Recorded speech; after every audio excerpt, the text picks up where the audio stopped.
Verse for opening the sutra.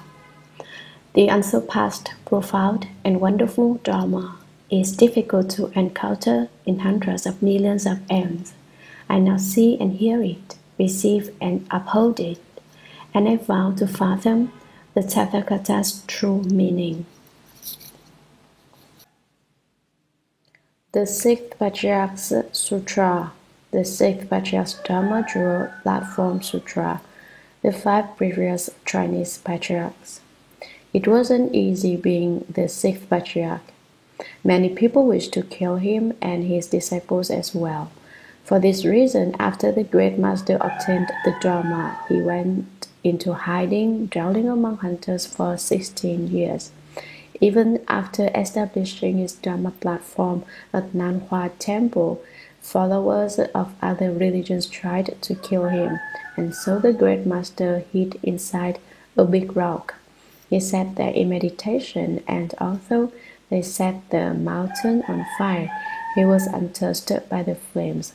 The rock could still be seen when I was at Nanhua Temple.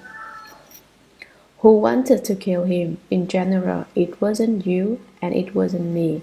On the other hand, if you consider the insane things you have done in past lives, it might well have been you or it could have been me.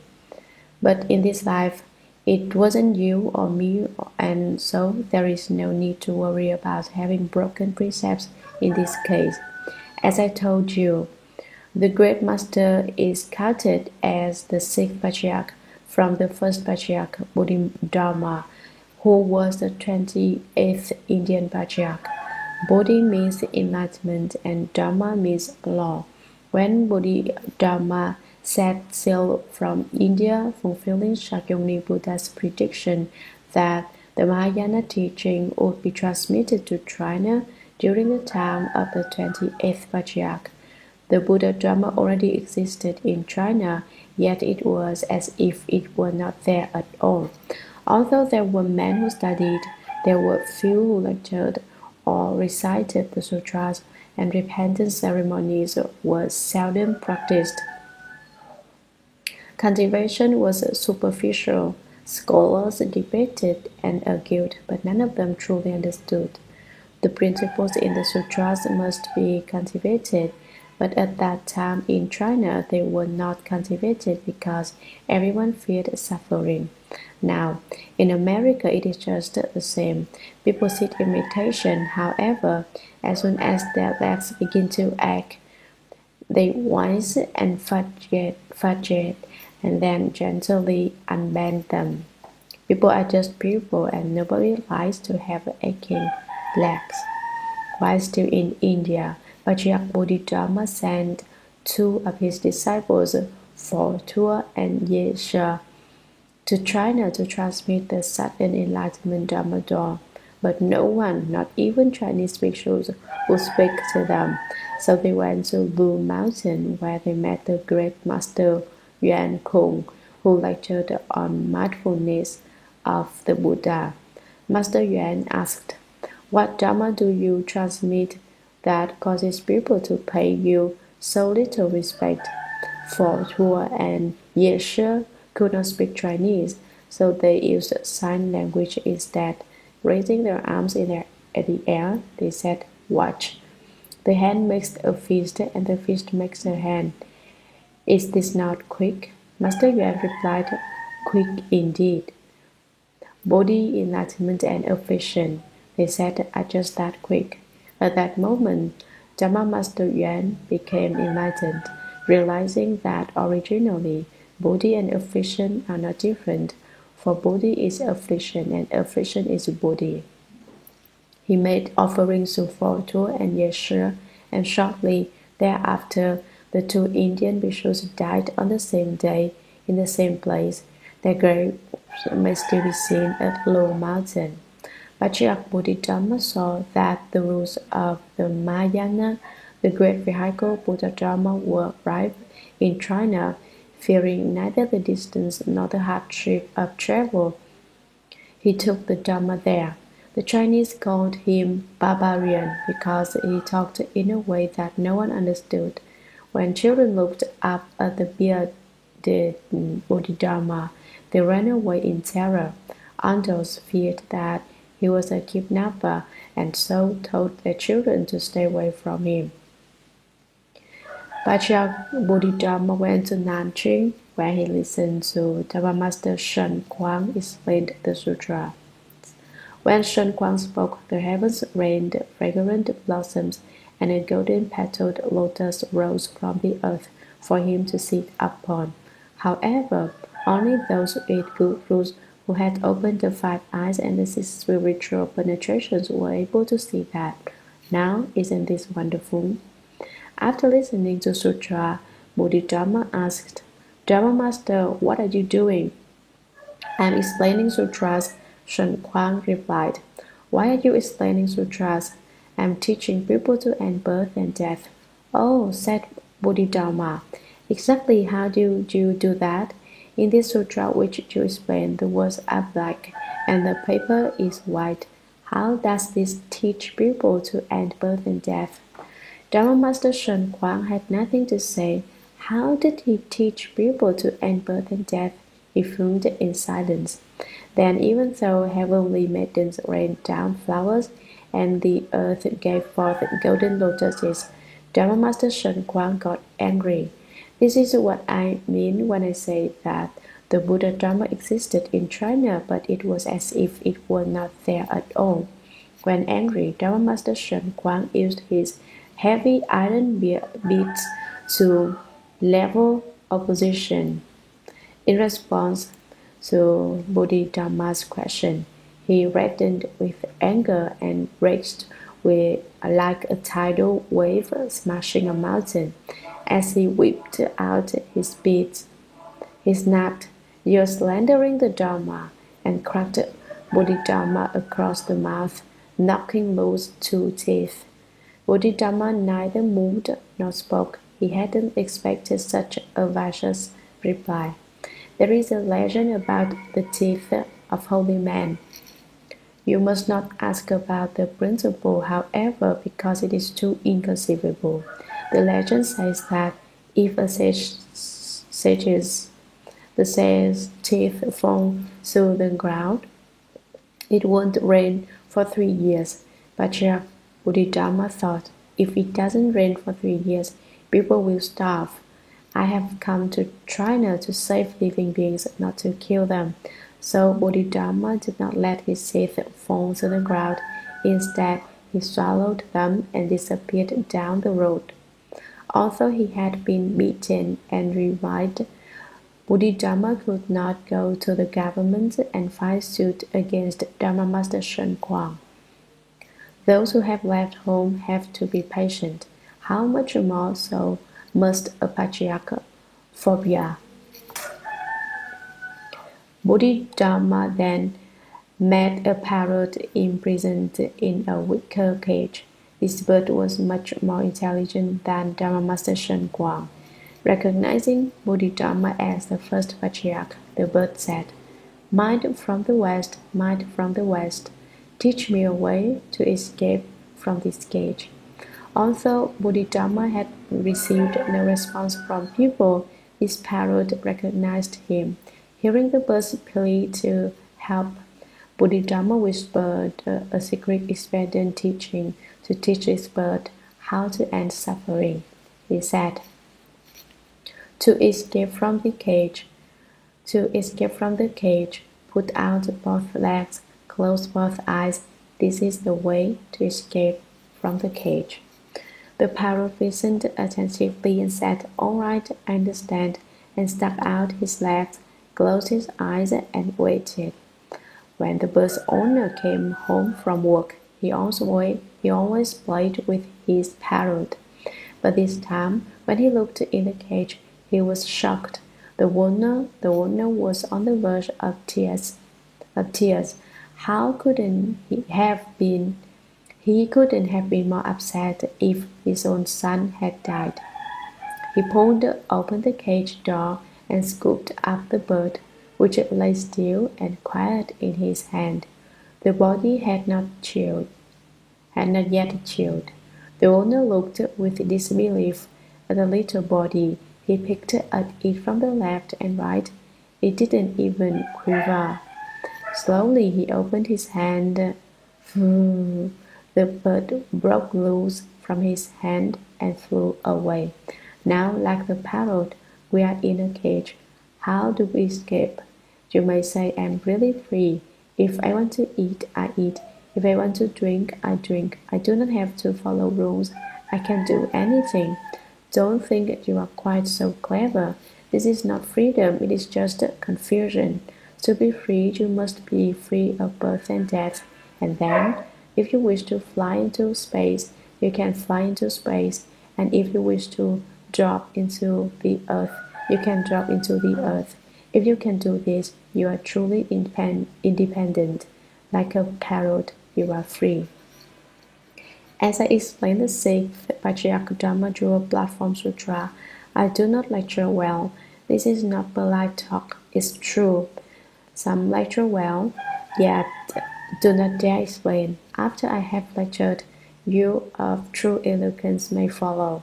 When you have opened your wisdom, you will understand. In his great anger, Dharma Master Shen Kuang knocked out two of Bodhidharma's teeth. He thought he had won a great victory because the barbarian put forth no opposition. But not long after, the ghost of impermanence, wearing a high hat, laid a call on Master Shen Kuang. Your life ends today, said the ghost. King Yama, the king of the dead, has sent me to escort you. Master Shen Kuang said, What, must I die? When I speak the Dharma, flowers fall from the heavens and the earth bubbles forth golden lotuses, yet I still have not ended birth and death. Tell me, is there a person in this world who has ended birth and death? There is, came the reply. Who? Asked Shen Kuang. Tell me and I'll follow him to study the way. He's that black-faced bhikshu whose teeth you just knocked out. King Yama bows to him every day.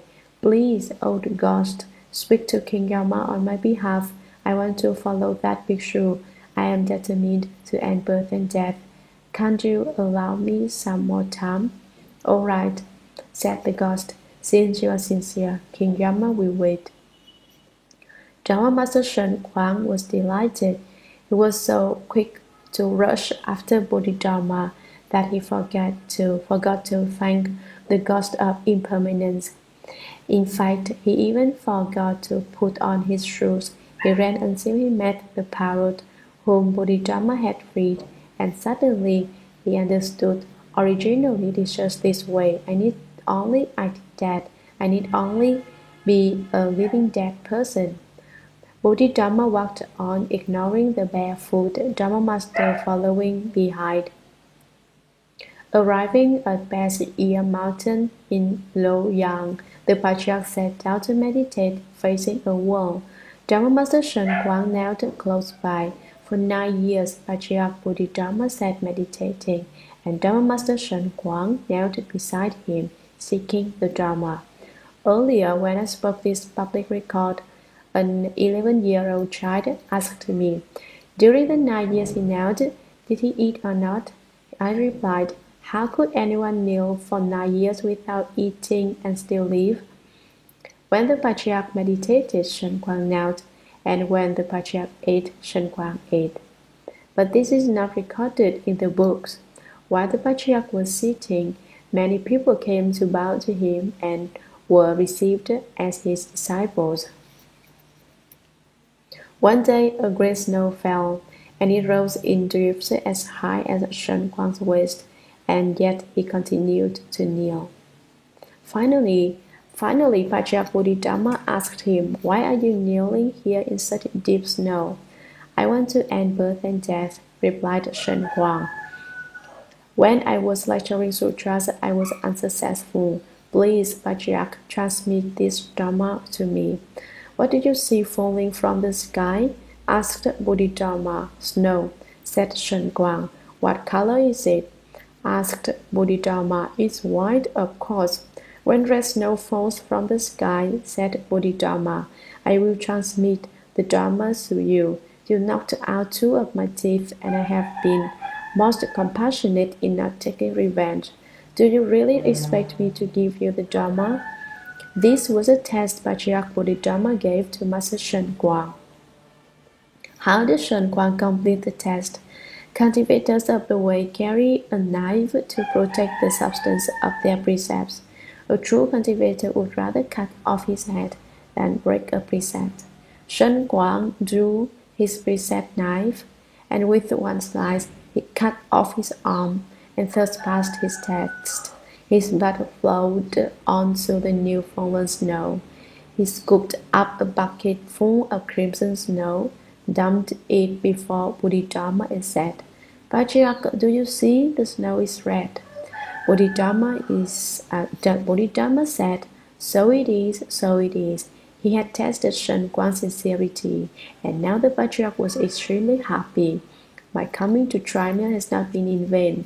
I have met a person who dares to use the true might to cultivate the way, even forsaking his arm in search of the Dharma. The Patriarch then spoke the Dharma door of using the might to seal the mind. It points straight to the mind and see the nature and realize Buddhahood. While hearing this Dharma, Shen Kuang didn't think about the pain in his arm, and before that he had thought only of making the snow turn red. But now he once again produced discursive thought. My arm really hurts. He said, my mind is in pain. Please, Patriarch, quiet my mind. Find your mind, said Bodhidharma. Show it to me and I will quiet it for you. Dharma Master Shen Kuang searched for his mind. He looked in the 10 directions, north, east, south, west, in the intermediate points, and up and down.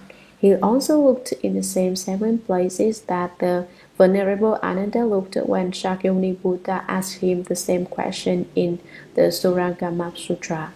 That is, he looked inside his body, he looked outside his body, he looked for it hidden somewhere in his sense organs. He looked where there was light, he looked at the place where connections came together. He looked in the middle between the organs and their objects, and finally he looked in the place of non-attachment, which is no place. At last, Shen Kuang said to Bodhidharma, I can't find my mind. Great Master, it is nowhere to be found. This is how well I have quieted your mind, said the Patriarch. At these words, Shen Kuang understood the meaning of the Dharma transmission, the wonderful, ineffable principle. 10,000 Dharmas return to one. Where does the one return? Shen Kuang did not understand and ran after Bodhidharma. Before him, at Bear's Ear Mountain, knelt 9 years.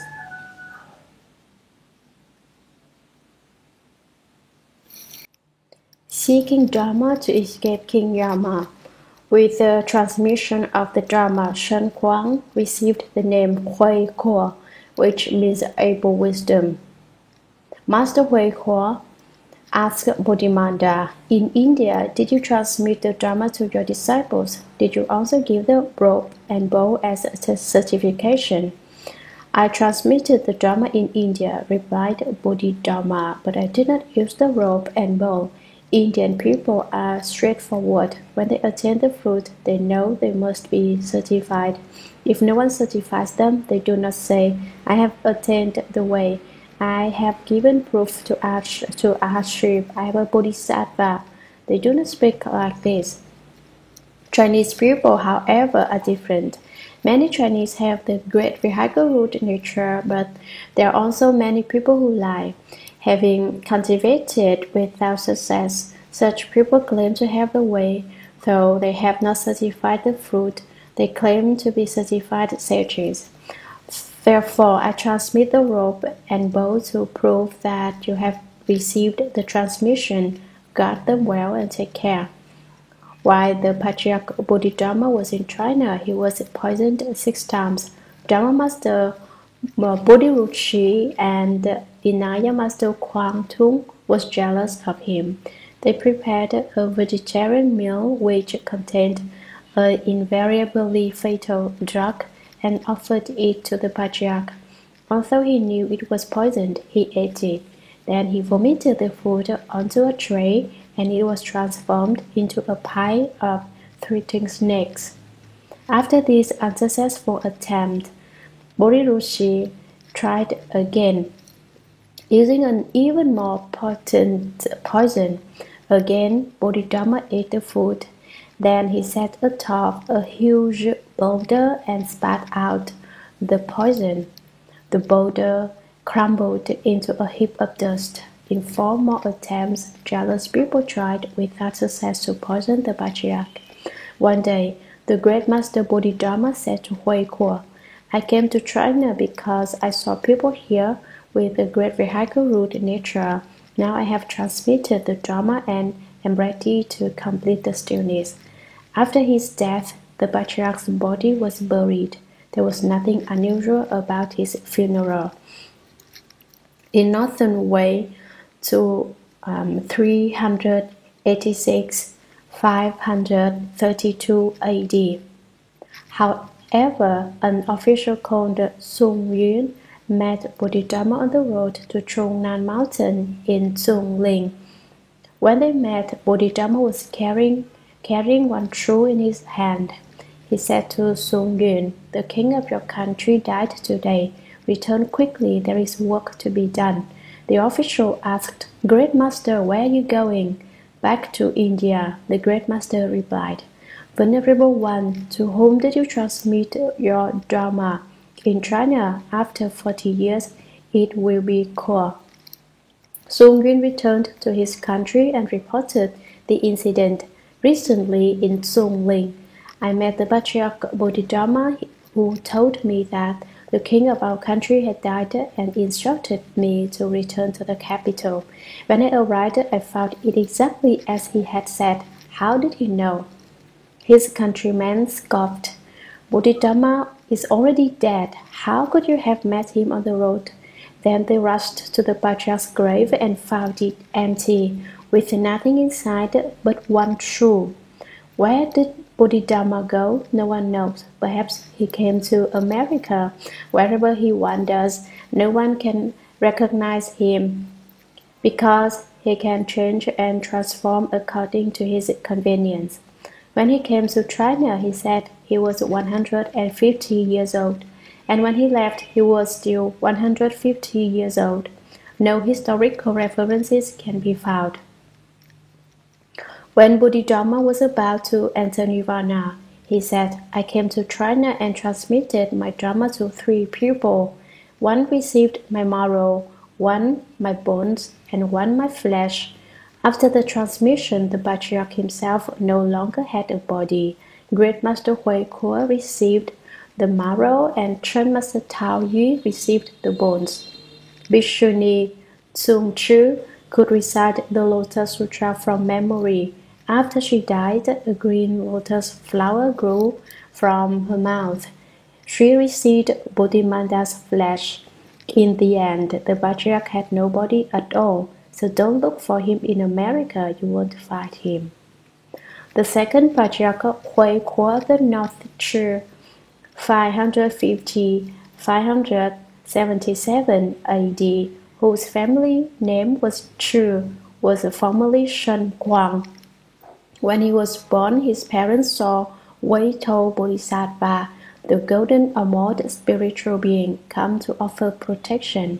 Thereupon they named their son Shen Guang, which means spiritual light.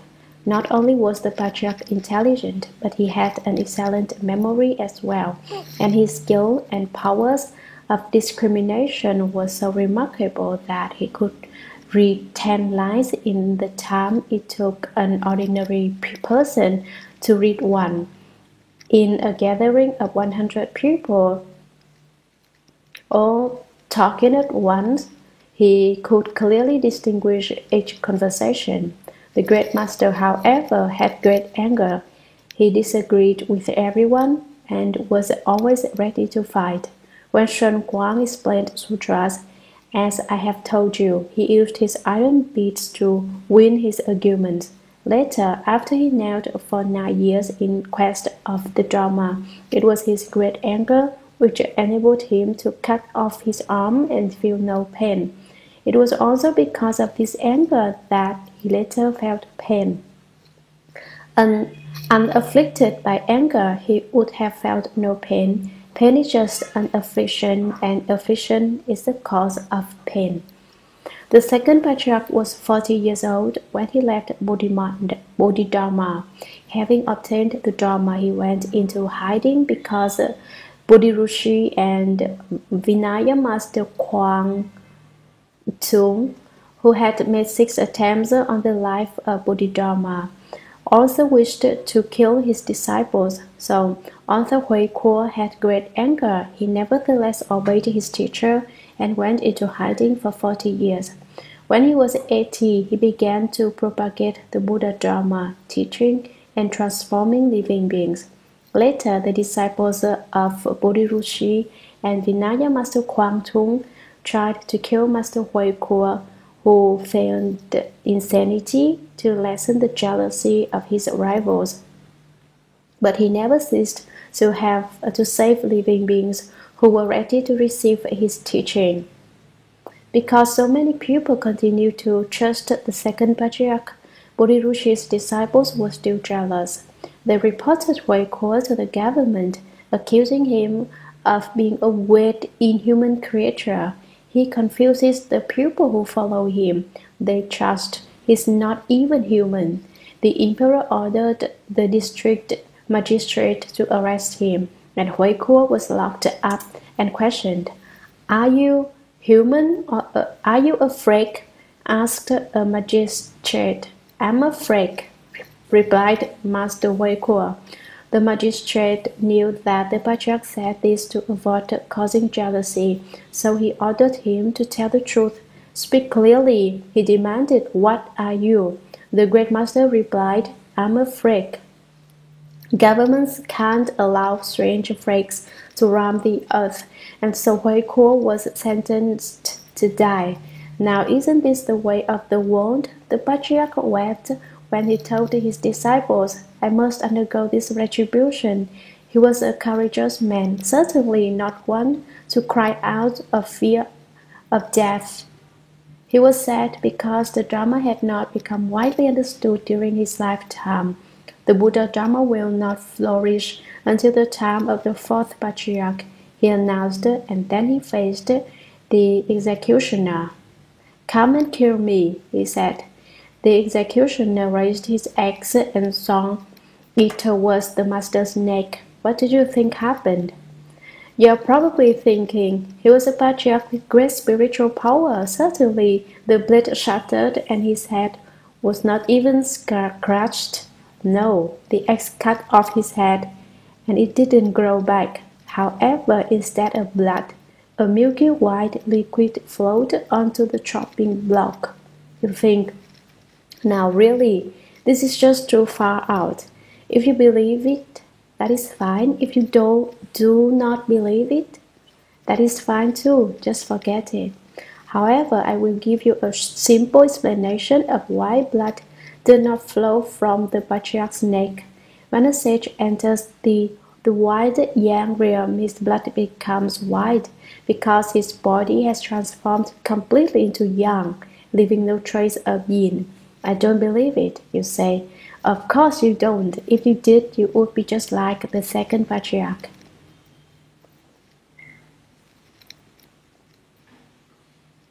When the executioner saw that the master did not bleed, he exclaimed, Hey, he really is a freak. I chopped off his head, but what came out was not blood, but this milky white fluid. And his face looks exactly as it did when he was alive. The emperor knew that he had executed a saint because he remembered that the 24th Indian patriarch Ariyasimha had also been beheaded and had not bled, but a white milky liquid had poured forth because he had been without outflows. When one has no ignorance, one may attain to a state without outflows and enter the white yang realm. You think, but you just said that the Patriarch Huaykuo had great anger. How could he have been without ignorance? You are certainly more clever than I am, for I did not think of this question, but now that you have brought it up, I will answer it. His was not petty anger like yours and mine, which explodes like firecrackers, pop, pop, pop. His anger was wisdom, and because of it, his body became young. Great patience, great knowledge, great courage, and great wisdom. That's what his temple was made of. Realizing what Huaykuo was a bodhisattva in the flesh, the emperor felt great shame. A bodhisattva came to our country, he said, and instead of offering him protection, we killed him. Then the emperor had all the great officials take refuge with this strange bhikshu. Thus, even though the second patriarch had already been executed, they still accepted these disciples. The third patriarch, Sung Chan of Sui dynasty, was the unknown family name and origin. When he first came to visit the second patriarch, his body was covered with repulsive sores like those of a leper. Where are you from? Asked the second patriarch. What are you doing here? I have come to take refuge with the High Master and to study and cultivate the Buddha Dharma, answered Sung Chan. You have a loathsome disease and your body is filthy. How can you study the Buddha Dharma? Master Huaykuo was clever, but Dhyana Master Sung Chan was even more clever. I am a sick man, and you're a high master, he said. But in our true minds, where is the difference? Thereupon, the second patriarch transmitted the Dharma to Sung Chan, saying, this robe and bow have been passed on from Bodhidharma. Would they certify that you have received the Dharma seal? In order to protect it, you must go into hiding because Bodhiruchi's followers will try to harm you. Be very careful and let no one know that you have received the transmission. The third patriarch, Sung Chan, also feigned insanity while he taught living beings. During the persecution of Buddhism by the Emperor Wu of the Northern Zhou dynasty, reigned from 561-577 AD, the patriarch fled into the mountains. While he hid there, the tigers, wolves, leopards, and other fierce animals all disappeared. After transmitting the Dharma to the fourth patriarch, Tao Xin, Master Sung Chan invited 1,000 bhikshus to a great vegetarian feast. After they had eaten, he said, you think that to sit in full lotus is the best way to die? Watch, I demonstrate in my independence over birth and death. The master left the dining hall, followed by the 1,000 bhikshus. He halted by the trunk of a tree, and after pausing for a moment, he leapt up and grabbed a big branch. Then, while swinging from the tree by one hand, he entered Nirvana. No one knew his name or his birthplace. Someone is afraid and thinks the first patriarch was poisoned, the second patriarch was beheaded, and the third patriarch died hanging from a tree. I certainly do not want to be a patriarch. It's much too dangerous. With this attitude, even if you wanted to be a patriarch, you could not. As long as you fear death, as long as you fear anything at all, you cannot even be a patriarch's disciple. Patriarchs are not afraid of suffering. They are not afraid of life, and they are not afraid of death.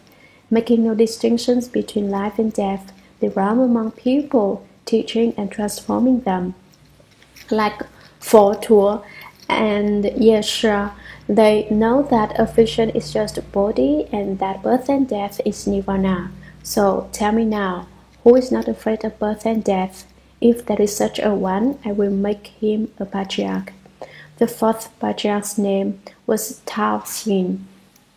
While very young, Master Tao Xin left home under Master Sun Zan, and for 60 years he sat in Dhyana concentration without lying down to rest. Although he seldom opened his eyes, he wasn't asleep. He was working at cultivation. When he did open his eyes, everyone shook with terror. Why? No one knew. Such was the magnitude of his awesome virtue. Hearing of the master's great virtue in the 17th year of the Chen Quan reign of the Tang Dynasty, 643 AD, the emperor sent a messenger to invite him to the palace to receive offerings. Unlike we common people, who would attempt to wedge ourselves into the court without being asked. The great master, the fourth patriarch, refused the invitation, saying, "I am too old, and the journey would be tiring. Eating on the road would be too difficult. I cannot undergo such hardship."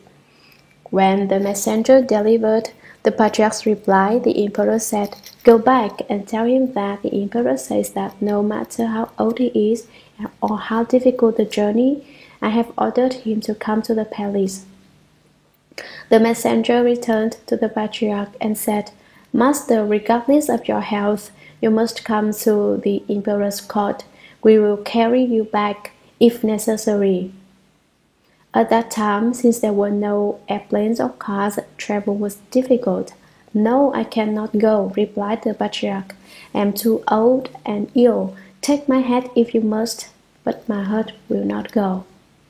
The messenger thought, "There is nothing to do but to go back without him. I cannot take his head to the emperor. This Bhikshu is very strange. He is hardly human." The messenger then hurried back to the emperor. "Your Excellency, you may have the master's head, but his heart will not move." "Very well, go get his head," replied the emperor. He put a knife in a box and gave it to the messenger, saying, "Slice off his head, but under no circumstances should you harm this Bhikshu." The messenger understood. He returned to the fourth patriarch. "Venerable master, if you refuse to come, the emperor has ordered me to cut off your head," he said. Patriarch Tao Xin said, "If in this life my head gets to see the emperor, that will be great glory. You may remove my head now." The messenger took out the knife and prepared to cut off his head. The great master closed his eyes and waited calmly for about 10 minutes. Maybe it was 10 minutes, maybe it was 9 or 11. Don't become a text. It is certainly not determined exactly how long he waited, but nothing happened, and finally Master Tao Xin got angry, just like the second patriarch, and shouted, "Hey, why don't you slice off my head?" "The emperor had no intention of harming you," the messenger quickly replied. "He was just bluffing." The patriarch heard this and laughed aloud. Then he said, "Now you know that there is still a person in the world who does not fear death." The family name of the fourth patriarch was Suma, and his personal name was Xin. Suma was an honorable ancestral name. Both the Emperor Suma of the Qin dynasty and the historian and skilled writer Suma Qian of the Han dynasty had this name. When the fourth patriarch became a bhikshu, he took a new name, Tao Xin. He lived 72 years, 60 of which were spent without lying down even once to sleep. The fourth patriarch's realm of accomplishment was inconceivable. While Tao Xin was cultivating, a nearby city was besieged by bandits for more than 100 days, depriving its inhabitants of water and supplies. Seeing the lives of the people in danger, Master Tao Xin left his mountain retreat to rescue the city dwellers. He taught them all to recite Mahaprana Paramita. After they had recited for a time, the bandits fled and water reappeared in the wells. This is the response based on the way which Master Townsend evolved as a result of his superior cultivation. When the fourth patriarch decided to build a temple, he looked with his Buddha eye and saw a broken head mountain surrounded by a purple cloud of energy. Observing this auspicious sign, the master went there to dwell, changing its inauspicious name, Broken Head, to Double Peak Mountain. The master used expedient dharmas to teach living beings how to discard their bad habits. These stubborn living beings, however, often discarded what was good and continued doing evil, but the master persisted and by using all kinds of skill in means caused these stubborn living beings to realize their mistakes. He propagated the Dharma for more than 40 years, transforming living beings greater in number than seedlings of rice, stalks of hemp, shoots of bamboo, or blades of grass. One day the fourth patriarch said to his disciple Dharma Master Yuan, You should build me a stupa. I'm going to leave. In the second year of Yung Hui of the Tang Dynasty, 651 AD, on the 24th day of the ninth lunar month, Patriarch Townsend, who had never been ill, sat down and entered Nirvana. His disciples locked his flesh body securely in the stone stupa. A year later, the iron blocks fell away and the stupa opened by itself. Looking in, everyone saw the body of the fourth patriarch still sitting in full lotus, appearing the same as when he was alive. The master's body had not decayed, but the flesh had dried out. The fifth patriarch Hung Chen wrapped the body with lacquered cloth and gilded it. This true body still exists today. The fifth patriarch Hung Chen also lived during the Tang Dynasty. His family name was Trou. He lived in Huangmei County near Double Peak Mountain. When he was 7, he went to the temple on the mountain to attend upon the fourth patriarch. The great master Hung Chen cleaned the lamps and censer before the Buddha images. He swept the floor, carried water, split firewood, and worked in the kitchen. At age 13, he took the 10 novice precepts and studied under the fourth patriarch for over 30 years. The fifth patriarch was 8 feet tall and had an extraordinary appearance. When others treated him badly, he remained silent and unmoved. Because he did not give rise to discrimination, he never spoke of right or wrong, and when fellow bishops bullied him, he never fought back. His calm, quiet manner indicated that he had realized a state of peace. Even after working hard all day, the master didn't rest. Instead of sleeping, he sat in meditation, uniting body and mind in powerful samadhi. Master Hung Chen lived in the wood of Ping Mao Mountain, slightly east of Double Peak Mountain, so his teaching is called the East Mountain Dharma Door. Once, like his master of the fourth patriarch, he saw a odd bandits besieging a nearby city. Their leader, a Mongol named Ketahanalu, and his followers had so tightly cut off the communications that even the birds couldn't fly in or out. The fifth patriarch went down Ping Mao Mountain toward the city. When the bandits saw him, they were terrified, for they saw not only the patriarch but also a retinue of golden-armored Vajraking bodhisattvas armed with jeweled weapons, manifesting awesome virtue and brightness. The thieves retreated, and the siege broke in. How was the great master able to command these Vajraking bodhisattvas? The fifth patriarch had cultivated and he recited the Suragama mantra. The Suragama mantra sutra says that if you are constantly mindful of the Suragama mantra, 84,000 Vara-store bodhisattvas will protect you from all danger. In the fifth year of the Xianqing reign of the Tang Dynasty, 660 AD, the emperor invited Great Master Hung Chen to the palace. The master declined the invitation. The emperor sent a second invitation, which the master also declined. Finally, the emperor sent a variety of gifts, including rare medicinal herbs, as an offering to the Great Master, the fifth patriarch. In the fifth year of the Xiang reign of the Tang Dynasty, 674 AD, the fifth patriarch said to his disciple, Master Xuan Chu, build me a stupa. I am going to leave. In the second month, on the 14th day, he asked, Is the stupa ready? Master Xuan Chu replied that it was. The patriarch said, For many years I have taught living beings. I have taken across those whom I must take across and have transmitted my Dharma to Hui Neng, the sixth patriarch.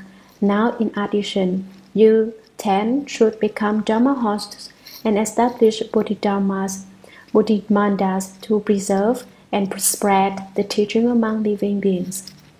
The 10 he addressed were Dharma Master Shen Xiong, Qi Xian, Ai Fang, Yi Fang, Zhi Ce, Chuan Zhi, Lao Yan, Fa Ju, Hui Chang, Xuan Yao, and also Upasaka Liu Chu Pu, who had dealt with correspondence and accounting. The fifth patriarch sent each of these 10 people to a different place to teach and transform living beings. Shortly thereafter, he sat very still, and his energy dispersed as he entered Nirvana. During the 74 years of his life, the fifth patriarch Hung Chen had ascended many disciples and had transmitted the Dharma to the great master Hui Neng. The sixth patriarch's Dharma Jewel Platform Sutra, a general introduction. Edited by Vishnu Fa Hai of the Tang Dynasty. What follows is not the sutra text, but an introduction to the sutra, which was written by the sixth patriarch's disciple Fa Hai. When the sixth patriarch taught Dharma, Master Fa Hai followed him, recording all of the things the patriarch said. Later, he compiled and edited his notes, calling them the sixth patriarch's Dharma Jewel Platform Sutra. Had he not done this, we would have no way to study the sixth patriarch's Dharma. Therefore, we should certainly be grateful for such compassion as his. Dharma Master Fa Hai's name was Chang, and his common name was Wen Yun. He was a native of Zhujiang, which is about 10 miles from Nanhua Monastery. He was a room-entering disciple, that is, a disciple to whom the master had transmitted the Dharma. Though his introduction is not part of the sutra proper, I will explain it to you, because it narrates some important events in the life of the Great Master. Text. The Great Master was named Hui Neng. His father was of the Lu family and had the personal name Xing Tao. His mother was of the Li family. The master was born on the 8th day of the second month of the year Wu Xu in the 12th year of the Chen Quan reign of the Tang Dynasty, AD 638. At that time, a beam of light ascended into space and a strange fragrance filled the room. At dawn, two strange bhikshus came to visit. They addressed the master's father, saying, Last night a son was born to you, and we have come to name him.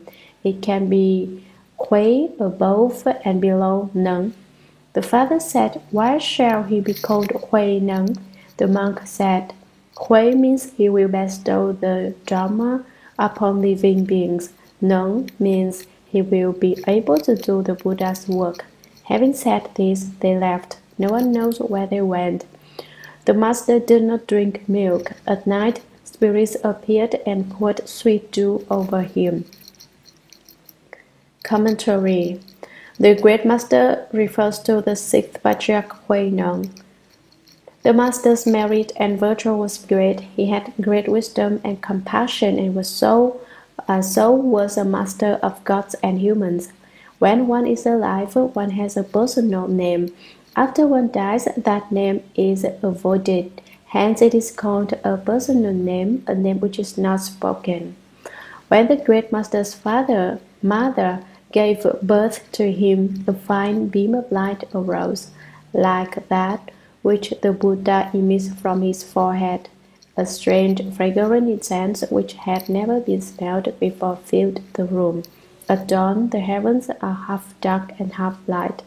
Chu Xi, in the Song of Household Affairs, wrote, "At dawn get up, sprinkle and sweep the hall. The inside, the outside, you must clean it all." In China at that time, there was no linoleum. In the morning, people sprinkled water on the mud floors, waited a bit, and then swept their houses clean inside and out. The two strange bhikshus were quite different from ordinary people. They were like the fourth patriarch, who, by merely opening his eyes, caused everyone to tremble in fright. These two unusual bhikshus came to name the sixth patriarch. Isn't this strange? Who has two bhikshus come to name him? To say above and below when referring to a person's name is a most respectful form of address. At the newly born, Patriarch 8 was Sui Du. Text. He grew up, and at the age of 24 he heard the sutra and awoke to the way. He went to Huang Mei to seek the seal of approval. Commentary. Some say that the sixth patriarch was 24, others say that he was 22. As the Chinese count, he was 24, and as the Westerners count, he was 22. Whether he was 22 or 24 is not really important.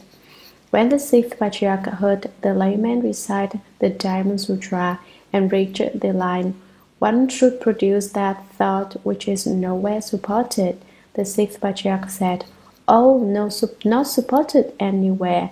He was immediately enlightened. A great many people had heard the Diamond Sutra, but none of them had become enlightened. Now in the West, perhaps someone will hear, "One should produce that thought which is nowhere supported," and understanding the principle, become enlightened. That is what I hope. Whether or not it will actually happen is another matter. After becoming enlightened, he did not say, "Ha, I am enlightened." He was not like some people today who do not understand even a hair's breadth of the Buddha Dharma, yet claim to be enlightened. The ancients, even when they had become enlightened, did not recklessly say, "I am enlightened." Even less would people who had not become enlightened claim to have done so. It is necessary to seek certification from a good knowing advisor, a person who has already awakened. That is why the sixth patriarch went to Huang Mei to seek the fifth patriarch's seal of certification. Enlightened ancients did not attempt to certify themselves. Today, however, there are those who have not become enlightened and yet say that they have. Enlightenment and non-enlightenment are as different as heaven and earth. Moreover, many naive young people take stupefying drugs and claim to have gone to the void. Confused demons, posing as good knowing advisors, certify them, saying, Yes, you have attained to emptiness. However, there is no place for you to live in emptiness. Come back, come to my place. I have buildings and houses. I have a commune. The young people say that's not bad at all. They take the demons as their teachers. Ultimately, these bad knowing advisors do not know themselves if they are true or false. You and I do not know either. But now we should use the sutras for certification. The sutras do not say that any foolish person has a commune in empty space. Even though rockets now go to the moon, space their settlements have not yet been built. So this kind of talk simply does not get by. Now we are exceedingly busy. In the morning, everyone gets up at 4 o'clock to recite sutras. We are busy building houses on the earth, not in heaven. Why? We are people on earth, and so our houses should be built on the earth. We are forging our bodies into indestructible Vara bodies. Our bodies are our houses, but they sometimes go bad. Now, from morning to night, we are busy constructing them, cultivating them to be in the end like indestructible Vara bodies. With an indestructible Vara body, you can go wherever you wish. You can go into empty space, up to the heavens, down into the earth, or to the Dragon King's palace. It is very simple, and you do not need a passport or a schedule. You are free to take off at your convenience, but first construct your indestructible body, and you can do it. Text: The fifth patriarch measured his capacity and transmitted the robe and Dharma so that he inherited the patriarchate. The time was the first year of the reign period lung shua, cyclical year Xin Yu, AD 661. He returned south and hid for 16 years. Commentary: After the sixth patriarch left Huang Mei, he had no safe place to live, because Shen Xiao's disciples and followers of non-Buddhist religions wished to harm him. The great master went to live with hunters for 16 years. During this time, no one knew that he was the sixth patriarch. He worked hard, practicing dhyana meditation while watching over the animals and birds the hunters had caught, and secretly released the ones which had been only slightly injured and could still travel safely. He had much time to cultivate and perfect his skill, for no one came to trouble him. If you do not truly cultivate, everything is easy, but if you do cultivate truly, demon obstacles arise from the four corners and the 8 directions. Unexpected circumstances prevail, and things you never dreamed could happen do happen. In his 16 years with the hunters, the sixth patriarch dwelt without disturbance, living just as they did. That is genuine hiding. He did not seek fame or profit, and he did not try to take advantage of circumstances. He practiced genuine cultivation. Text: On the 8th day of the first month, in the first year of the reign, period 1 from AD 676, the cyclical year Ping Su, he met Dharma Master Yin Sung. Together they discussed the profound and mysterious, and Yin Sung became awakened to and united with the Master's doctrine. Commentary: They talked back and forth, querying each other on principle. Who asked whom? Dharma Master Yin Sung asked the Great Master, the sixth patriarch. The Great Master had solved the dispute over whether the flag or the wind moved by explaining that it was the mind that moved. The Dharma Master Yin Sung had been astounded to hear a layman speak in such a deep and wonderful way. He got down from his Dharma seat and escorted the sixth patriarch to his room for a chat. Where did you come from, and what is your name? He asked. Dharma Master Yin Sung knew that this layman was a room-entering disciple of the fifth patriarch, one to whom the fifth patriarch had transmitted the Dharma. He immediately bowed to the great master. They then investigated the profound and mysterious. They talked about the wind and the flag until his talk with the sixth patriarch, Dharma Master Yin Sung, had not correctly understood the principle of the Dhyana school. Text. On the 15th day of that month, at a meeting of all the four assemblies, the master's head was shaved. On the 8th day of the second month, all those of well-known virtue gathered together to administer the complete precepts. Vinaya Master Chu Kuang of Xiqing was the precept transmitter. Commentary. During the week of the 8th to the 15th day of the first month, Dharma Master Yin Sung gathered the four assemblies together, the bhikshus, bhikshunis, upasakas, upasikas.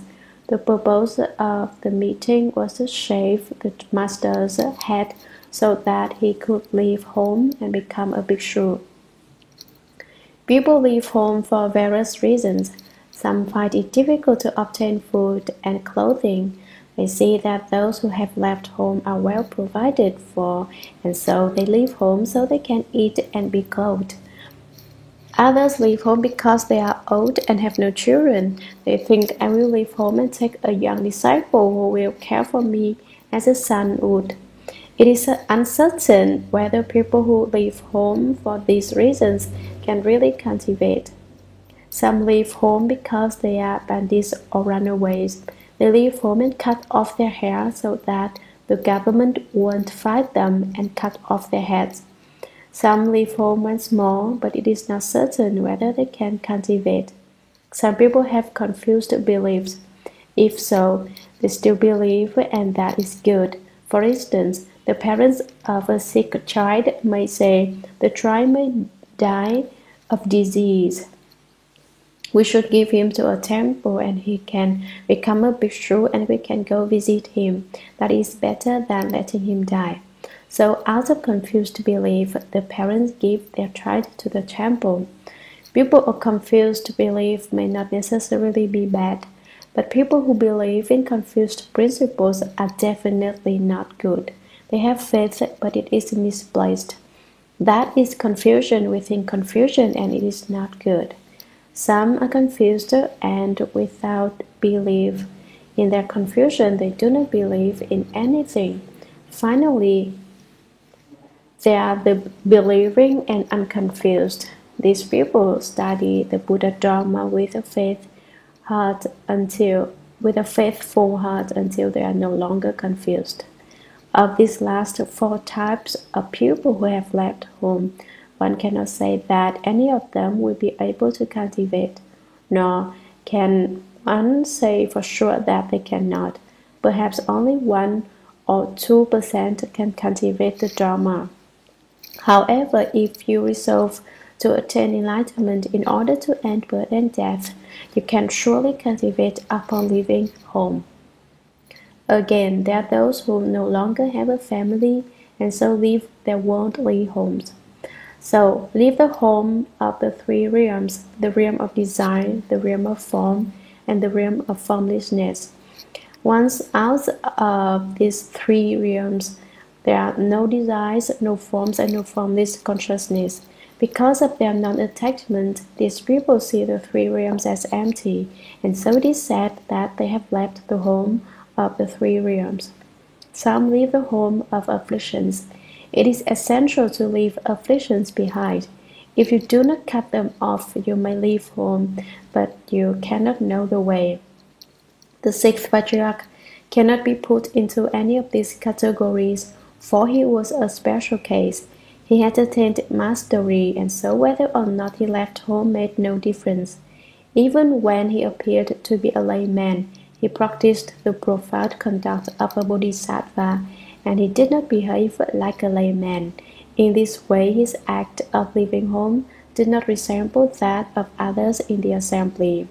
The 8th day of the second month of the day is the day when Shakyamuni Buddha left home. On that day, all the illustrious, virtuous, and learned Dharma masters gathered from the 10 directions. Chinese Dharma masters and Indian Dharma masters came to administer the complete precepts to the sixth patriarch. Dharma Master Yin Sung invited Dharma Master Chu Guang of Xicheng to administer the complete precepts to the sixth patriarch. Xicheng is another name for Chang'an. The person who administers the precepts is called the precept transmitter. Precepts have a substance and marker and a dharma. If you wish a more detailed explanation, even finer discriminations can be made. I do not use Ting Fu Pao's commentary because it is often in error. In this case, he says that 3 people are required to administer the precepts, while actually only 1 is necessary. At that time, Dharma Master Chu Guang acted as transmitter. Chu Guang was also a Vinaya master, one who diligently studies the precepts and thoroughly understands the rules. In walking, standing, sitting, and lying down, in each of these 4 great compartments, he must conduct himself in an awesome manner, not daring to deviate for the space of a single step. Every move a Vinaya master makes must be in accord with the rules. Therefore, the Suragama Sutra says, severe and pure in Vinaya. They are noble models for the triple world. Text: Vinaya master Hui Ching of Suzhou was the Karmadana. Vinaya master Tung Ying of Qingzhou was the teaching transmitter. Vinaya master Chi Tolu of Central India recited the precepts.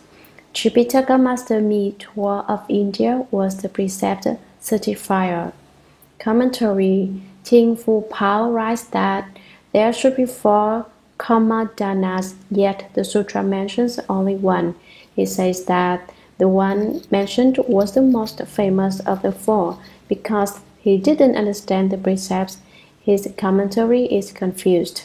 There was only 1 Karmadana. Karmadana is a Sanskrit word which means to arrange events or to explain rules. The Karmadana makes certain that everything is done in accord with Dharma, in accord with the rules established by Shakyamuni Buddha. Anything not in accord with the Buddha's rules is unacceptable to the Karmadana. When conferring the precepts, the precept transmitter asks the Karmadana, "May the precepts be transmitted to this person?" The question is asked 3 times, and each time the Karmadana must reply, "Yes, yes." On the precept platform, the Karmadana and the teaching transmitter sit immediately to the left and right of the precept transmitter. The remaining 7 certifiers sit on either side. That is the arrangement of the 3 masters and 7 certifiers. They represent the Buddhas of the 10 directions in speaking Dharma and transmitting precepts. Therefore, when leaving home, receiving precepts is especially important. The teaching transmitter transmits the sutras. Chu Tolu, transliterated from the Sanskrit, means flower of merit and virtue. Dharma Master Mi Tuo understood the 3 divisions of the Tripitaka, Sutras, Sastras, and Vinaya, and so he is called the Tripitaka Master. He is closely associated with the Chinese Vinaya because he translated the Dharmagupta Vinaya from the Sanskrit into Chinese. All the precept spirits protected this intelligent master, and there are many miraculous events connected with his life. Mi Tuo means flourishing. His full name was Tamo Mi Tuo, flourishing Dharma. Text: Construction of the precept platform had begun in the former Song dynasty. by Tripitaka Master Gunabhadra. He erected a stone tablet which said, "In the future, a bodhisattva in the flesh will receive the precepts in this very place." Commentary: the former Sung was the dynasty that preceded the Sui dynasty, not the well-known Sung dynasty of Sung Tai-tsu. Gunabhadra means a worthy of merit and virtue. This master established a precept platform at what is now called Quang Xiao Monastery. His engraving foretold the coming of a bodhisattva in the flesh, not a bodhisattva who had gone to nirvana, but a living bodhisattva. Text: further, in the first year of the Tianquan reign of the Liang dynasty, AD 502, Tripitaka Master Nanabhashaya came by sea from West India carrying a Bodhi tree branch, which he planted beside the platform.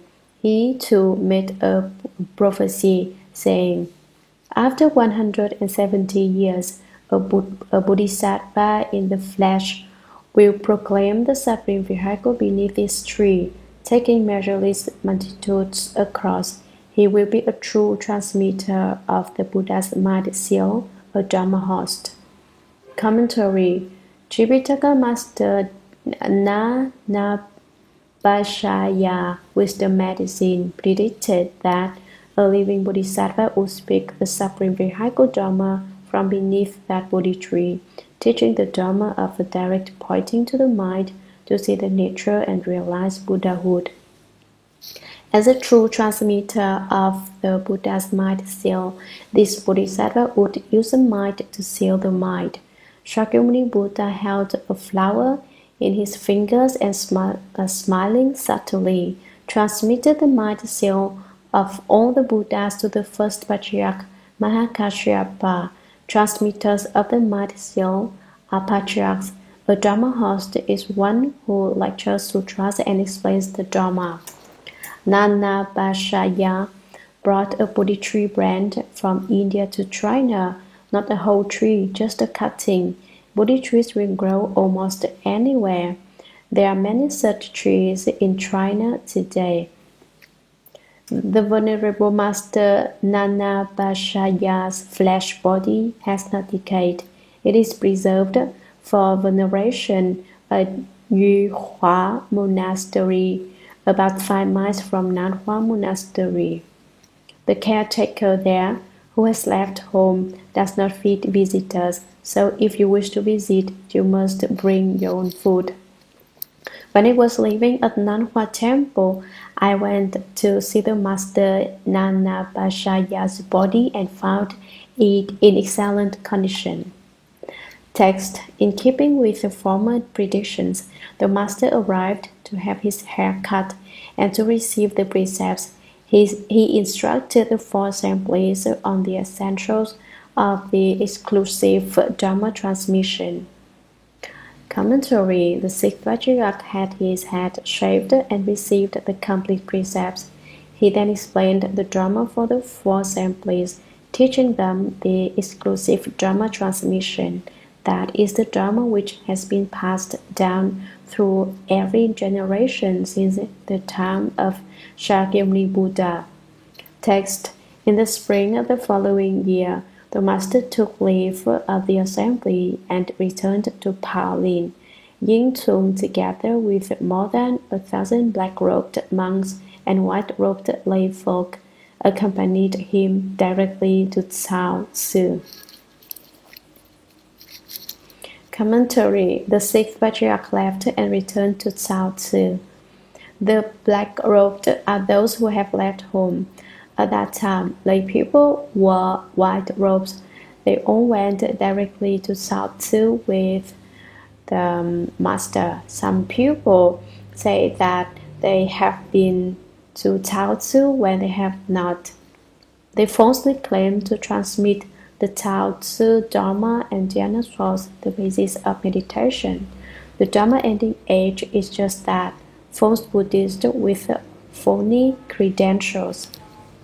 Text at that time, Vinaya Master Tung Ying of Qingzhou and several hundred students followed the master and came to dwell there. When the master arrived at Paolin in Taozi, he saw that the buildings were bleak and small, insufficient to contain the multitude. Wishing to enlarge them, he paid a visit to the villager Chen Yaxian and said, "This old monk comes to the almsgiver seeking a sitting cloth worth of ground. Is that possible?" Commentary. As soon as he realized that the great master was the sixth patriarch, a transmitter of the Buddha's might seal, Vinaya Master Tung Ying led his disciples to Tao Tzu to study the Dharma under the great master. When the sixth patriarch arrived at Tao Tzu, he saw that the buildings were too small. Wishing to enlarge them, he paid a visit to a wealthy landowner, Chen Yaxian. In this passage, the sixth patriarch refers to himself as the old monk. When he was 24, he went to see Huang Mei. Then he hid for 16 years. At 40 years of age, he called himself an old monk, and so am entitled to do the same. The master told Chen Yaxian that if he gave alms, he could transcend birth and death. Text. Xian asked, "How big is the high master's sitting cloth?" The master took out his sitting cloth and showed it to Yaxian, who thereupon agreed. But when the patriarch unfolded and spread out his sitting cloth, it completely covered the four borders of Tao Tzu. The four heavenly kings appeared and sat as protectors in each of the four directions. Commentary.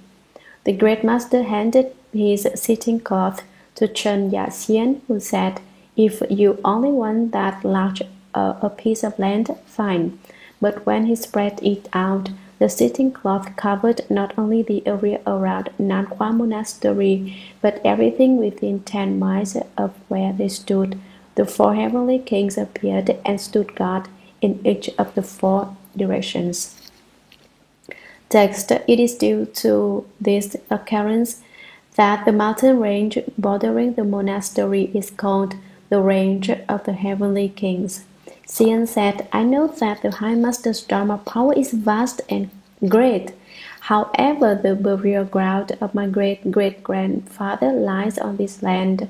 In the future, if you build a stupa, I hope that this area will remain undisturbed. As for the rest, I wish to give it all to be forever a treasured place. This ground has a flowing current of a living dragon and a white elephant. Level only heaven, do not level earth." Later, the monastery was constructed according to his words. The master roamed within these boundaries, and at places where the scenes of nature were fine, he stopped to rest. Commentary. The area belongs to a living dragon. It has a flowing current, and the mountain is like an elephant. Here one may build a treasured place, a Bodhimanda. Level only heaven, do not level earth. That is, where the land is high, the buildings may be made lower, and where the land is low, the building may be made taller. But do not level the earth, for if you do, you will ruin the fine conditions of wind and water, and the land will lose its efficacious energies. The sixth patriarch opened round about the countryside and stopped to rest where the landscapes were especially beautiful. Text. Accordingly, 13 araniyas were erected, among them the present Huakuo Hall. The site of the Paolin Bodhimanda was decided upon long ago by Indian Tripitaka master Nanabhashaya, who during his journey from Nanhai passed through Taozu, where he cupped up the water with his hands and found it to be delicious. Surprised, he told his disciples, "This water is not different from that in India. Its source would surely be an excellent site on which to build a monastery." He followed the water and looked in the four directions. The mountains and waters encircled one another, and the peaks were impressive. He sighed and said, "This is just like Jodh Wood Mountain in India." Commentary. Why is the area around Nanquan Monastery called Paolin? Paolin means jeweled wood. When the Venerable Nanabhashaya drank the water at Taosu, its taste was identical to that of the water in a certain place in India. He knew that the source of the spring was indeed an efficacious spot on which to build a temple. At dusk he reached the site of Nanwa Monastery. Gazing up at the mountain, he said, "This mountain looks just like Jodh Wood Mountain in India. We shall call this Jodh Wood Bodhimanda." Master Nanabhashaya was not alone. Many of his disciples were traveling with him.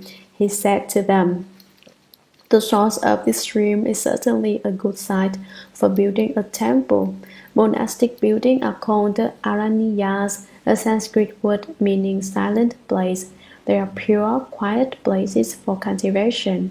The clear blue waters reflected the bright, shining mountain peaks. The area was particularly beautiful. Text, he said to the villagers of Tao Ho, "A pure dwelling may be built here. After 170 years, the unsurpassed Dharma jewel will teach here. Those who attain the way in this place will be as numerous as the trees of this forest. It should therefore be called Paolin." At that time, Magistrate Ho Ching Chung of Shao Chou reported these words to the emperor, who assented and conferred upon it the name Paolin Bodhimanda. The construction of the pure homes began in the third year of the Tianqian reign of the Liang dynasty, AD 504. Commentary. The village was called Cao Ho, descendants of Tao, because its inhabitants were descendants of General Cao Cao of the period of the Three Kingdoms. 170 years after Master Nanabhashaya made this prediction, the sixth patriarch received the precepts and taught living beings at Paolin. The unsurpassed Dharma jewel refers to the sixth patriarch. Sangha and lay people who were to attain enlightenment at this place would be as numerous as the trees in a forest. It was therefore to be called Jodh Wood. Text. In front of the home was a pond in which a dragon often swam, bumping and scraping the trees of the forest. One day he appeared larger than ever, covering the area with a thick mist. The disciples were afraid. The patriarch scolded him, saying, "Ha, you can only make yourself appear in a large body, not in a small one. If you were a divine dragon, you could transform the great into the small and the small into the great." Commentary. The dragon was so big that you could only see the dragon. You couldn't see the pond at all. He danced on top of the water, splashing it everywhere in waves which were 10 feet, 20 feet, and even 30 feet high. He was showing off. "Incredible," said the disciples. "This dragon certainly intends to harm us." The sixth patriarch shouted at the dragon. He said, "If you really had spiritual powers, you could transform nothing into something and something into nothing. You could transform yourself and not be transformed, just as you wished, manifesting the great within the small and the small within the great." Text. The dragon suddenly disappeared, but returned an instant later in a small body, skipping about on the surface of the pond. The master held out his bow and teased him, saying, "You don't dare climb into the old bhikshu's bow. At that moment, the dragon swam in front of the master, who scooped him out of the water with his bow. The dragon couldn't move. Holding the bow, the master returned to the hall and explained the drama to the dragon. Commentary. When the dragon heard the sixth patriarch dare him to manifest a small body, he disappeared. Strange? Think about it. Suddenly he wasn't there. Then in the time it takes to fill a hunger pan, a little dragon appeared, dancing on top of the water. The great master said, "You have a little body now, but you wouldn't dare get into my bowl, would you? You wouldn't dare, dragon, I dare you to get into my bowl. Into my bowl." The dragon flew across the water and swam up before the patriarch. The patriarch didn't wait for the dragon to jump into his bowl, but reached right down and scooped him out of the water. In Manchuria, where I am from, there is a saying, "Before there were people in Manchuria, you could scoop up the fish with a bucket and chickens fell into the cooking pot. As for rabbits, you could just step outside, swing a stick and knock over a few. This is what is meant by scooped. Catching the dragon was as easy as scooping for fish in Manchuria.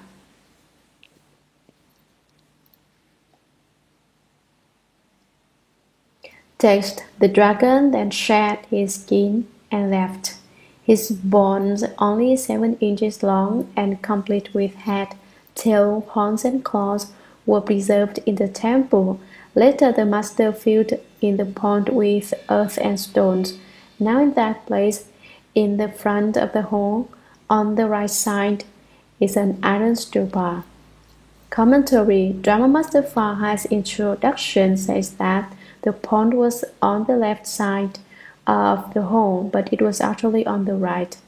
One commentator, Ting Fu Pao, had never been there and consequently did not realize that the direction of the pond should have been determined from the patriarch's position when sitting in the hall, that is, on the right side.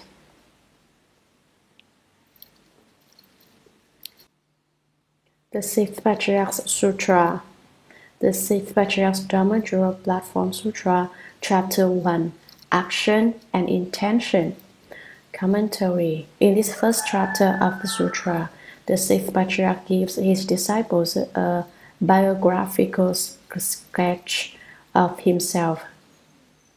Action refers to the Sixth Patriarch's activities, and intention is that upon which he based his cultivation. Action and intention refers to the source where it all began. Sutra. At one time, the great master arrived at Paolin. Magistrate Wei Chu of Shaochuo and other local officials climbed the mountain and invited the master to come into the city to the lecture hall of the Ta Fan Temple to speak the Dharma to the assembly. When the master had taken his seat, the magistrate and over 30 other officials, more than 30 Confucian scholars, and more than 1,000 bhikshus, bhikshunis, Taoists, and lay people all made obeisance at the same time, wishing to hear the essentials of Dharma. Commentary. For every sutra, 6 requirements must be met, commonly explained in the opening sentences. They are faith, hearing, time, host, place, and assembly. Only when these 6 are fulfilled is the orthodox Dharma being spoken. To conduct a sutra session, there must be an assembly, Magistrate Wei Chu, and the gathering of disciples and followers fulfills this requirement. Then there must be a place to speak the Dharma. Pali Mountain fulfills this requirement. A Dharma master who thoroughly understands the Dharma must be present as host. Here it is the great master, the Sixth Patriarch. At one time suffices for the time requirement, and that all made obeisance at the same time fulfills the faith requirement. They came wishing to hear the essentials of Dharma, and that fulfills the requirements of hearing. Wei Chu and the officials climbed Paolin Mountain, which is about 10 miles from Shaozhou, where Ta Fan Temple, now called Ta Qian Temple, is located. I lived there for a while. This is where the sixth patriarch spoke the Dharma Jewel Platform Sutra. Sutra, the Great Master said to the assembly, good knowing advisors, the self-nature of Bodhi is originally clear and pure.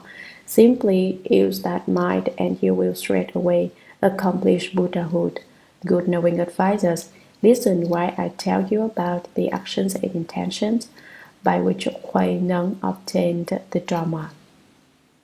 Commentary. The Great Master spoke to the assembly. You are pupil with good roots and much wisdom. The self-nature of Bodhi is one's own originally enlightened, clear, and pure nature. It cannot be produced or destroyed, defied or purified, increased or decreased. Use this mind, don't use your false thinking mind. Using his own name in the formal style, the sixth patriarch calls himself Hui Neng, saying, now I will tell you how Hui Neng obtained the Dharma. Listen. Sutra. Hui Neng's stern father was originally from Fanyang. He was banished to Xinzhou in Lingnan, where he became a commoner. Unfortunately, his father soon died and his aging mother was left alone. They moved to Nanhai, and poor in bitter straits, Hui Neng sold wood in the marketplace. Commentary. From his native district of Fanyang, Hui Neng's father was sent to Lingnan. Because the father is more apt to discipline the children, he is respectfully called stern. The mother ordinarily offers loving kindness to her children, and so she is spoken of as compassionate. Hui, kind, means that he was kind and compassionate, bestowing Dharma upon living beings. Neng, able, means that he was able to do the Buddha's work. The sixth patriarch's family name was Lu. Hui Neng's father was banished to Lingnan, a frontier region during the Tang Dynasty, inhabited by government exiles. The sixth patriarch's father, an official, may have been convicted of an offense and thus banished to Lingnan. Hui Neng had an unfortunate and unlucky life. His father died when the master was between the ages of 3 and 5 years, leaving him alone with his widowed mother. He and his mother moved to Nanhai, where they endured the hardships of poverty. How did they survive? Master Hui Neng hiked into the mountains and chopped wood, returned and sold it in the marketplace, using the money to buy rice for his mother and himself. Sutra.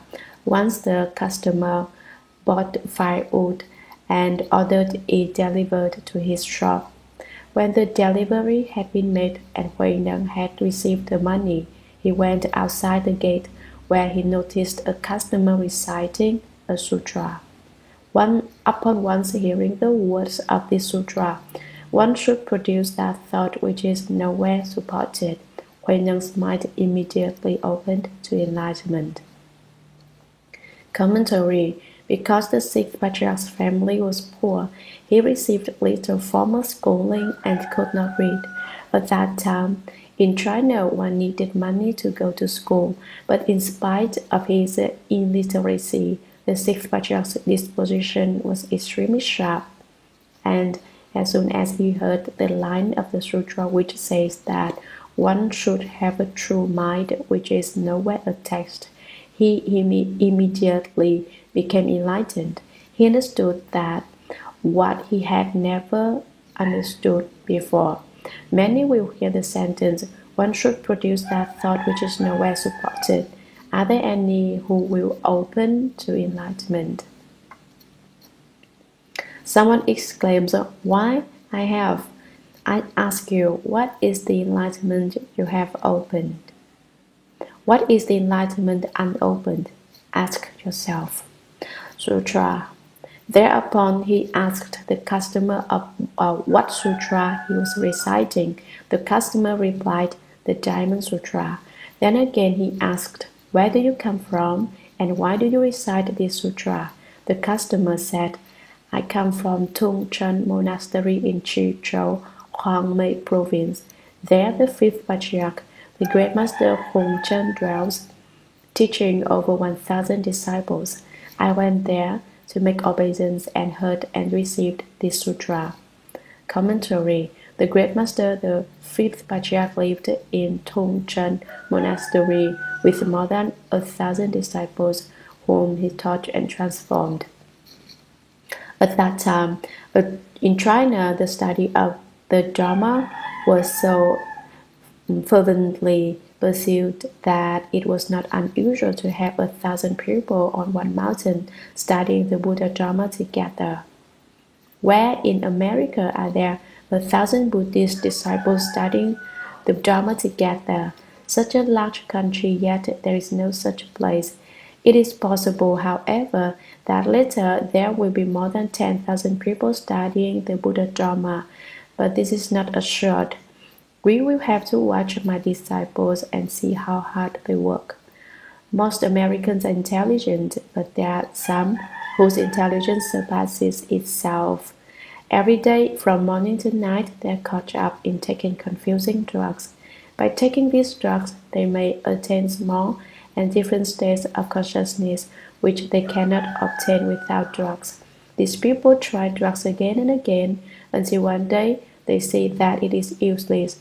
They think, I've been taking drugs for such a long time now, and I still have not become enlightened. When they realize this, they may turn toward the truth. I teach you the Buddha Dharma, so in the future you can speak the Dharma to teach and transform living beings.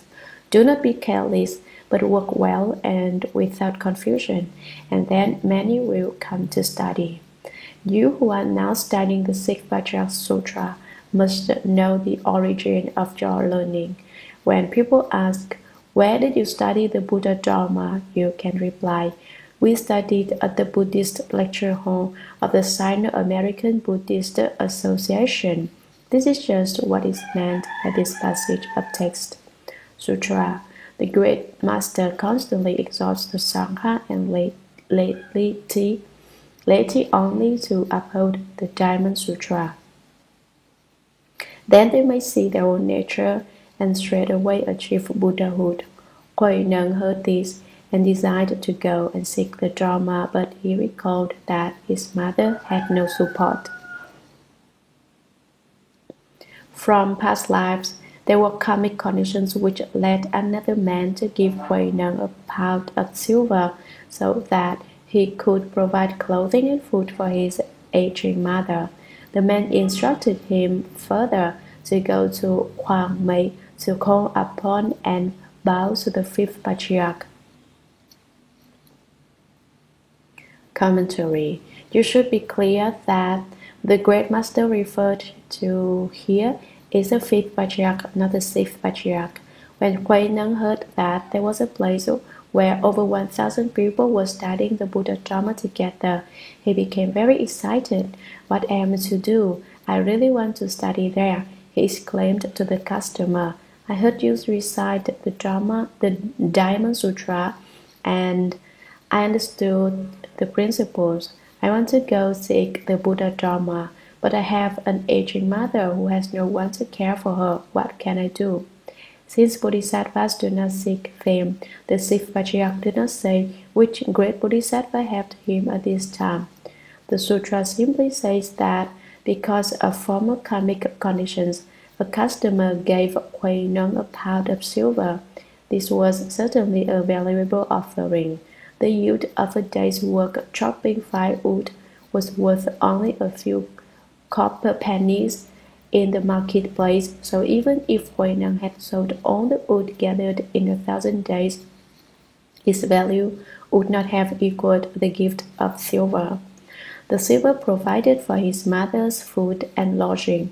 Maybe the man said, you are poor and yet you want to study the Buddha Dharma.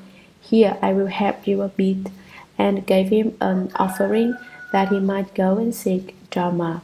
The merit and virtue of this offering was great, and in the future this man will certainly be a flesh-body bodhisattva. Now, perhaps one of us is doing this kind of work. Think to yourself, have I done this kind of meritorious deed? You don't remember, it doesn't matter. There's no need to have false thinking about it. The man urged him on, saying, You have such great faith that as soon as you heard this sutra, you opened to enlightenment and understood the principle. Hurry, go right away to see the great master at Huang Mei. It will surely be worth your while. Do not delay, go at once. Sutra. After Hui Neng had made arrangements for his mother's welfare, he took his leave. In less than 30 days, he arrived at Huang Mei and made obeisance to the fifth patriarch, who asked him, Where are you from? What do you seek? Hui Neng replied, Your disciple is a commoner from Xinzhou in Lingnan and comes from afar to bow to the master, seeking only to be a Buddha and nothing else.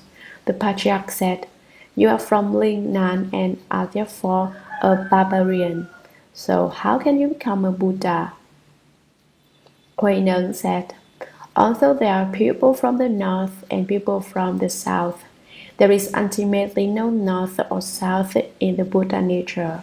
The body of the barbarian and that of the high master are not the same, but what distinction is there in the Buddha nature? The fifth patriarch wished to continue the conversation, but seeing his disciples gathering on all sides, he ordered his visitor to follow the group off to work. Hui Neng said, Hui Neng informs the high master that these disciples' mind constantly produces wisdom and is not separate from the self nature. That itself is the field of blessing. It has not yet been decided that what work the high master will instruct me to do. The fifth patriarch said, Barbarian, your faculties are too sharp. Do not speak further, but go to the back courtyard. Hui Neng withdrew to the back courtyard, where a cultivator ordered him to split firewood and thresh rice. More than 8 months had passed when the patriarch one day suddenly saw Hui Neng and said, I think these views of yours can be of use, but fear that evil people may harm you. For that reason, I have not spoken with you. Did you understand the situation? Hui Neng replied, Your disciple knew the master's intention and has stayed out of the front hall so that others might not notice him. Commentary. As soon as the sixth patriarch made arrangements for his mother's welfare, he left. Some 30 days later, he arrived at the east side of Shuangwei Mountain, a Tongchen monastery. During his journey, he had had no phone stores, and so he was unaware of how much time had passed before he arrived at Huang Mei. The master was 22 years old at the time. When the great master asked from where he had come, Hui Neng told him that he was from the south, from Xinzhou. I don't want anything at all, he said. I only want to be a Buddha. All the rest is irrelevant. The fifth patriarch said, You are the southerner, and southerners are all barbarians. The word barbarians is in Chinese He Liao. He is dog-like animal with an extremely short snout. Liao refers to the coarse people of the borderlands. Basically, this means that those who cannot understand the principles of being human belong to the category of animals. And how can you become a Buddha? Asked the fifth patriarch. The sixth patriarch answered him promptly. Although people are from the north and from the south, he said, the Buddha nature is one and is everywhere the same. The fifth patriarch's disciples were gathered all around, so he said no more. He simply told the sixth patriarch, Good, you have come. Now go to work with the others. Hurry off. Kuei Neng said his own mind always produced wisdom. This wisdom is produced from one's own self-nature, and the fields of blessings are not separate from it. I do not yet know what the Master wants me to do, he said. The patriarch heard Kuei Neng talking this way and said, "This barbarian has sharp roots." He cautioned Hui Neng to be more discreet and not talk so much. "Speak no more," he said. "Go to the back courtyard." In the back courtyard, a cultivator told Hui Neng what to do. When people first come to a place, they are always bullied. This disciple who had not yet left home said to Hui Neng, every day you must cut wood, build a fire, and cook the food. Here's an egg, and be sure to cut the cuddling too. Besides that, every day you must thresh the rice. Over 8 months later, the Bajak saw Hui Neng working on the threshing ground and said to him, "I think that your wisdom and opinions can be used, but fearing jealous people might harm you, I have not spoken with you too much. Did you know that?" Hui Neng said, "I understand. I have not dared go into the front Dharma hall to speak with the Master, lest others notice my actions or the Master's compassion toward me." Sutra. One day the Patriarch summoned his disciples together and said, "I have something to say to you.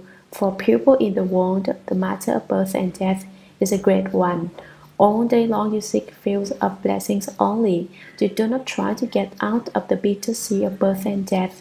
If you are confused about your self-nature, how can blessings save you?" Commentary. The fifth patriarch said, "Regardless of whether you are extremely rich or bitterly poor, you cannot avoid birth and death.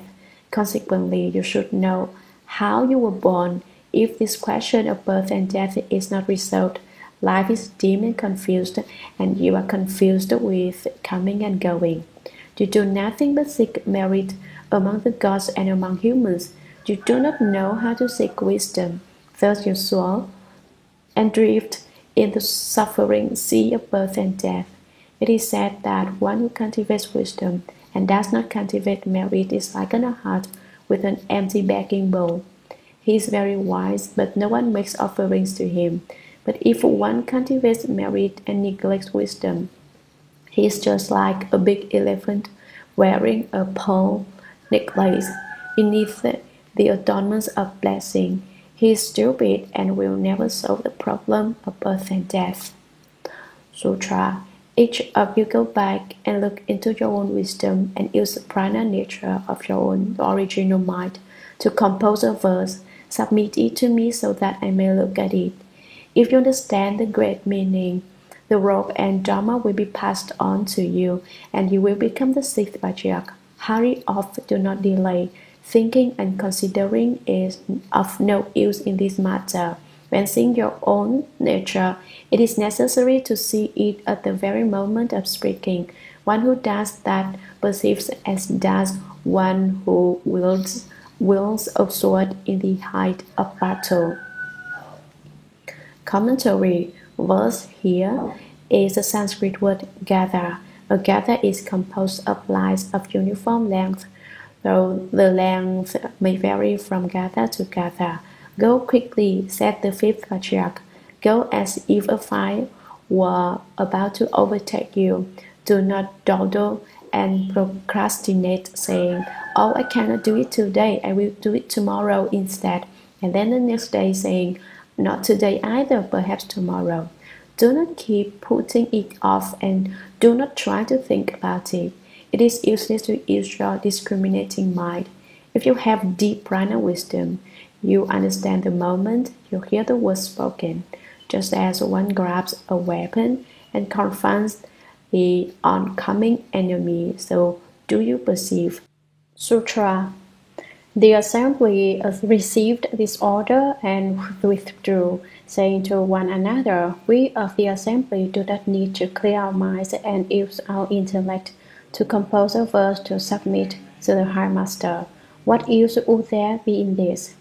Shen Xiao is our senior instructor and teaching transmitter. Certainly he should be the one to obtain it. It would be not only improper for us to compose a verse, but a waste of effort as well." Hearing this, everyone put his mind to rest and said, "Henceforth we will rely on Master Shen Xiao. Why vex ourselves writing verses?" Commentary. They went away to other courts, other gardens, and other buildings, saying to themselves, "Why worry about writing this verse? We do not need to waste the effort." I believe the people who spoke this way were of Shen Xiu's party. Why did they not write verses? Because Shen Xiu's followers were trying to make him the patriarch.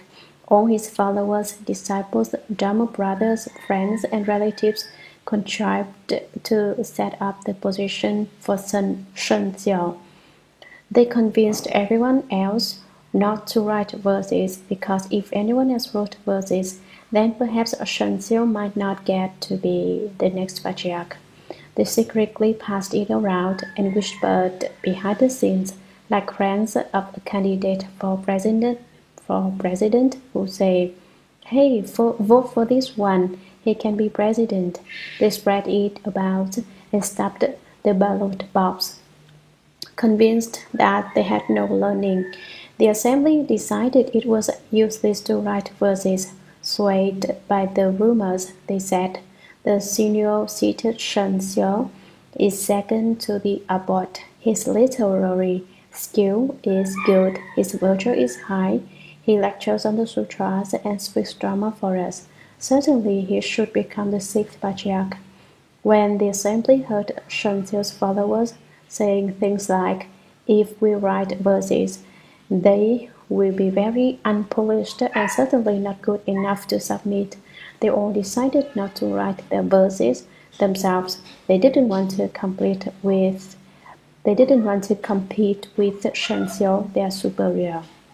Sutra. Shen Xiu then thought, "The others are not submitting verses because I am their teaching transmitter. I must compose a verse and submit it to the High Master. If I do not submit a verse, how will the High Master know whether the views and understanding in my mind are deep or shallow? If my intention in submitting the verse is to seek the Dharma, that is good, but if it is to grasp the patriarchate, that is bad, for how would that be different from the mind of a common person coveting the holy position? But if I do not submit a verse, in the end I will not obtain the Dharma. This is a terrible difficulty." Commentary. The fifth patriarch had announced that in order to obtain the Dharma, one must compose a verse. Shen Xiu knew that if he did not submit one, the fifth patriarch would not know whether Shen Xiu had wisdom, and he could not transmit the Dharma to him. Shen Xiu fretted and worried. "What shall I do? This is very hard. It is just too difficult." Sutra. In front of the fifth patriarch's hall were 3 corridors.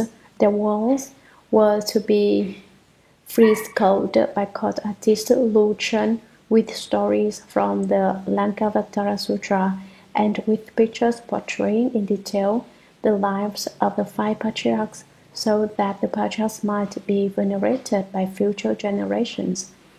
Commentary. The court artist is one appointed as an official to the imperial court because of his talent. The title of the Lankavatara Sutra has 2 meanings: city and cannot be gone to. This city, located behind Malayan mountain, is inaccessible to those without spiritual powers. Shakyamuni Buddha used his spiritual powers to go there and speak the Lankavatara Sutra for the benefit of those who had spiritual powers. The court artist was to depict the miraculous, inconceivable, wonderful transformations which took place in the assembly on Lanka Mountain. The court artist was also to paint pictures illustrating the flow of the Dharma from the great master Bodhidharma, the first patriarch, to the great master Hui Kuo, the second patriarch, and onward from generation to generation. To the fifth patriarch, great master Hung Chen, the paintings would remain in the world so that future generations might receive benefit from respecting and making offerings to them. Sutra. After composing his verse, Shen Xiu made several attempts to submit it, but whenever he reached the front hall, his mind became agitated and distraught, and his entire body became covered with perspiration. He did not dare submit it, although in the course of 4 days he made 13 attempts.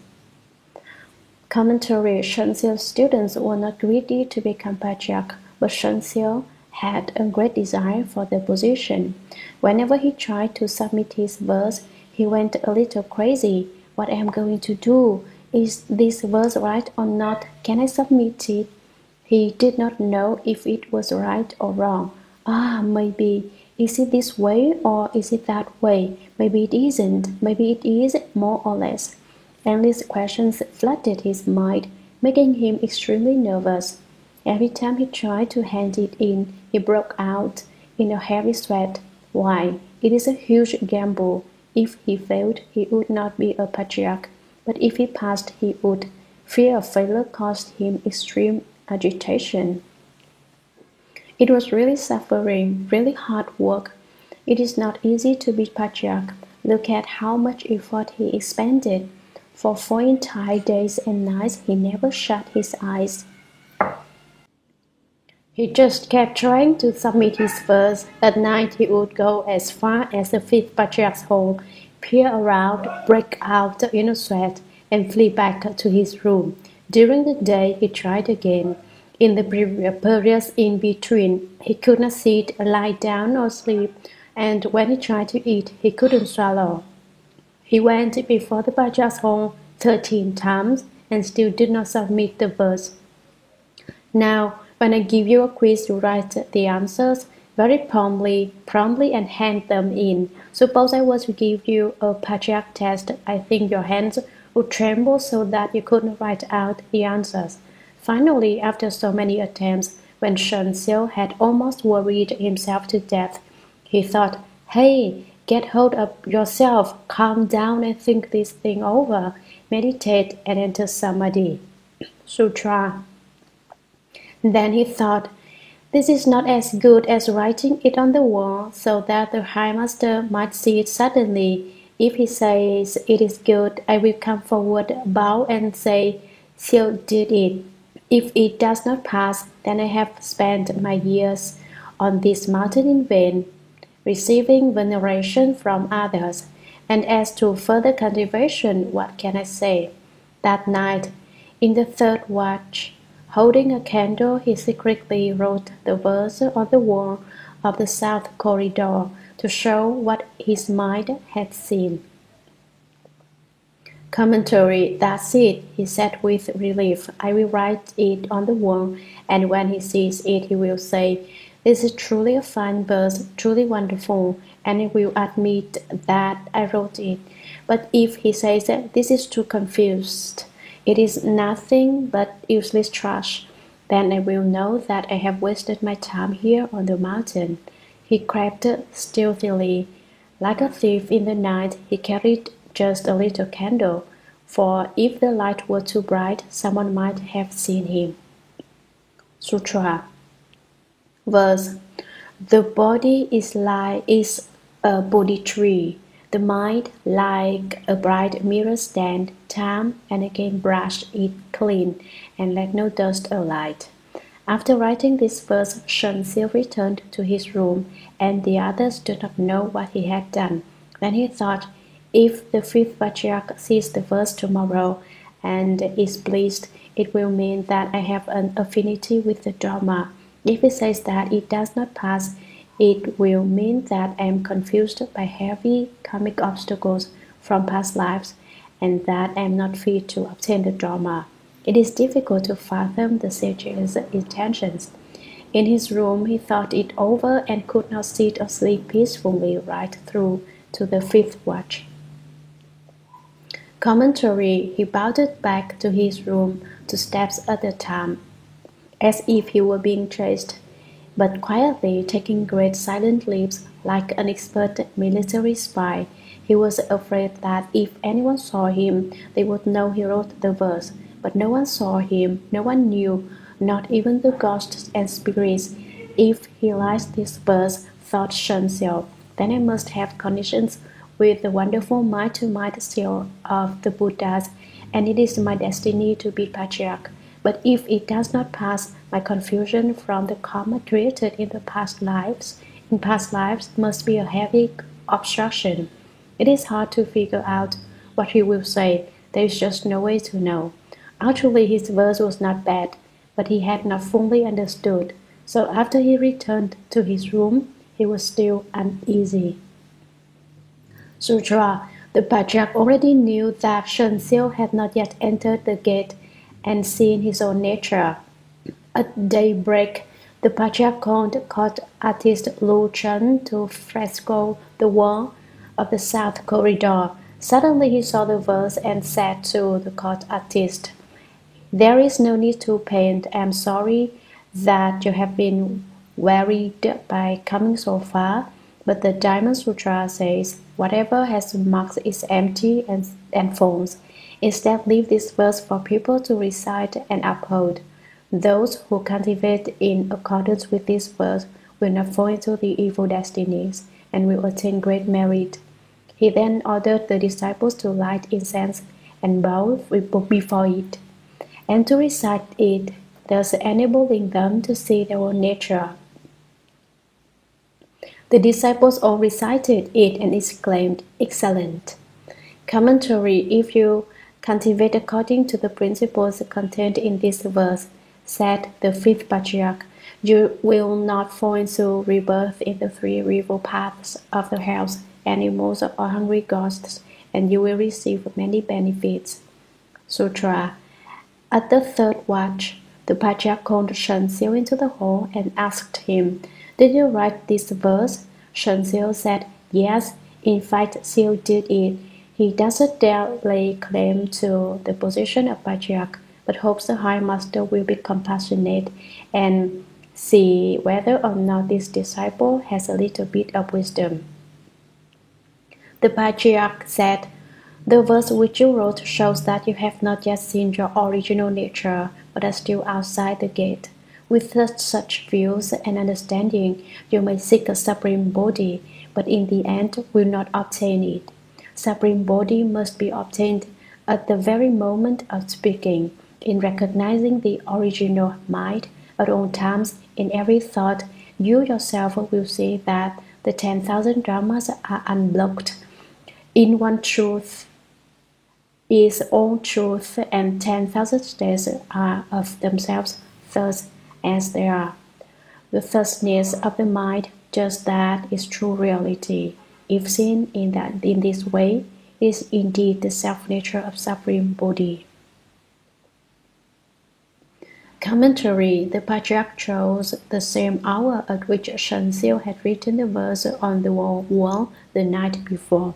He secretly called him in and said, "Psst! Was it you who wrote that verse?" "Yes, yes," Shen Xiu whispered back. "Yes, in fact, I, Xiu, wrote it. I do not dare seek the status of the patriarch, but your verse shows that you are still an outsider," said the fifth patriarch. "You have not yet seen your nature. As soon as you speak the words, know your original nature. When you understand the mind and see your nature, you know that the nature is not produced and not destroyed, for at all times all dharmas are perfectly fused, without the slightest bit of obstruction. There is no place where all dharmas are not identical. When you understand one truth, all truth is understood. The 10,000 externals are all produced from the state which is thus unmoving, and within the mind which is thus unmoving. true reality is to be found. Seen in this way, this state is the original nature exactly. It is the highest enlightenment. And so, in response to Shen Xiu, I wrote a verse myself. Because of the way 10,000 things are born, one who obtains it punishes the mystery oneself. Awakened, the basic substance is fathomed. Body does not decrease or increase. Sutra, go and think it over for a day or two. Compose another verse and bring it to me to see. If you have been able to enter the gate, I will transmit the rope and drama to you. Shen Xiu made obeisance and left. Several days passed, but he was unable to compose a verse. His mind was agitated and confused, and his thoughts and mood were uneasy.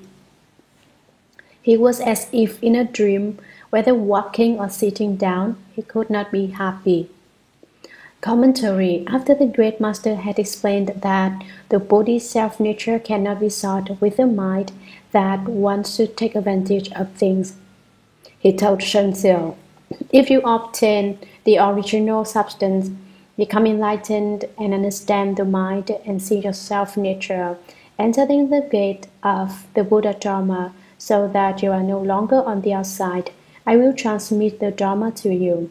Enter the gate means understand the mind and see your own nature. As the days passed, Shen Xiu gradually went insane. Neither his mood nor his thoughts would calm down. Although he was unable to fall asleep, he was as if in a dream. He didn't know what he was doing because his desire to become patriarch was so great. I believe that after he failed the initial test and then was unable to compose another verse, he even considered suicide. Sutra. 2 days later, a young boy chanting that verse passed by the threshing room. Hearing it for the first time, Hui Neng knew that the writer had not yet seen his original nature. Although he had not yet received a transmission of the teaching, he already understood its profound meaning. He asked the boy, "What verse are you reciting?" "Barbarian, you know nothing," replied the boy. "The great master has said that birth and death are a profound concern for people in the world, desiring to transmit the rope and Dharma. He ordered his disciples to compose verses and bring them to him to see. The person who has awakened to the profound meaning will inherit the robe and Dharma and become the sixth patriarch. Our senior Shen Xiu wrote this verse without marks on the wall of the south corridor. The great master ordered everyone to recite it, for to cultivate in accord with this verse is to avoid falling into the evil destinies and is of great merit. Commentary. A young lad ventured close to the threshing floor where the sixth patriarch was working, singing as he walked. The body is a Bodhi tree, the mind like a bright mirror stand. Time and again brush it clean, let no dust alight. The youth was chanting Shen Xiu's verse because he wished to obtain great benefit over the three evil destinies of rebirth and see his nature. When the sixth patriarch asked the boy what he was reciting, the boy replied, "You barbarian. Don't you know that the fifth patriarch said that of all the problems people face, the problem of birth and death is the most grave?" A verse without marks is one which reveals that its author is not attached to marks. "You really have no good rules," the boy said to the sixth patriarch. "After so many days, you still don't know? You're useless, capable only of toiling but bitter work. All you can do is pound rice. You shouldn't let such a fine opportunity slip by. Listen closely, and I will tell you what has happened, and teach you this verse so that you too can become enlightened and see your nature. Pay attention and rely on this verse as you cultivate, so that in your next life you won't have to endure such suffering as you endure now. You won't have to be a horse or a cow or fall in among the other animals or into the house. At the very least, you'll be a wealthy and respected person of good fortune. Your youth's heart wasn't bad at all. Sutra. Hui Neng said, I too would like to recite it to create an affinity. Superior One, I have been pounding rice here for over 8 months and have not yet been to the front hall. I hope that the Superior One will lead me before the verse to pay homage. The boy then led him to the verse to bow. Hui Neng said, Hui Neng cannot read. Please, Superior One, read it to me. Then an official from Changzhou named Zhang Qiyun read it loudly. After hearing it, Wei Neng said, I too have a verse. Will the official please write it for me? The official replied, You too can write a verse? That is strange. Commentary. The boy said, Listen to me and I will teach you. The body is a Bodhi tree. Can you remember that? The mind is like a bright mirror stand. You should remember that. Don't forget. Time again, brush it clean. Let no dust alight. If you remember that verse clearly and study as you chant, you'll certainly receive an efficacious response. Because the late had been so considerate, the Sikh patriarch referred to him as Superior One, a title which is ordinarily reserved for one's master. People who have left home often call their teachers Superior One, acknowledging their high achievement. Then the sixth patriarch said, The layman Hui Neng is truly useless, for he can't read a single word. Superior One, would you please recite it for me? Having heard the verse, he said, Well, I have a verse too, but I'm unable to write it. What can I do? Please, good official, layman Chang, will you write it out for me? The official was wide-eyed with surprise. He looked scornfully at the barbarian and said, How you can write a verse? This is very strange. In my whole life, I have never heard an illiterate who can write verses. Sutra. Hui Neng said to the official, If you wish to study the Supreme Body, do not slight the beginner. The lowest pupil may have the highest wisdom.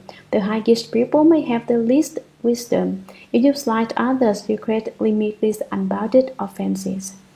The official said, Recite your verse and I will write it out for you. If you attain the Dharma, you must take me across first. Do not forget these words. Hui Neng's verse reads, Originally, Bodhi has no tree. The bright mirror has no stand.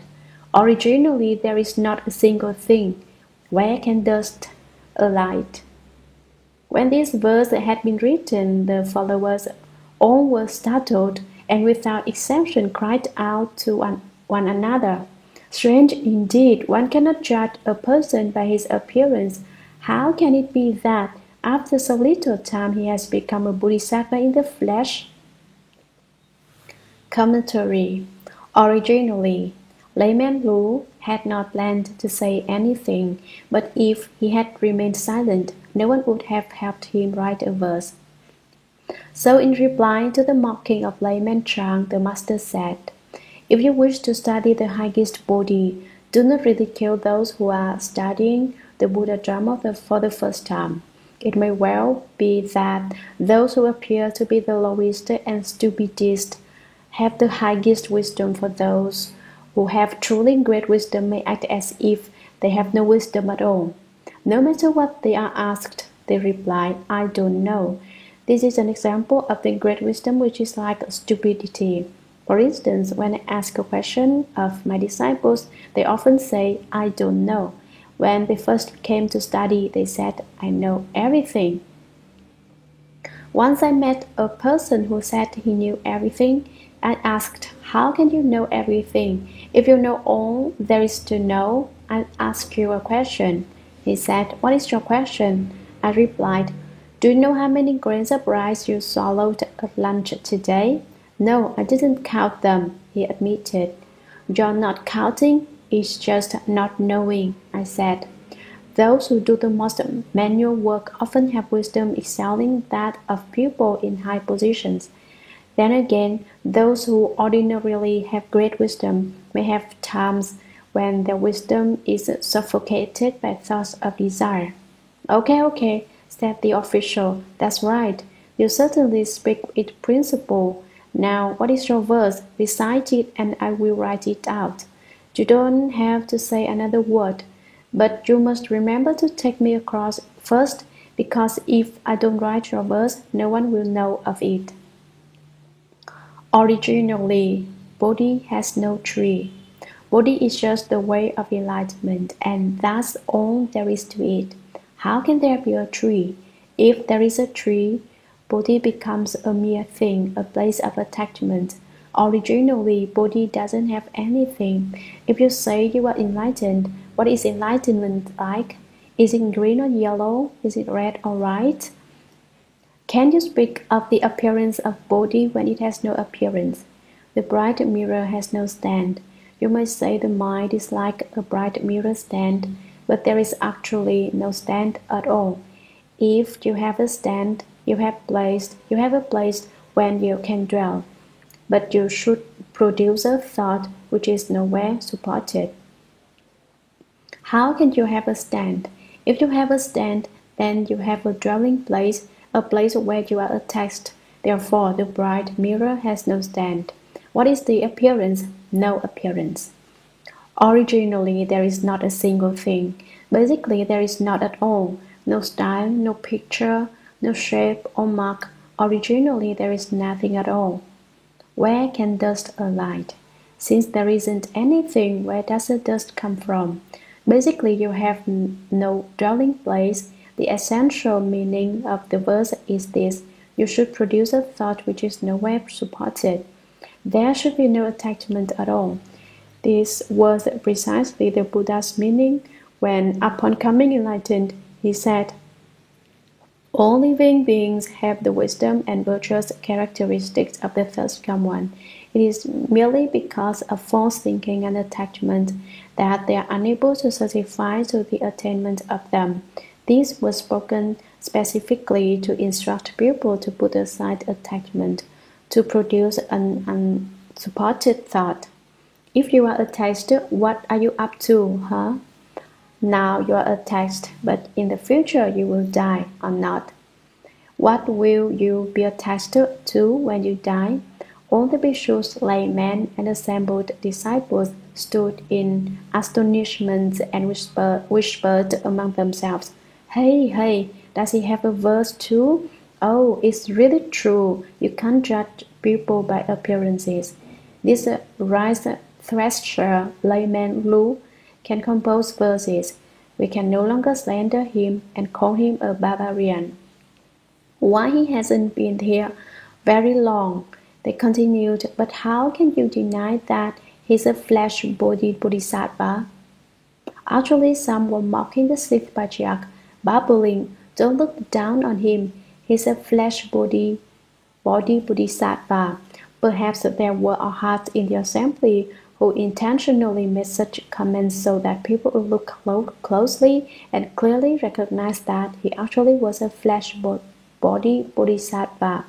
Again, there were those who said, "This is truly a flesh-body bodhisattva," but meant it only as sarcasm and light-hearted ridicule, for they still didn't know if the verse was correct. Everyone was chattering, exchanging comments, making such a racket that the fifth patriarch came to the hall and demanded, "What are you doing? What are you up to?" "This rice thresher, this barbarian, can write verses," they stammered. Sutra. The fifth patriarch saw the astonished assembly and feared that they might become dangerous. Accordingly, he erased the verse with his shoe, saying, "This one, too, has not yet seen his nature." The assembly agreed. Commentary. The gathering was so excited, the fifth patriarch feared that someone might even try to assassinate layman Lu. This sentence of text proves that people with twisted hearts, followers of Shen Xiu, were already locked in a fierce battle for positions of power. If the Dharma and the patriarchate were transmitted publicly to anyone other than Shen Xiu, that person would have been murdered on the spot. But they didn't know that the fifth patriarch was a bright-eyed one who read their scheming minds. So, to protect the sixth patriarch, he erased the verse and said, "This man's verse is also incorrect." Perhaps some of you are thinking, the fifth patriarch lied. First he said that if one cultivated in accord with Shen Xiu's verse, he would not be subject to the three evil destinies, but would gain great benefit and see his own nature. Then the fifth patriarch told everyone that layman Lu had not really seen his nature, when in truth he had. Isn't that false speech? No, this is a provisional teaching, not false speech. The fifth patriarch spoke to protect the new patriarch. He would not allow the others to harm him. In this way, the Buddha Dharma could remain long in this world and be transmitted far and wide. Yes, said the followers, he has not seen his nature. Although they agreed, no one knew whether the verse was right or not. This first verse said, Bodhi is a tree. The second said, Bodhi has no tree. The first verse said, the bright mirror has a stand. And the second said, there is no mirror stand. Which was right, which was wrong, no one understood. None of them had become enlightened, so they couldn't recognize an enlightened verse. It is like the judging of a doctoral dissertation. If you only have a master's degree, you cannot judge a doctoral dissertation. It is the same with the enlightened and the unenlightened. Since they were not enlightened themselves, the followers did not understand, and so they simply agreed with the master and said, no, this one has not yet seen his nature. Sutra. The next day the patriarch secretly came to the threshing floor where he saw Hui Neng pounding rice with a stone tied around his waist, and he said, a seeker of the way would forget his very life for the Dharma. Is this not the case? Commentary. The next day everyone was quiet and no longer worrying about who was enlightened and who was not. The fifth patriarch secretly left his room and went quickly to the threshing floor to see the great master Hui Neng. As he went, he peered about to see if anyone was looking. Just like a Shen Xiu, when he had finished writing the verse, he ran silently, darting glances over his shoulder to make sure no one saw him. When the fifth patriarch got to the threshing floor, he saw Hui Neng pounding rice. He had tied a stone around his waist and pounded rice so that others could eat. What was he doing? He was practicing the Bodhisattva way, forgetting others and having no notion of self. He did not think, why should I pound rice for you to eat? You don't work. You don't do anything at all. I pound rice all day, and it is very difficult. He did not think that way. Instead, he thought, you do not work, fine. I'll do it myself. Just like one of my disciples who is just so busy that when he is called to lunch, he says, wait a minute. I really like that kind of disciple, but not everyone can be that way. Isn't that so? The fifth patriarch said, remember this, it must be this way. You must give up being afraid of difficulty to the point of forgetting to eat. No one knows how many days the sixth patriarch went without eating. No one called him to eat, and he himself forgot about it until he had no strength. He tied a heavy rope around his waist to add weight to his body so that he could pound the rice. I think he used the stone to add to his weight because he had not eaten for some time. However, you should not get a text and think it was definitely like that. On the other hand, do not think it definitely wasn't like that. The profound insight comes from precisely that kind of non-attachment. Sutra. Then the fifth patriarch asked, "Is the rice ready?" Hui Neng replied, "The rice has long been ready. It is now waiting only for the sieve." Commentary. This passage in the Fifth Patriarch's Sutra is extremely important. The fifth patriarch found the great master Hui Neng toiling on the threshing floor and asked him, "Is the rice ready?" On one level, the question means, "Have you finished threshing the rice?" On another level, the meaning is, "Have your efforts been successful? Has your work taken you up to the road?"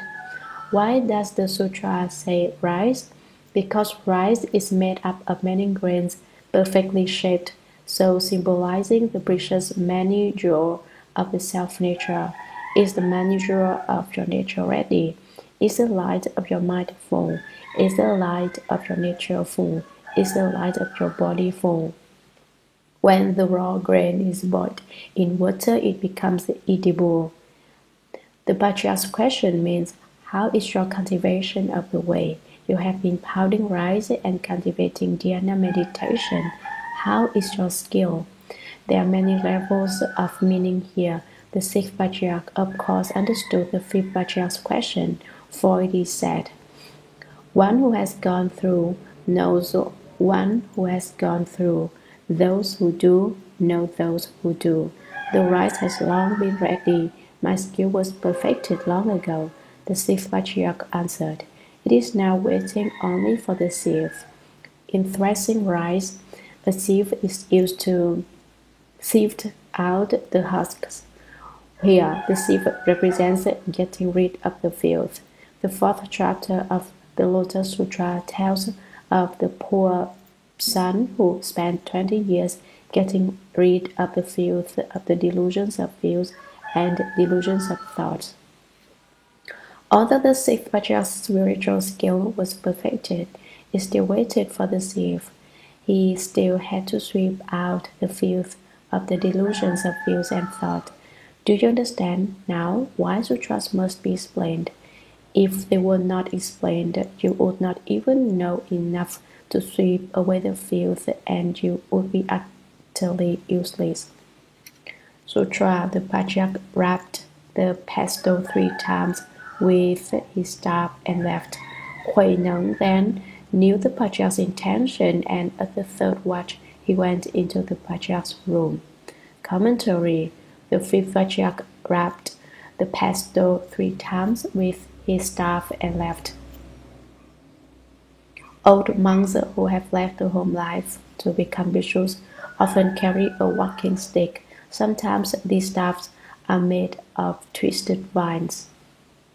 The great master Su Yun said, "We go to pick the ivy, lively like a dragon, beating wind and rain, beating empty space. The ivy vine curves and twists like a dragon, who by attacking the wind and rain attacks empty space. That is certainly a case of going out to look for trouble. If that vine were as busy as my disciples, it would have no time to beat space and wind." Knock, knock, knock went the fifth patriarch's staff. And how do you think he left? If you know, then you know.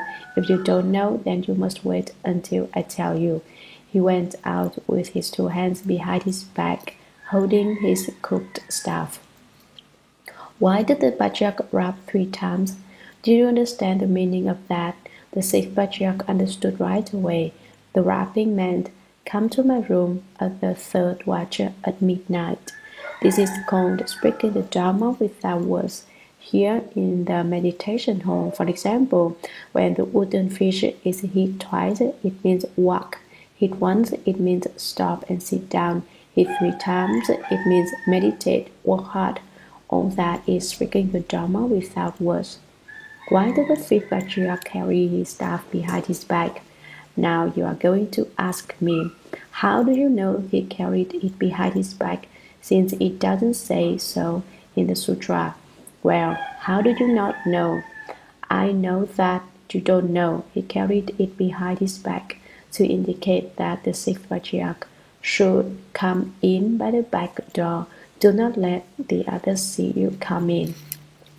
If the fifth patriarch had said openly, "Come to my room of the third watch and we'll have a little talk," I am sure that the word would have spread like fire to Shen Xiu's ears, and Shen Xiu and his disciples would not have been very kind to the sixth patriarch. The fifth patriarch tested the sixth patriarch's wisdom by rapping his staff 3 times and putting it behind his back. The sixth patriarch understood, but no one else did. They were all as if deaf and dumb, without any idea as to what had transpired in this wordless exchange of Dharma. At midnight, as soon as the sixth patriarch entered the room, there was a quick exchange. "What are you doing here?" demanded the fifth patriarch. "But the patriarch told me to come at the third watch," came the reply. "Really? Did I tell you that? How could I have forgotten? What do you think you are doing? Why did you come in the back door instead of the front door? Did the master not tell me not to use the back entrance?" The fifth patriarch laughed and said, "You are not bad, really not bad. You are all right." "You ask how I know that. I ask, how do you not know it?" Sutra. The patriarch covered them with his precept sash so they could not be seen. And he explained the Diamond Sutra for him down to the line, one should produce a thought that is nowhere supported. Commentary. The fifth patriarch was afraid that someone might have seen the great master Hui Neng enter his room and might be outside the window eavesdropping. At that time, the windows were made of paper, so to ensure privacy, the fifth patriarch pulled his robe over both their heads. The fifth patriarch's explanation of the Diamond Sutra was not a public one, such as I have given you. His was a secret and very difficult explanation, telling the sixth patriarch how to forge an indestructible body. When he heard the words, "One should produce a thought which is nowhere supported," Hui Neng achieved the great enlightenment and knew that all the 10,000 dharmas are not separate from the self-nature. He suddenly experienced that even greater enlightenment.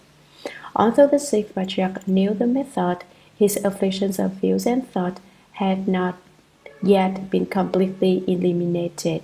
That he was waiting for the sixth can mean also that no one had certified him, even though in his intense vigor he had reached a high peak, and the fire in the censer was pure green. He had not yet been certified by a good knowing adviser.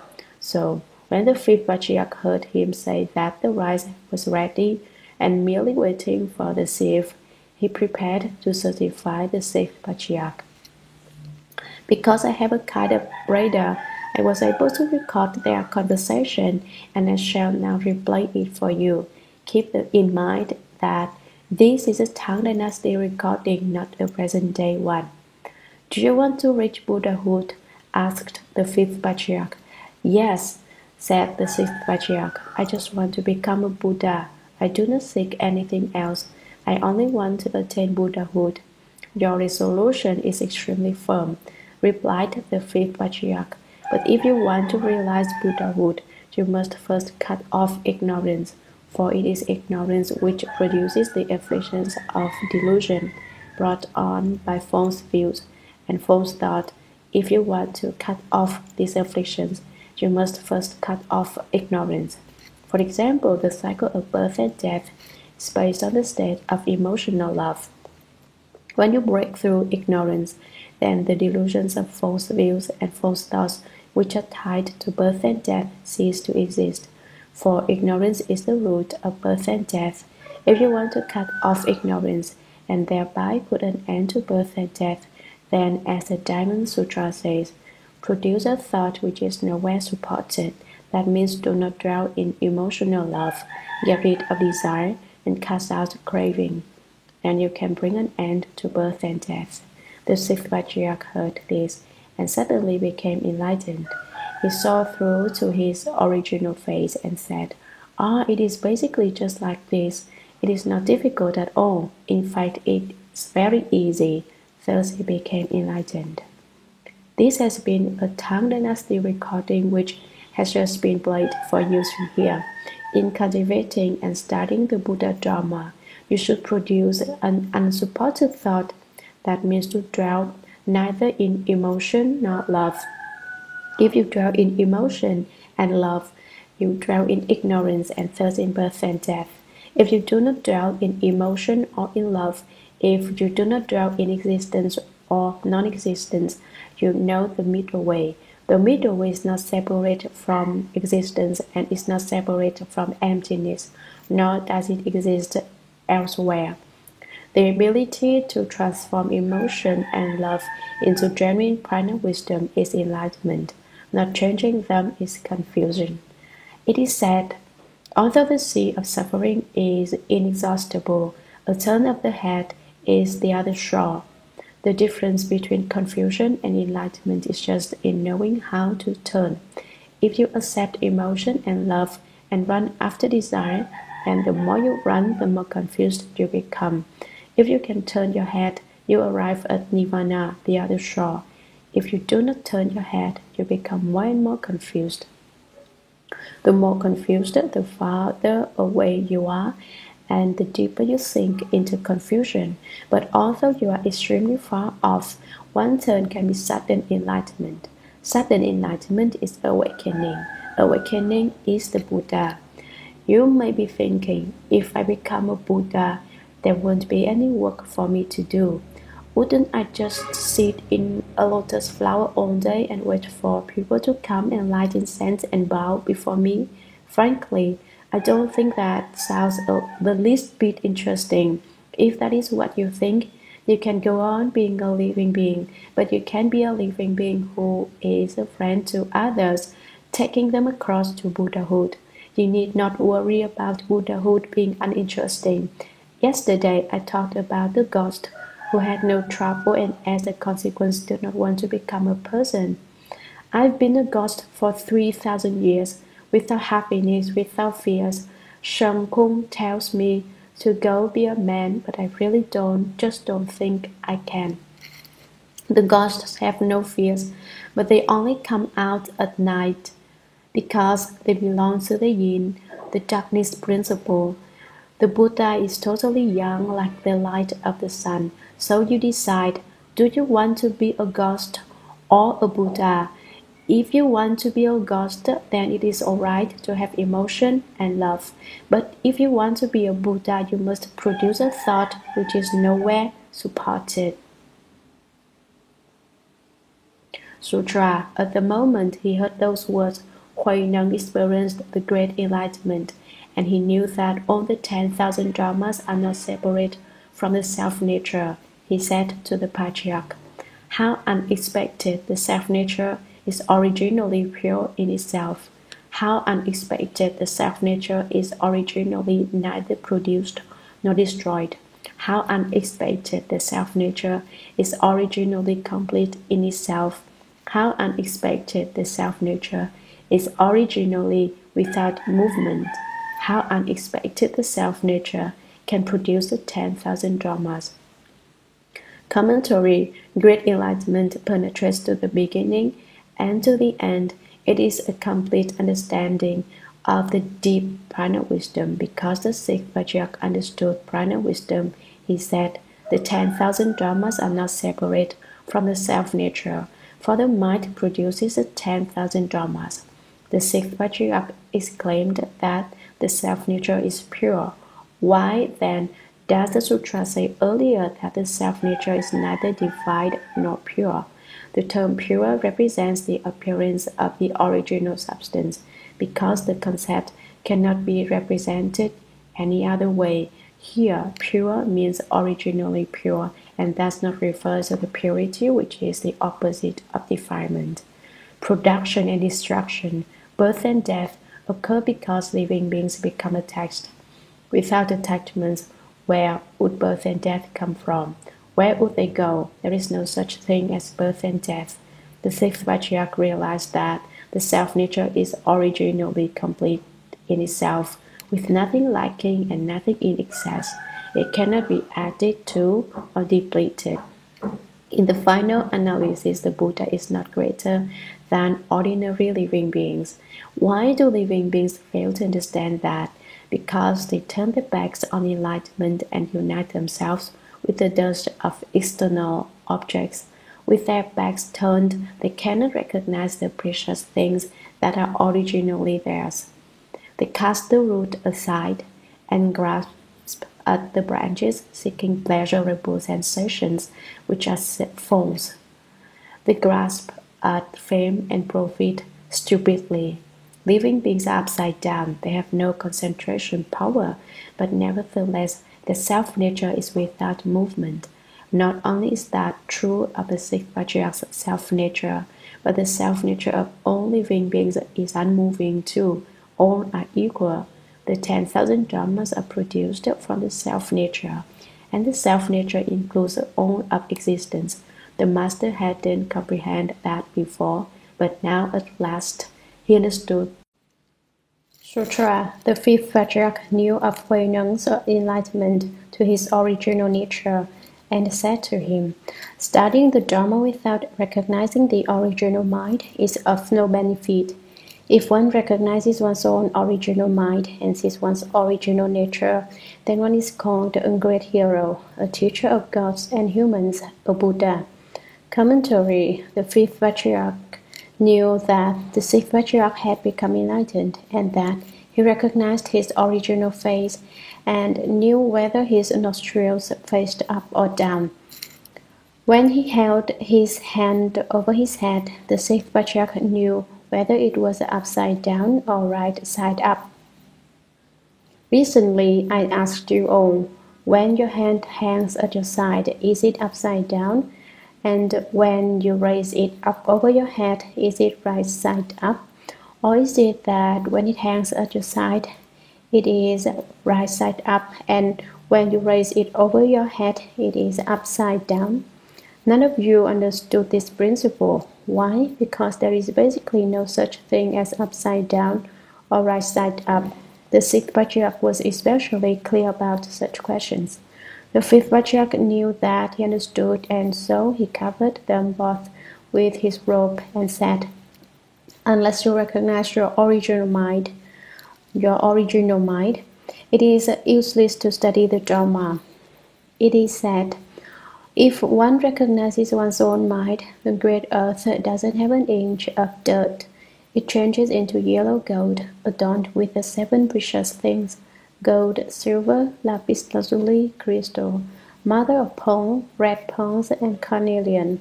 You say, "It doesn't look like that to me." Of course it doesn't. You haven't recognized your original mind. When you recognize it, you will see things differently. It's like wearing tinted glasses. If you wear red glasses, people look red, and if you wear green glasses, they look green. If your glasses are yellow, then everyone looks yellow. Because you haven't recognized your original mind, the great earth appears to be covered with dirt. This is because the dirt within you is so great. What is the dirt? It is simply your scattered thoughts, for without them, the great earth doesn't have an inch of dirt. Studying the Buddha Dharma is of no benefit unless you recognize your original mind. Look at it. What color is it? Is it green, yellow, red, white, or black? Is it long or short, square or round? What does it look like? What is its appearance? To say it has an appearance is an analogy, because fundamentally it has no appearance. When you recognize this no appearance, you will understand. But before you have recognized it, do not speak about it in a confused way. Recognize your original mind and see your nature. At that point, you are a Buddha, because in the final analysis, living beings are the Buddha, and the Buddha is a living being. We now have the opportunity to realize Buddhahood. Not recognizing, not seeing, however, you still must study the Buddha Dharma. Sutra. He received the Dharma in the third watch, and no one knew about it. The fifth patriarch also transmitted the Saturn teaching and the robe and bow, saying, "You are the sixth patriarch. Protect yourself carefully. Take living beings across by every method and spread the teaching for the sake of those who will live in the future. Do not let it be cut off." Commentary. At midnight, the fifth patriarch transmitted the wonderful Dharma to the sixth patriarch, using the mind to seal the mind, and no one at all knew about it. The insiders didn't know, the outsiders didn't know, not even the ghosts and spirits knew. The fifth patriarch transmitted the teaching of sudden enlightenment, which points directly to the mind to see the nature and realize Buddhahood. "Think this over," he said. "You are the sixth patriarch. As you cultivate the Buddha Dharma, you must walk the true path. Do not simply talk about enlightenment. Do not use head-mouth Zen and say, 'I have studied the Dharma to the point that when there is no principle, I can make one up. I can prove that there is no truth or falsehood, and that to understand that by itself is to understand the ultimate meaning of the middle way.' Don't talk that way. It is just head-mouth Zen, because it comes not from real cultivation, but from jealousy and obstructions and an obsession to be number one. If you are like that, you certainly can't be a patriarch." The fifth patriarch gave the Dharma to Huineng because Huineng always practiced the Bodhisattva way. He pounded rice for everyone to eat and so helped them in their cultivation. But that same Bodhisattva conduct is practiced here in the kitchen of this temple by the cooks. They make extremely fine food. However, when I eat, I don't notice whether it is good or not because I don't have time to investigate eating dharmas. Today at lunch, didn't I say that one who tastes his food and thinks it's good or bad has no spiritual skill? Bodhisattvas help others at every level, not obstructing them, but like the superior man, mentioning their good points instead. For instance, when I announced that several people were going to leave home and asked if anyone objected, no one did. You said, "I commend those who want to leave home. Your not objecting is practicing the Bodhisattva way." Late at night, the sixth patriarch easily obtained the patriarchate. The fifth patriarch approved, but he didn't consult anyone because he knew they would have protested. "Go out into the world," said the fifth patriarch. "Protect the robe and bow, for they have been handed down from Shakyamuni Buddha from generation to generation. Take everyone across and spread the Dharma into the future. Don't let it be cut off." The fifth patriarch, sad and worried, was on the verge of tears. How do I know he wanted to cry?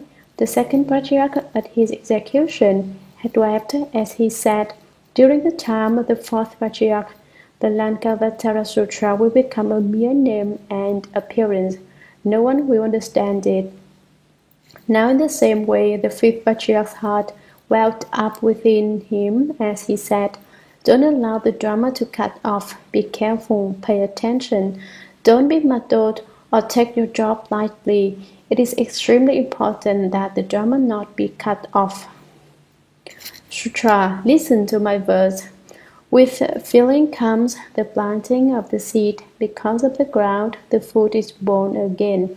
Without feeling, there is no seed at all. Without that nature, there is no birth either. Commentary. With feeling comes the planting of the seed. I have a feeling of loving kindness, and so I have come to plant a seed. Feeling can mean compassion. I have a compassionate feeling, and so I have come to plant the seed to transmit the Buddha Dharma to you. Because of the ground, the fruit is born again. This transmission is like putting a seed into the ground so that the plant can grow and bear fruit.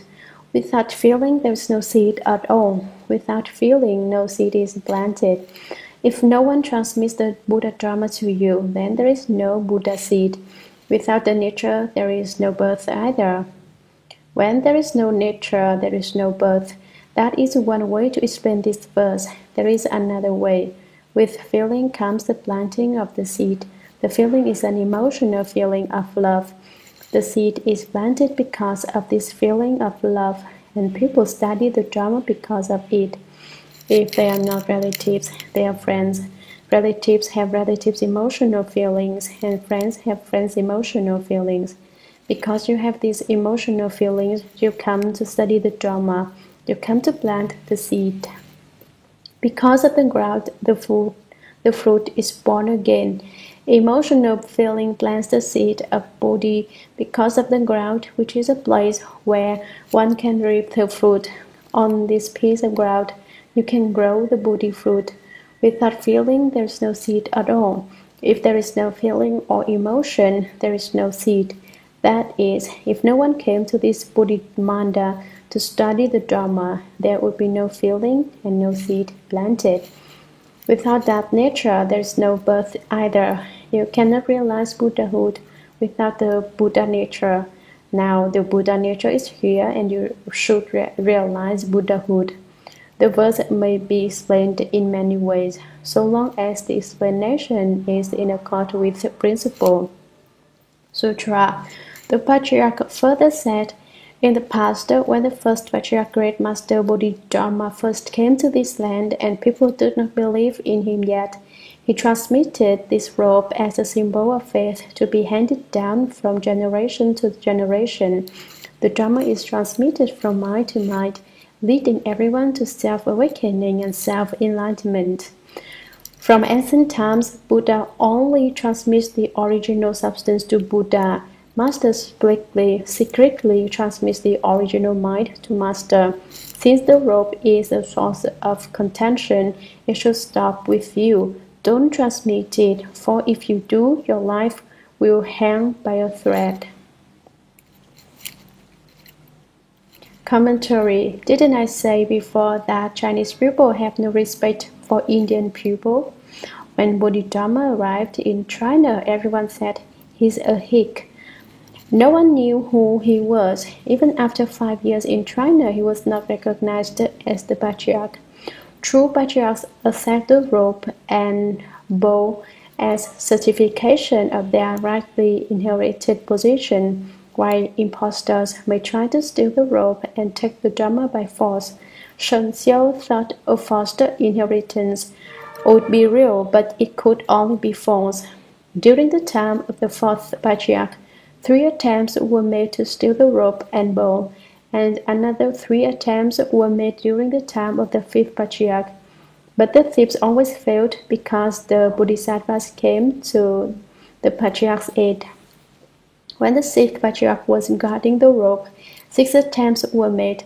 Later the robe and bow were taken by Emperor Wu Zetian. It is not certain who it was entrusted to afterward. The fifth Patriarch cautioned Huineng, if you suspend 100-pound rock from a thread, it is certain to snap. So with your life, if you continue to transmit the rope. Sutra. You must go quickly, for I fear that people might harm you. Huineng asked, where shall I go? The Patriarch replied, stop at Huai and hide at Hui. Huineng received the robe and bow in the third watch. He said, Huineng is a southerner and does not know these mountain roads. How does one reach the mouth of the river? The fifth Patriarch said, you need not worry, I will accompany you.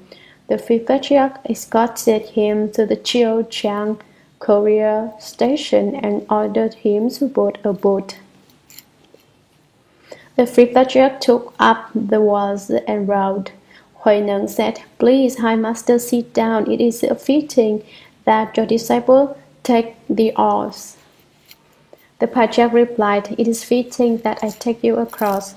Huineng said, when someone is deluded, his master takes him across, but when he is enlightened, he takes himself across. Although the term taking across is the same in each case, the function is not the same. Commentary. The fifth patriarch instructed the sixth patriarch to leave quickly, for he knew that Shen Xiu's followers would certainly want to kill him when they realized that he had inherited the patriarchate.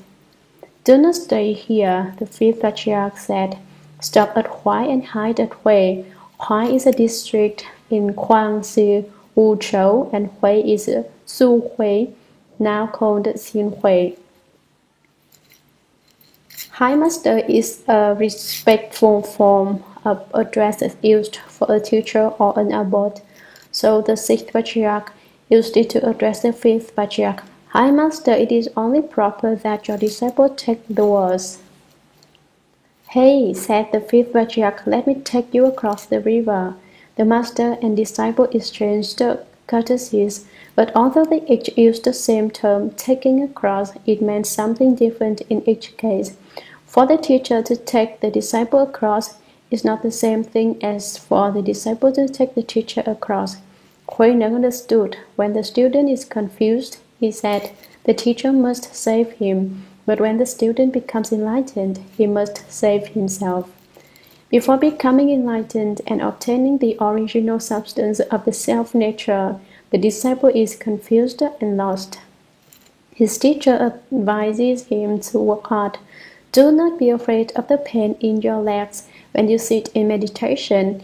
If you are afraid of suffering, you cannot become enlightened. The sixth patriarch, when he hung a stone around his waist so he could pound the rice harder, was not afraid of suffering. The rock which the layman Lu, the sixth patriarch, used to tie around his waist when he pounded rice is still on Pingmao Mountain at Tongshan Chen Monastery, and carved on the rock is the inscription, "The rock Huineng, the former layman Lu, tied around his waist." Sutra. Huineng was born in the frontier regions and his pronunciation is incorrect. Yet he has received the Dharma transmission from the Master. Now that enlightenment has been attained, it is only fitting that he take his own nature across. The Patriarch replied, "So it is, so it is. Hereafter, because of you, the Buddha Dharma will be widely practiced. 3 years after your departure, I will leave this world. Start on your journey now and go south as fast as possible. Do not speak too soon, for the Buddha Dharma arises from difficulty." Commentary. Because he was from the south, the sixth patriarch spoke Cantonese rather than Mandarin, so few people understood him. Nevertheless, he inherited the mind seal of the wonderful Dharma. Master Huineng was truly enlightened, unlike some people who are not enlightened but cheat and say that they are, who have not testified to the fruit of enlightenment but lie and say that they have. The fifth patriarch thought, "This disciple knows my heart." He said to Huineng, "Yes, it is just the way, just that way. One should take one's own nature across. Remember that, for example, someone must teach you to recite the Suragama mantra, but once you know how, you must recite it on your own. People should not have to say, 'It is time for you to recite the Suragama mantra again.' Someone must teach you to recite sutras, but then you must do it yourself. That is what is meant by taking one's own nature across. A teacher shows you how to remove afflictions. He says that anger is harmful and that one should transform one's nasty temper into Bodhi. Once taught, the nature cannot be taken across unless the method is applied. The Master says, don't get upset when faced with a crisis. Proceed as if nothing has happened. All things are like flowers in the sky or the moon's reflection in water, unreal, illusory, like a dream or a dewdrop. Remember that, and there will be no affliction. If when faced with a situation or state of mind, you see through it and put it down, you have taken your nature across. Smoking can be a problem, the teacher says. Stop smoking. Smoking hinders cultivation. When I said that to one disciple, he said, Stop smoking, I'll give it a try. And he stopped. He took his nature across. Another disciple is fond of drinking. Having studied the Buddha Dharma, he ought to have quit drinking. But he says, I'm confused, I'm not enlightened. If you stop, you become enlightened. If you don't, you sink into confusion. Whether or not you become enlightened is entirely up to you. Cutting off all unwholesome activities is to become enlightened and to take your nature across. Not understanding, you may think, the Dharma Master says that drugs are bad, so I take some more. I take a double dose. No, I take 5 times as much. I keep getting high until I am enlightened. Continue to take drugs and you will poison yourself and die instead. Confused by drugs, you cannot take your nature across. Before studying the Buddha Dharma, you should not do confused and wicked things. After you have studied the Buddha Dharma, the prohibition is even stronger. If you continue to misbehave, you commit the crime of knowing and intentionally violating the Dharma.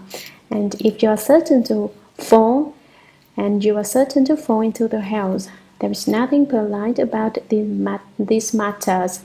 If you do confused and wicked things, you will fall into the house. If I do them, I will fall into the house. If someone else does them, he will fall into the house. No one can avoid this. In 100,000 ages, the karma made is not destroyed. When the causes and conditions rebound, you undergo the retribution by yourself. No one can suffer for you in the house. Karma refers to acts of killing, stealing, sexual misconduct, lying, and drinking, all of which bear retribution in the future. Your karma does not get lost, and it is you and you alone who must suffer the consequences. However, if you end your confusion and get rid of the dirt, you can easily take your nature across. The dirt in your nature is your upside-down actions, your false thinking, your ignorance, your outflows, and your bad habits. Eliminate these and you have taken your nature across. When I lectured this sutra in another place, I said, if you create offense karma, you will go to the house. If someone else creates offense karma, he will go to the house. If I create offense karma, I will go to the house. One person who was there objected. Dharma Master, he said, I have never seen this house. Where are they? I would like to take a look at them because I simply don't believe they exist. I said, it is easy enough to fall into the house, and if you try to fall into them, you will fall even more quickly and not escape for a very long time. I hope that those who wish to try out the house will reconsider. What kind of person can take his own nature across? A person with wisdom. Deluded people, on the other hand, cannot take their nature across. And what is more, even if a teacher tries to help them, they refuse to listen. It is like trying to teach a dog. You say, don't bite pupil, and the first chance it gets, the dog bites someone. So you hit it and it still bites pupil. Why? Because it has a stupid nature. Cats are just the same. You can tell a cat, do not kill mice, do not take life, but nevertheless the cat kills the first mouse it sees. You may try to teach a mouse not to steal, but still it sneaks off and steals. Smoking and drinking are done by those who do not know any better. People with a true and proper understanding do not do mixed up things. People with mixed up understanding do not do true and proper things. You must correct your own faults. Your teacher shouldn't have to watch your every move and follow you around to make sure that you behave. You must take your own nature across. This is general explanation, for if I were to speak in detail, I would not finish until the exhaustion of the boundaries of the future. I have transmitted my Dharma, and in 3 years I will complete the stillness and go to Nirvana, said the fifth patriarch. Go well, and whatever you do, don't be lazy. Go well, don't go bad. Don't go the wrong way. Don't take drugs and ruin your body, for your body is your means of cultivation. If you ruin your body, how will you be able to cultivate? Go well, do your best. Quickly head south. That is certainly the kind of advice the fifth patriarch gave. But don't speak of the drama too soon. Hide your light and store up your potential as children are fed well so that they may concur. Sutra. After Hui Neng took leave of the patriarch, he set out on foot for the south. In 2 months, he reached the Taoyu Mountains. The fifth patriarch returned to the monastery, but for several days he did not enter the hall. The assembly was concerned and went to ask, "Has the master some slight illness or problem?" "There is no illness," came the reply, "but the robe and Dharma have already gone south." "Who received the transmission?" they asked. "The able one obtained it," said the patriarch. The assembly then understood, and soon several hundred people took up pursuit, all hoping to steal the robe and bow. Commentary. The sixth patriarch left the fifth patriarch, no longer attending upon the high master or making offerings to him.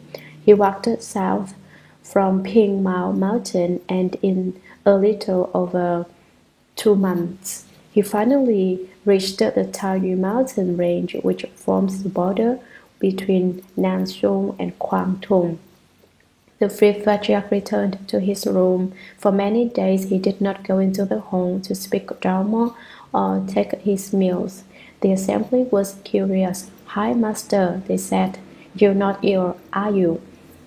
"You may all disperse," said the fifth patriarch, "because I no longer have the Buddha Dharma. The robe and Dharma have gone south. I intend to rest now. I am going to retire." "Who received the transmission?" they asked. "The able one," said the patriarch. "He who was able to obtain it. Whoever the able one is, he got it." When this announcement was made, there were those in the assembly who had keen intelligence, one of them being Dao Master Fa Chu. He was one of the 10 people to whom the fifth patriarch gave instructions before he entered Nirvana, telling them, "Each of you go to a different direction and be a Dharma host." But now when Fa Chu heard the fifth patriarch say that the able one had obtained the transmission, he cried out, "No, that must mean the southern barbarian has got the Dharma. How strange!" The able one refers to Hui Neng. Able Neng was his name. Word spread, and soon everyone knew. They all objected violently. "No, no," they shouted. "How can it be? Let's go take it from him right now." Several hundred powerful people ran after Hui Neng. Consider the situation. The fifth patriarch had transmitted the Dharma to a barbarian, and the entire assembly was resentful. "How could you give it to him?" they said. "We have been following you for so many years. Why didn't you give it to us?" They thought to themselves, "The patriarch's brain must be addled. How else could he give the Dharma to such a hick? How can he become the sixth patriarch? We should get back the robe and bow by force." Sutra. One Bhikshu, Hui Ming, a coarse-natured man whose lay name had been Chen, had formerly been a fourth-class military official. He was intent in his search and ahead of the others. When he had almost caught up with Hui Neng, the latter tossed the rope and bow onto a rock, saying, "These rope and bow are tokens of faith. How can they be taken by force?" Hui Neng then hid in a thicket. When Hui Ming arrived, he tried to pick them up, but found he could not move them. He cried out, "Cultivator, cultivator, I have come for the Dharma, not for the rope." Hui Neng then came out and sat cross-legged on a rock. Hui Ming made obeisance and said, "I hope that the cultivator will teach the Dharma for my sake." Hui Neng said, "Since you have come for the Dharma, you may put aside all conditions. Do not give rise to a single thought, and I will teach it to you clearly." After a time, Hui Neng said, "With no thoughts of good and with no thoughts of evil, at just this moment, what is Superior One Hui Meng's original face?" At these words, Hui Ming was greatly enlightened. Commentary: Bishop Hui Ming was coarse and uneducated. He never opened his mouth unless it was to scold someone, and if they refused to listen, he beat them. He could smash a rock of several hundred pounds with one blow. With this extraordinary strength, he became a fourth-class army officer. Hui Ming had one peculiar trait: his feet were covered with feathers which enabled him to run fast. He could travel 60 miles a day compared to the ordinary man's 30. His feathered feet and great strength carried him far ahead of the others. As he flew along, his mind raced. "I'll get the rope and bow, and then it will be mine. It belongs to the strongest man." Then when Hui Neng saw this big, crude, feather-footed pursuer, he was a bit frightened. Although he had obtained the Dharma, he had just begun to cultivate and did not yet have great spiritual power. He shouted into empty space, "This rope and bow are symbols of the faith. How can you take them by force? How can there be any dispute? What do you think?" Hui Ming had actually intended to grab the rope and bow and run, but he could not move them. Why do you suppose he couldn't move them? After all, he was so strong, he could have smashed the bow to smithereens with a single blow and have ripped the rope to shreds. Yet for all his strength, and as light as the rope was, he couldn't budge it. This indicates that there were Dharma protectors, gods, dragons, and others of the 8 divisions present guarding the rope and bow. Since he couldn't grab them, he thought, "That's strange.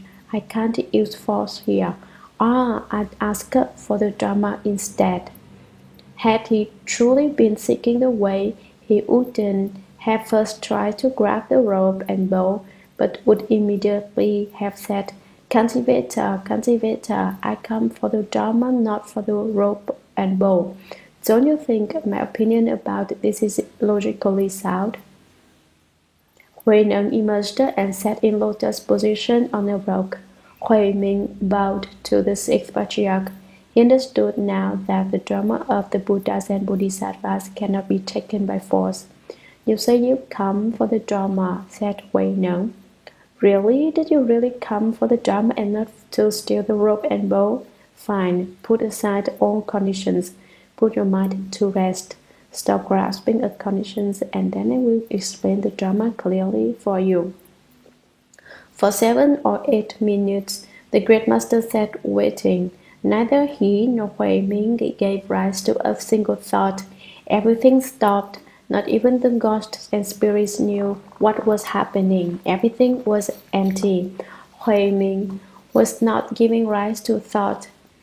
He was not thinking north, south, east, or west, so Hui Neng said, "With no thoughts of good and no thoughts of evil, at just that moment, what is Superior Ming's original face?" Since the 6th patriarch was at the time still a layman, he respectfully addressed Hui Ming as Superior One. The word "what" means "who." In the Dhyana school, we meditate on the question, "Who is reciting the Buddha's name?" When Hui Ming heard the word "what," he became enlightened. "Oh," he said, "originally it is just this way."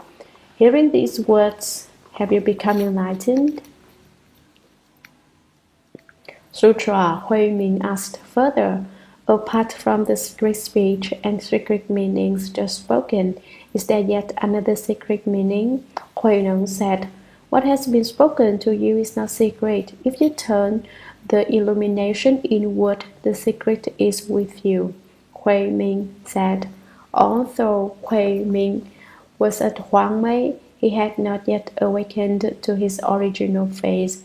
Now that he has been favored with this instruction, he is like one who drinks water and knows for himself whether it is cold or warm. The cultivator is now Hui Ming's master. If you feel that way, said Hui Neng, then you and I have the same master, Huang Mei. Protect yourself well. Hui Ming asked further, where should I go now?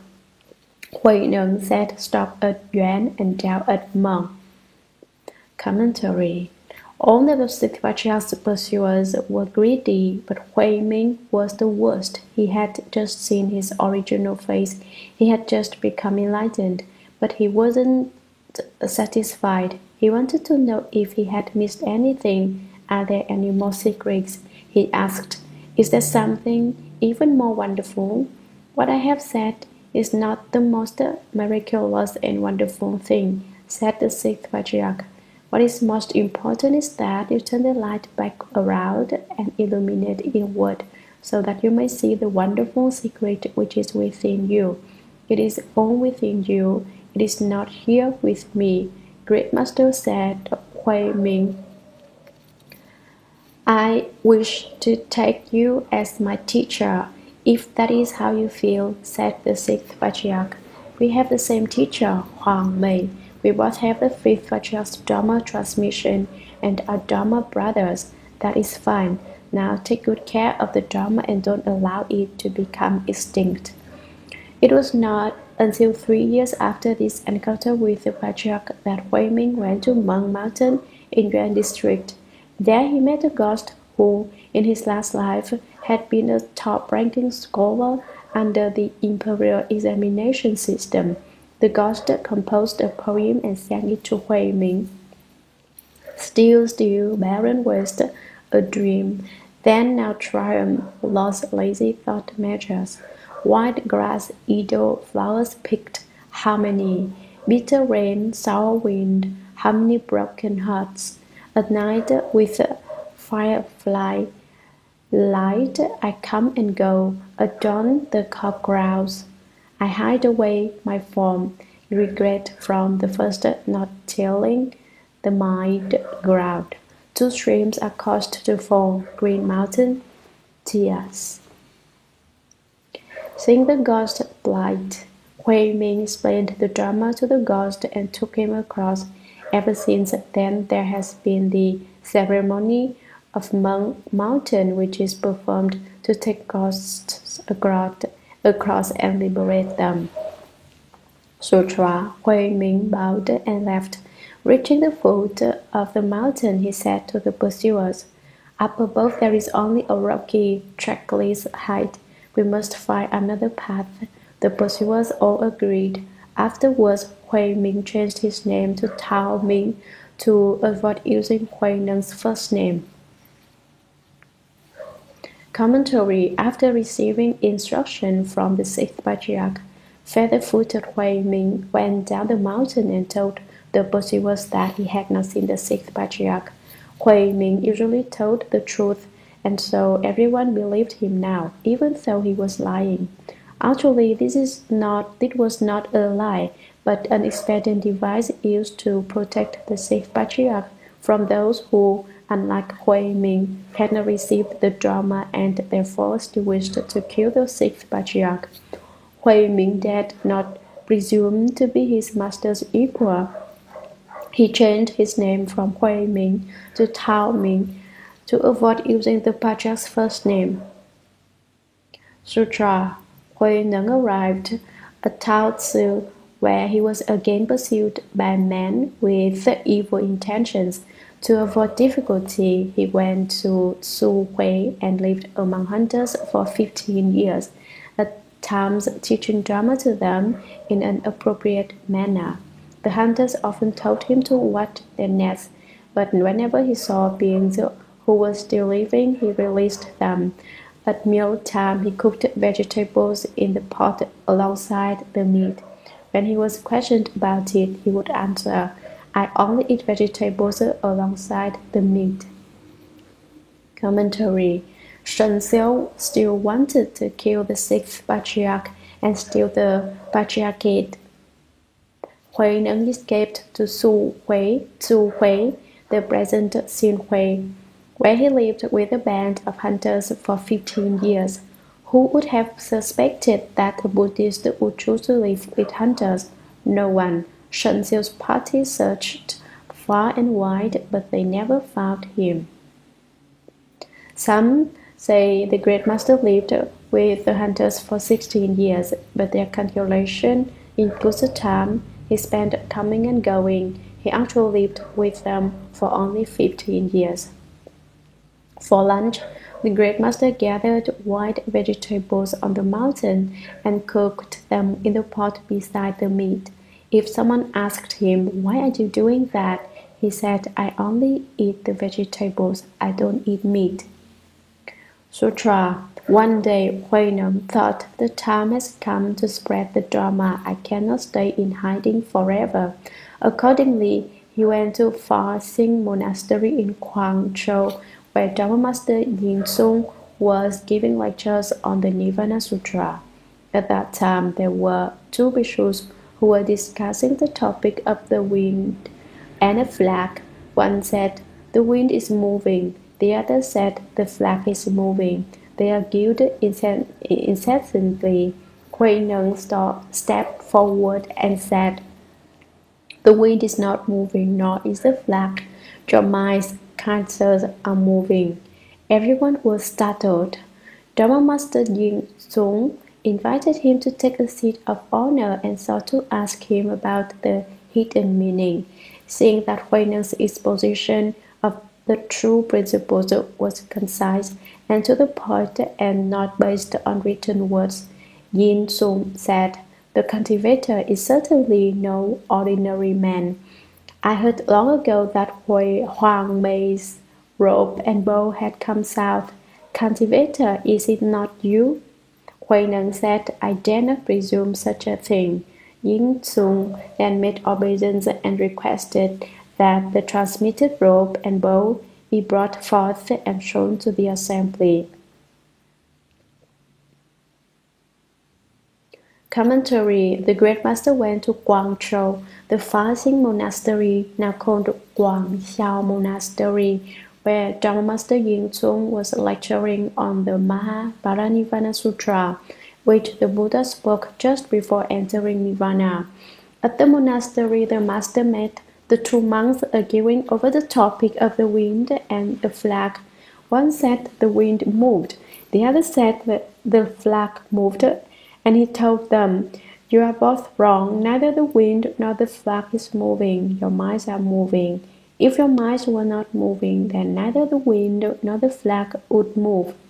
Everyone was astonished to hear this layman speak in such a wonderful and mysterious way. Yingzong asked him, "Aren't you the holder of Huang Mei's robe and bow?" I'm unworthy of such a title," the master said modestly. Yingzong knew, however, that the Great Master was only being polite. Yingzong recognized layman Lu as the sixth patriarch. Sutra, he further asked, "How was Huang Mei's doctrine transmitted?" "There was no transmission," replied Huineng. "We merely discussed seeing the nature. There was no discussion of jhana samadhi or liberation." Yingzong asked, "Why was there no discussion of jhana samadhi or liberation?" Huineng said, "These are dualistic dharmas. They are not the Buddha Dharma. The Buddha Dharma is a Dharma of non-dualism." Yingzong asked further, "What is this Buddha Dharma which is the Dharma of non-dualism?"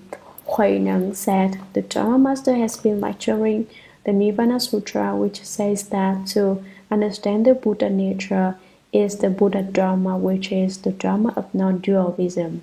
As Khao Hui Tia Wang Bodhisattva said to the Buddha, "Thus violating the four serious prohibitions, committing the 5 rebellious acts, or being an Ishantika and the like, cut off the good rules and the Buddha nature. The Buddha replied, there are two kinds of good rules, the first permanent, the second impermanent. The Buddha nature is neither permanent nor impermanent. Therefore, it is not cut off. That is what is meant by non-dualistic. The first is good and the second is not good. The Buddha nature is neither good nor bad. That is what is meant by non-dualistic. Common people think of the heaps and realms as dualistic.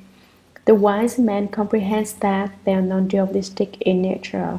The non-dualistic nature is the Buddha nature. Hearing this explanation, Yin Tsung was delighted. He joined his palms and said, my explanation of sutras is like broken tile, whereas your discussion of the meaning, kind sir, is like pure gold. He then shaved Hui Neng's head and asked Hui Neng to be his master.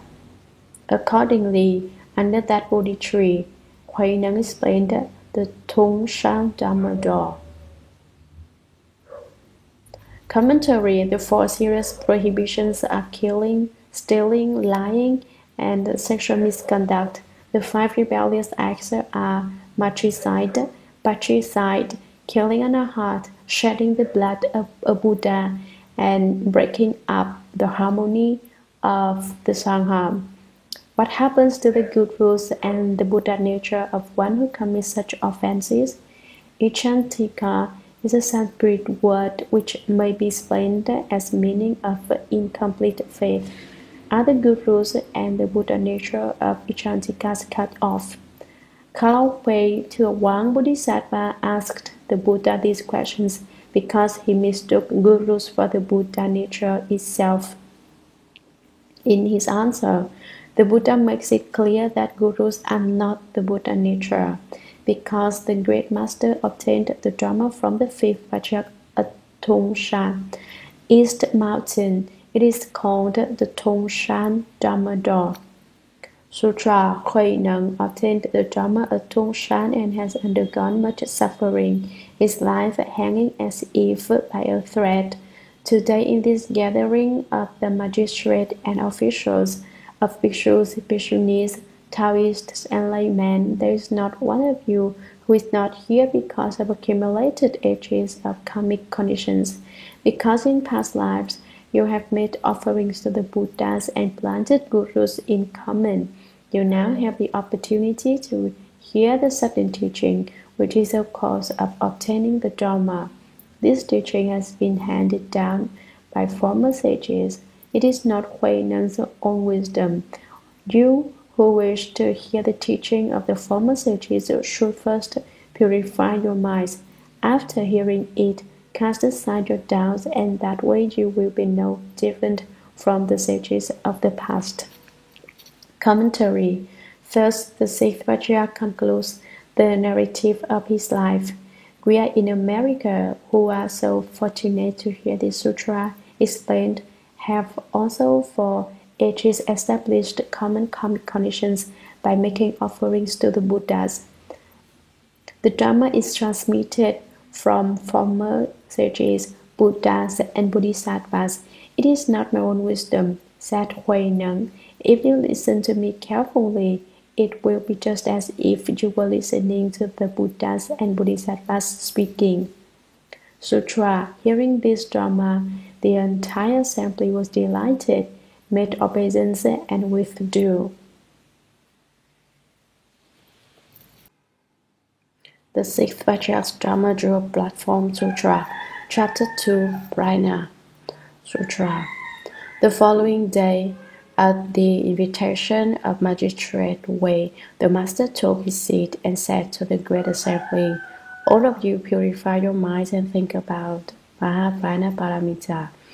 Commentary. This second chapter of the sutra is an explanation of prajna given by the master upon the request of Magistrate Wei. Prajna is a Sanskrit word which means wisdom.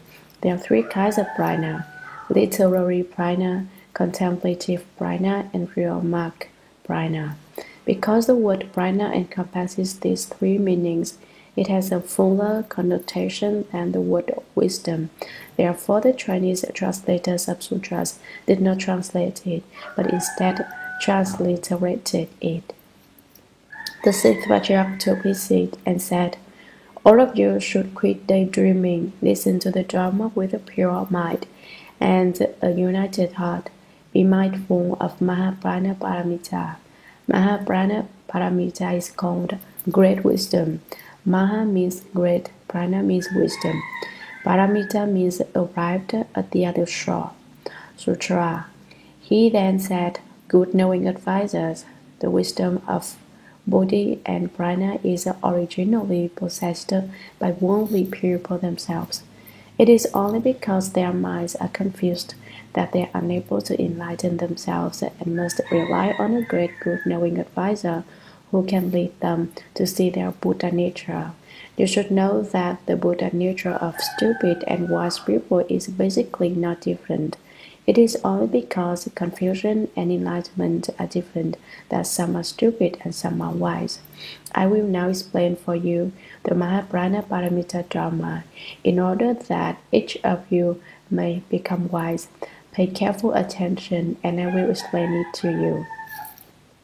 Good knowing advisors, worldly people recite prana with their mouths all day long and yet do not recognize the prana of their self-nature. Just as talking about food will not make you full, so too, if you only speak of emptiness, you will not see your own nature in 10,000 ages.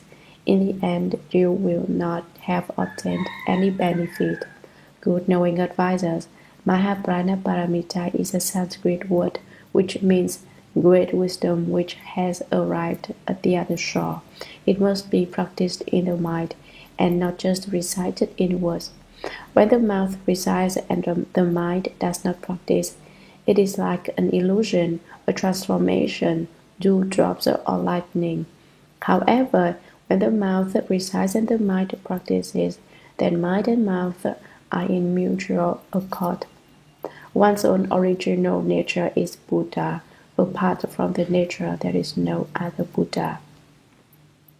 Commentary. The Master said, worldly people recite prana, prana, prana, but they do not know the prana of their own original nature, of their own inherent wisdom. You may recite recipes from a cookbook from morning to night, saying, this is delicious, but you will never fill your stomach that way. Saying prana is empty is not to do anything about it. In the end, it is of no benefit. It is nothing more than head-mouth Zen and will not help you to see your own inherent prana. Instead, see everything as empty and put it aside. See it, smash it, and put it down. Everything empty. Then you need not recite it all day long with your mouth. If your mouth recites but your mind does not practice, your recitation is a worthless illusion. If you see the prana wisdom of your nature, you will not become entangled in stupid affairs. You will not be ignorant. If you remain ignorant, your mind is not practicing. If you use your mind as well as your mouth in cultivating prana, you will see that your own fundamental nature is itself the Buddha. Everyone can realize Buddhahood. You need only cultivate. What should you cultivate? Your nature.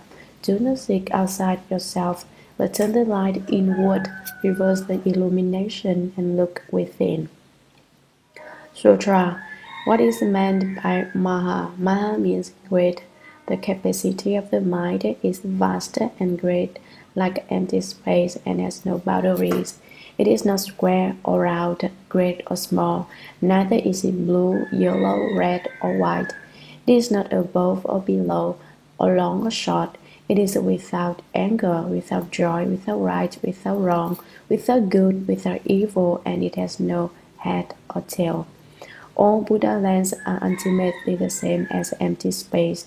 The wonderful nature of worldly people is originally empty, and there is not a single Dharma which can be obtained. The true emptiness of the self-nature is also like this. Good knowing advisors, do not listen to my explanation of emptiness and then become attached to emptiness. The most important thing is to avoid becoming attached to emptiness. If you sit still with an empty mind, you will become attached to undifferentiated emptiness. Commentary. Because the mind first thought of going there, we now send broadcasts to the moon. The mind has no limits or boundaries. You can't say that it is big or small, for there is nothing bigger and nothing smaller. The self-nature is middle way. The true mind is neither right nor wrong, true or false. In the true mind, there are no thoughts of good or evil. Therefore, the sixth patriarch asked Hui Ming, the ex-soldier who had come to steal the robe and bow, with no thoughts of good and with no thoughts of evil. At just this moment, what is the superior one Hui Ming's original face?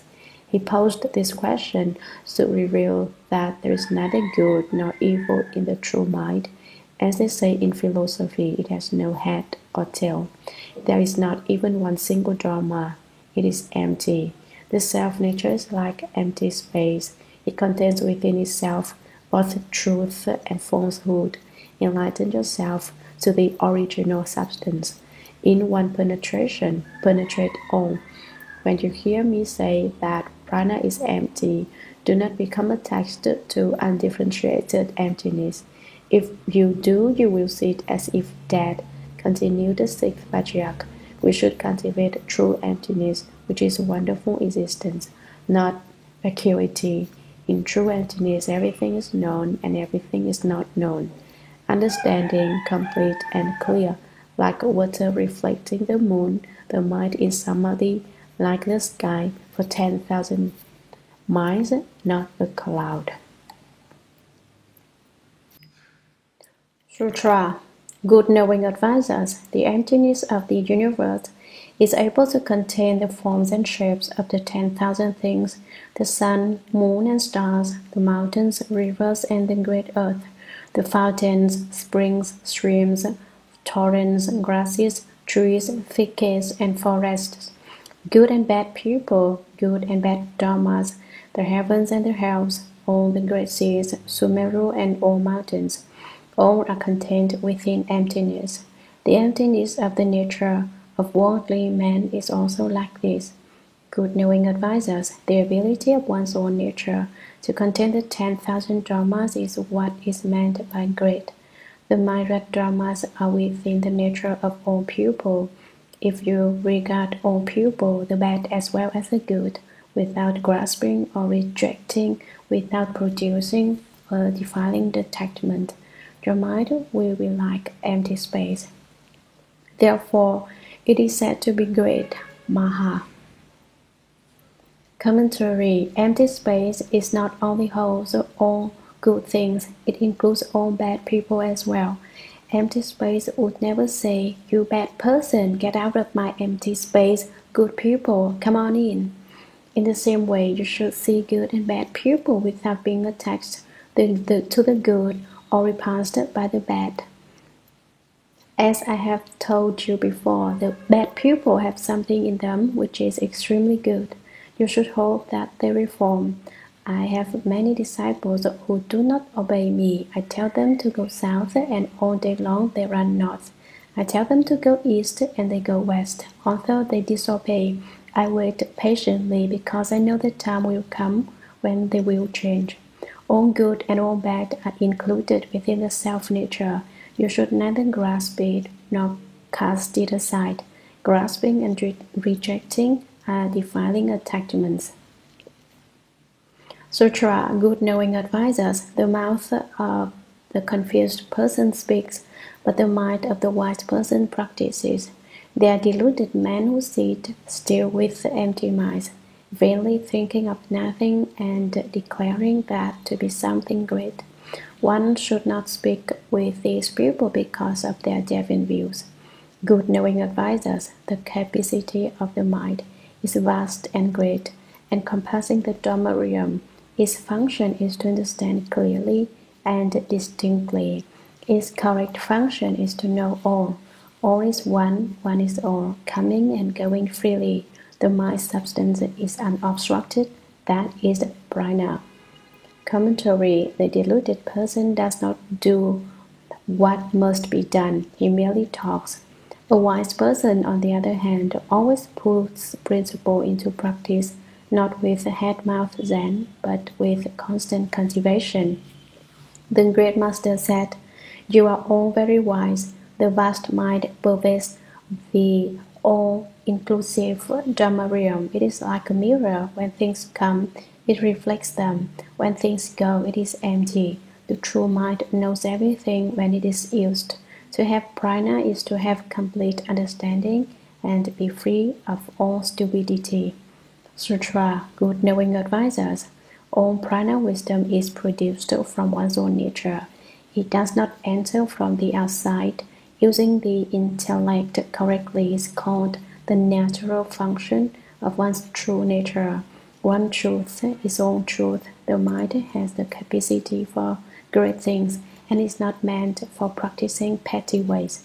Do not talk about emptiness with your mouth all day and in your mind fail to cultivate the conduct that you talk of. That would be like a common person calling himself the king of a country which cannot be. People like that are not my disciples. Commentary: Do not seek prana outside your self-nature. Do not make the mistake of using the intellect, the discriminating mind. The self-nature is not meant for small things. The great master said, "Do not say, 'Empty, empty, empty, prana, prana, prana.' People who do that are not my disciples. Why? Because they don't listen. I tell them not to get attached to emptiness, and they get attached to emptiness. I tell them not to get attached to existence, and they get attached to existence. I tell them not to have sexual desire, and they still do not cut it off. Oh, no problem, they say, slowly, slowly." Sutra: Good knowing advisors. What is meant by prana? Prana in our language means wisdom. Everywhere and at all times, in thought after thought, remain undiluted and practice wisdom constantly. That is prana conduct. Prana is cut off by a single deluded thought. By one wise thought, prana is produced. Worldly men, deluded and confused, do not see prana. They speak of it with their mouths, but their minds are always deluded. They constantly say of themselves, "I cultivate prana," and though they continually speak of emptiness, they are unaware of true emptiness. Prana without form or mark is just the wisdom mind. If thus explained, just this is prana wisdom. Commentary: If you have prana, then in thought after thought you clearly understand. In thought after thought you are not confused. In thought after thought you have no ignorance. Prana is cut off by a single deluded thought. To speak of it as cut off is merely an analogy. Actually, it is not cut off. How could proper wisdom, which is without production or destruction, be cut off? Cutting off merely describes the moment of delusion, because at that moment prana is not apparent.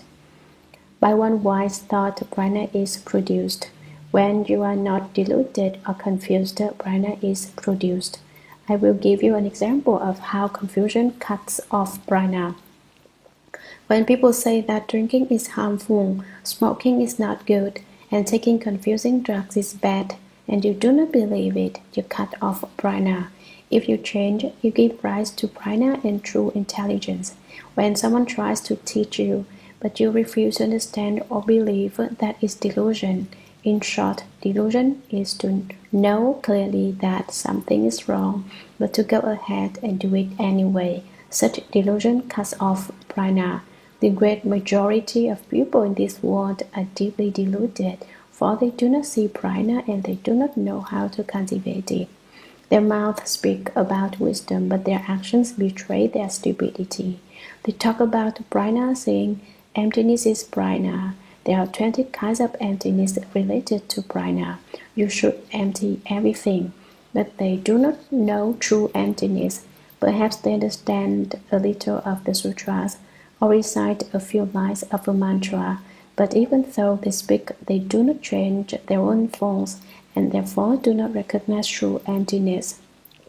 You must give up ignorance, bad habits, faults, and do and obstructions if you are to understand true emptiness. Prajna without form or mark is the wisdom mind. Wisdom has no form or characteristic. Didn't the sixth patriarch just say that prajna is neither long nor short, neither square nor round, neither big or small, nor is it green, yellow, red, white, or black? What is it then? It is the wise mind, free from ignorance, which knows right dharmas from wrong dharmas. Sutra, what is meant by paramita? It is a Sanskrit word which in our language means arrived at the other shore, and is explained as a part from production and extinction. When one is attached to states of being, production and extinction arise like waves on water. That is what is meant by this shore. To be apart from states of being, with no production or extinction, is to be like freely flowing water. That is what is meant by the shore. Therefore, it is called paramita. Commentary: to reach the other shore is to be separated from birth and death. This shore is birth and death. The other shore is nirvana. To go from this shore to the other, you must cross the great sea of afflictions. Because there are afflictions, there is also birth, death, and nirvana. If you have no afflictions, then birth and death are nirvana, and nirvana is birth and death. Birth and death and nirvana are nothing more than names. The absence of birth and death is nirvana. If you have no afflictions, then in the midst of birth and death, you have no birth and death. We are born and we die because of affliction. This is very important and you should all remember it. Birth and death exist because of afflictions. Affliction exists because of ignorance. And ignorance is simply whatever you don't understand. What don't you understand? What do you understand? Knowing you do not understand is ignorance. Knowing you do understand is prajna. There is just that small difference. When one is attached to states of being, production and extinction arise like waves on water. What is meant by the other shore? What is nirvana? Nirvana is like water without waves. When the wind rises, the waves swell. The wind of ignorance, the waves of affliction are this shore. To be apart from states with no production or extinction is to be like freely flowing water. The principle is clear. The nature is like water, the water of wisdom. When there are no waves, there is no birth and death. We should work hard to understand why our minds have so many extraneous thoughts. These thoughts are like so many waves. Without them, there would be no production or extinction, no birth or death. With production and extinction, you are on this shore, but if you separate yourself from production and extinction, you are like a freely flowing water, permeating the universe with wisdom. That is what is meant by the other shore. That section of text is very useful. Use a little effort, and you will understand it and derive from it inexhaustible benefit. Sutra. Good knowing advisors, deluded people recite with their mouths, but while they recite, they live in falsehood and in error. Where there is practice in every thought, that is the true nature. You should understand this dharma, which is the prajna dharma, and cultivate this conduct, which is the prajna conduct. Not to cultivate is to be a common person, but in a single thought of cultivation, you are equal to the Buddhas. Commentary: in each thought, avoid doing stupid things. If you understand this dharma, you realize that prajna is to refrain from stupidity. What is stupidity? Doing what you absolutely should not do. Most important is the matter of sexual desire. You absolutely should not give rise to sexual desire, for when it arises, you get confused and forget everything. You forget prajna, you forget paramita. At that time, you cannot even recite their names. You become involved in it and no longer pay attention to principle. Although it is the stupidest thing one can do, people still like to do it. They want to be stupid instead of wanting to cultivate the prana of Dharma. If you want to cultivate and practice prana for even a single thought, you must cut off desire and cast out love. The absence of sexual desire is the practice of prana, and in a single thought of cultivation, you are equal to the Buddhas. Sutra. Good knowing advisors. Common people are Buddhas, and affliction is Bodhi. Past thoughts deluded are the thoughts of a common person. Future thoughts enlightened are the thoughts of a Buddha. Past thoughts attached to states of being are afflictions, and future thoughts separate from states of being are Bodhi. Commentary. Where does the Buddha come from? He starts out as a common person. Yes, the Buddha was a common person who cultivated and eventually achieved Buddhahood. Why are we common people? Simply because we do not cultivate the prana dharma. Our nature flows out and becomes emotion. Our emotions flow out and become desire. Common people are that way, but the returning of desire to one's own nature so that one is unmoved by ignorance. That is the Buddha. Affliction is body. Without affliction, there is no body. So you say, then I will not get rid of my afflictions. I will keep them. If you keep them, they are still afflictions, and afflictions are just afflictions. You should use a scientific method to temper your afflictions. How? Actually, this change is no change. It is merely a returning to your original nature. My hand, for example, has a palm and a back to it. The back of the hand represents affliction, and the palm represents body. All you need to do is flip it over, and everything is all right. There is no addition or subtraction required. Just turn it over.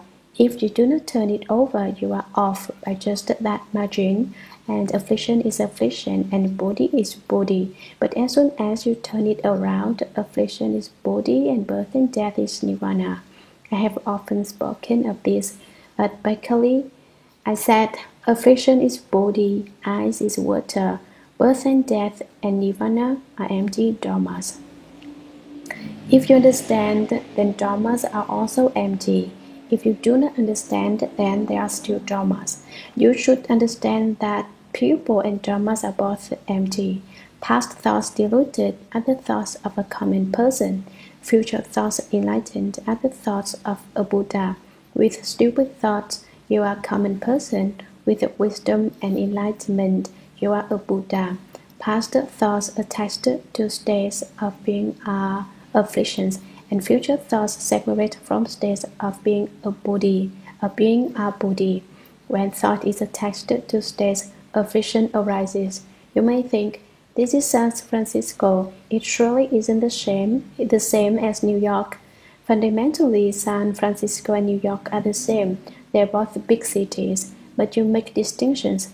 In San Francisco, you say there's no snow, but New York has lots of snow. This is just the discriminating mind. Basically, the two cities are the same.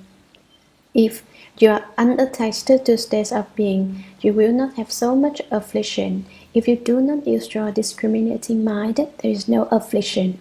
Past thoughts which were attached to states discriminated between San Francisco and New York, and therefore affliction arose. A later thought which is unattached makes you say, they are empty. San Francisco and New York are the same. Why bother to discriminate one from the other? If you do not discriminate, that is Bodhi. It is easy to speak that way, but putting down all discrimination is another matter. That is difficult. When you understand that kind of state, there's no home and no country. There's nothing at all. This is to produce that thought which is nowhere supported. It is also to produce that body which is nowhere supported. Not dwelling anywhere, you can manifest a body that can go everywhere. Is this not wonderful drama? It is nothing less than Bodhi. There's no need to sigh. If you can be enlightened, then you are enlightened. If you can't be yet, then slowly, slowly you can be. Nature in Samadhi demonstrated everyday happiness, false thought not arising everywhere, peace. When your mind is in Samadhi, there's not so much false thinking. Every day you are happy and at peace. Why are you unhappy now? Because of false thoughts. Without false thoughts, every place is the land of ultimate bliss, and you can produce that body which is nowhere supported.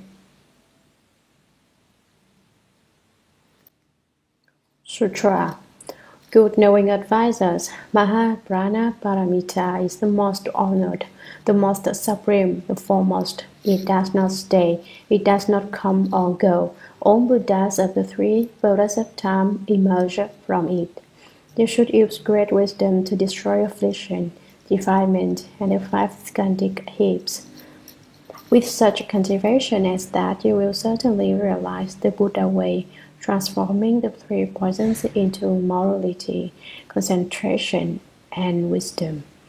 Commentary. The great master again addressed the assembly, saying, in the self-nature of each of you, there is limitless wisdom. Mahaprana Paramita is originally fully present within your self-nature. You need not seek it outside. It does not stay, it does not come or go. The prana wisdom of your self-nature is unattacked. All Buddhas of the three worlds of time, the past, present, and future, issue from Mahaprana Paramita, the highest, most supreme, most honored, number one Dharma. You should use this great wisdom, not small wisdom, to destroy affliction, defilement, and the five skandhic heaps of form, feelings, perceptions, impulses, and consciousness. Without prana, you cannot see that the five heaps are empty, and therefore you have affliction and are unable to cut off defilement. If you wish to have genuine prana, you must illumine and view the five skandhas all as empty, as Avalokiteshvara did when deeply practicing the prana paramita. Avalokiteshvara Bodhisattva worked a long time practicing the deep prana paramita. He could not, in just a short time, illumine and view the five heaps as empty. If you practice the deep prana paramita, you can see the five heaps in this way, and when you destroy all affliction and attachment to sense objects, the original prana nature manifests itself. With such cultivation is that you will certainly realize the Buddha way, transforming the three poisons into morality, concentration, and wisdom. There is no doubt that you will realize the way, turning greed, hatred, and stupidity into morality, concentration, and wisdom. Let's see whether or not you can change. If you change, you will dwell in prana. If you do not change, you will wander among the deluded. Sutra. Good knowing advisors. My Dharma door produces 84,000 wisdoms from the one prana. Why? Because worldly people have 84,000 kinds of defilement. In the absence of defilement, wisdom is always present, since it is not separate from the self-nature. Understand this. Understand that this Dharma is just no thought, no remembrance, non-attachment, and the non-production of falsehood and error. If shown true suchness nature and by means of wisdom, contemplate and illuminate all dharmas without grasping or rejecting them. That is to see one's own nature and realize the Buddha way. Good knowing advisors, if you wish to enter the extremely deep prana realm and the prana samadhi, you must cultivate the practice of prana, hold and recite the Diamond Prana Sutra, and that way you will see your own nature. Commentary. The sixth Patriarch said, from one kind of wisdom, measureless pranas are produced. These 84,000 kinds of wisdom are just 84,000 kinds of prana. If you change the defilements of external objects, it becomes wisdom. Do not use your discriminating consciousness to contemplate and illuminate all dhammas. Use wisdom. If you wish to enter the sutra store and have wisdom like the sea, if you wish to master all dhammas and prana samadhi, you must cultivate the prana conduct. How do you practice the prana dhamma door? Hold and recite the Diamond Prana Sutra. Because the sixth Patriarch became enlightened upon hearing the Diamond Sutra, he tells everyone, you should all recite the Diamond Sutra. Hold it in your mind. Do not be distracted or forgetful. Hold the Diamond Sutra and you will see your nature. In reciting sutras, it is essential to avoid giving rise to false thinking and extraneous thoughts. Once there was a man who recited the Diamond Sutra every day. One night he dreamt that Augusta asked him to take him across to a more favorable rebirth, just as we perform the Ulambana ceremony on the 15th day of the 7th month in order to take across parents from these and past lives. The god said, please recite a sutra to take me across. How many times shall I recite it? The man asked. The god said, one recitation will be enough. The next day, halfway through the recitation, one of the man's servants brought him a cup of tea. He pushed the cup aside, thinking, I do not want it, and continued to recite. That evening the ghost returned. You promised to recite the sutra for me, he said, but you only recited half of it. What do you mean? The man replied, I recited the whole sutra. The god said, you recited the whole sutra, but halfway through you thought, I do not want it. So the merit from the second half of the recitation was lost. The man then realized what happened. Yes, he replied, I did think, do not want, but it was tea I did not want, not the sutra's merit. It took only these words, I do not want, halfway through the recitation to convince the ghosts and spirits that he did not want the merit. Probably the ghosts took the merit for themselves. The man said, I will recite it again.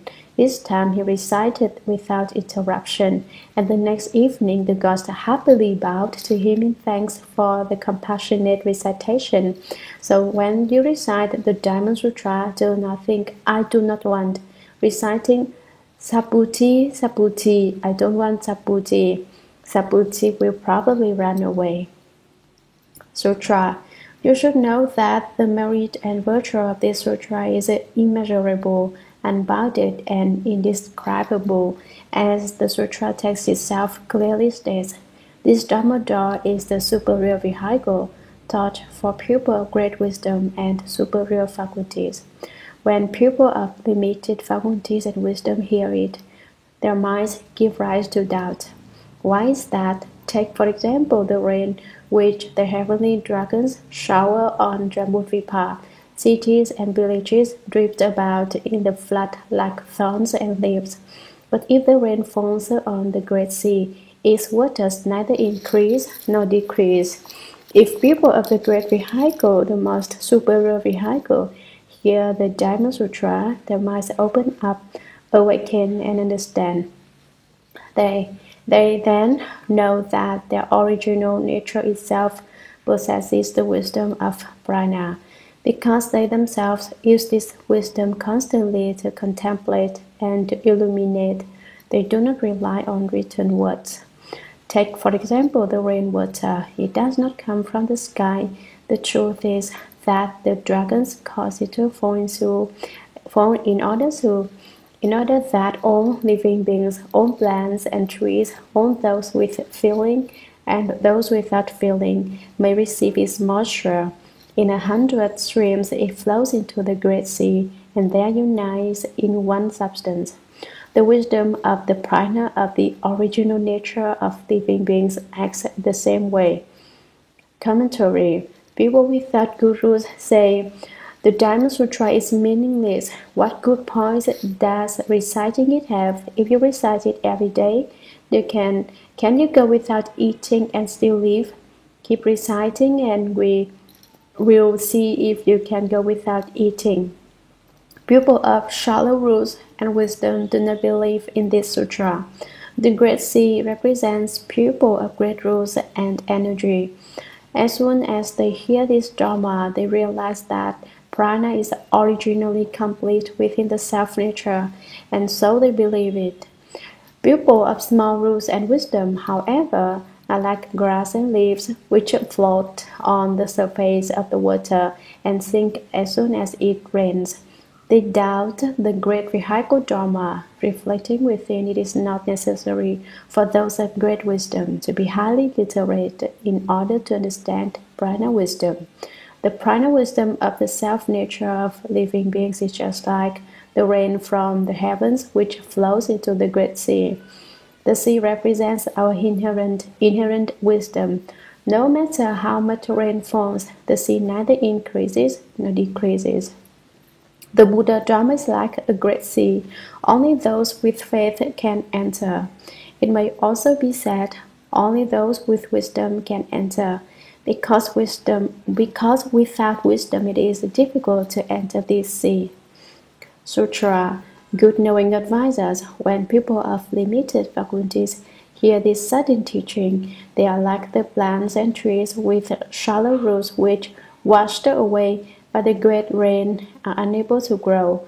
But at the same time, the prana wisdom which people of limited faculties possess is fundamentally no different from the prana that men of great wisdom possess. Hearing this Dharma, why do they not become enlightened? It is because the obstacle of their deviant views is a formidable one, and the root of their afflictions is deep.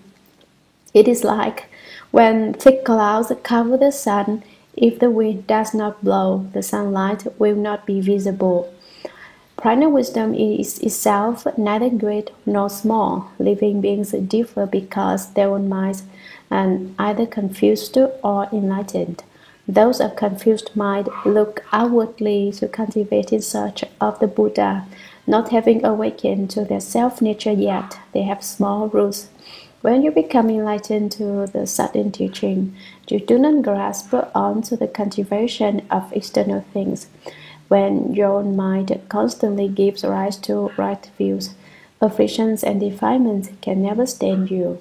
That is what is meant by seeing your own nature.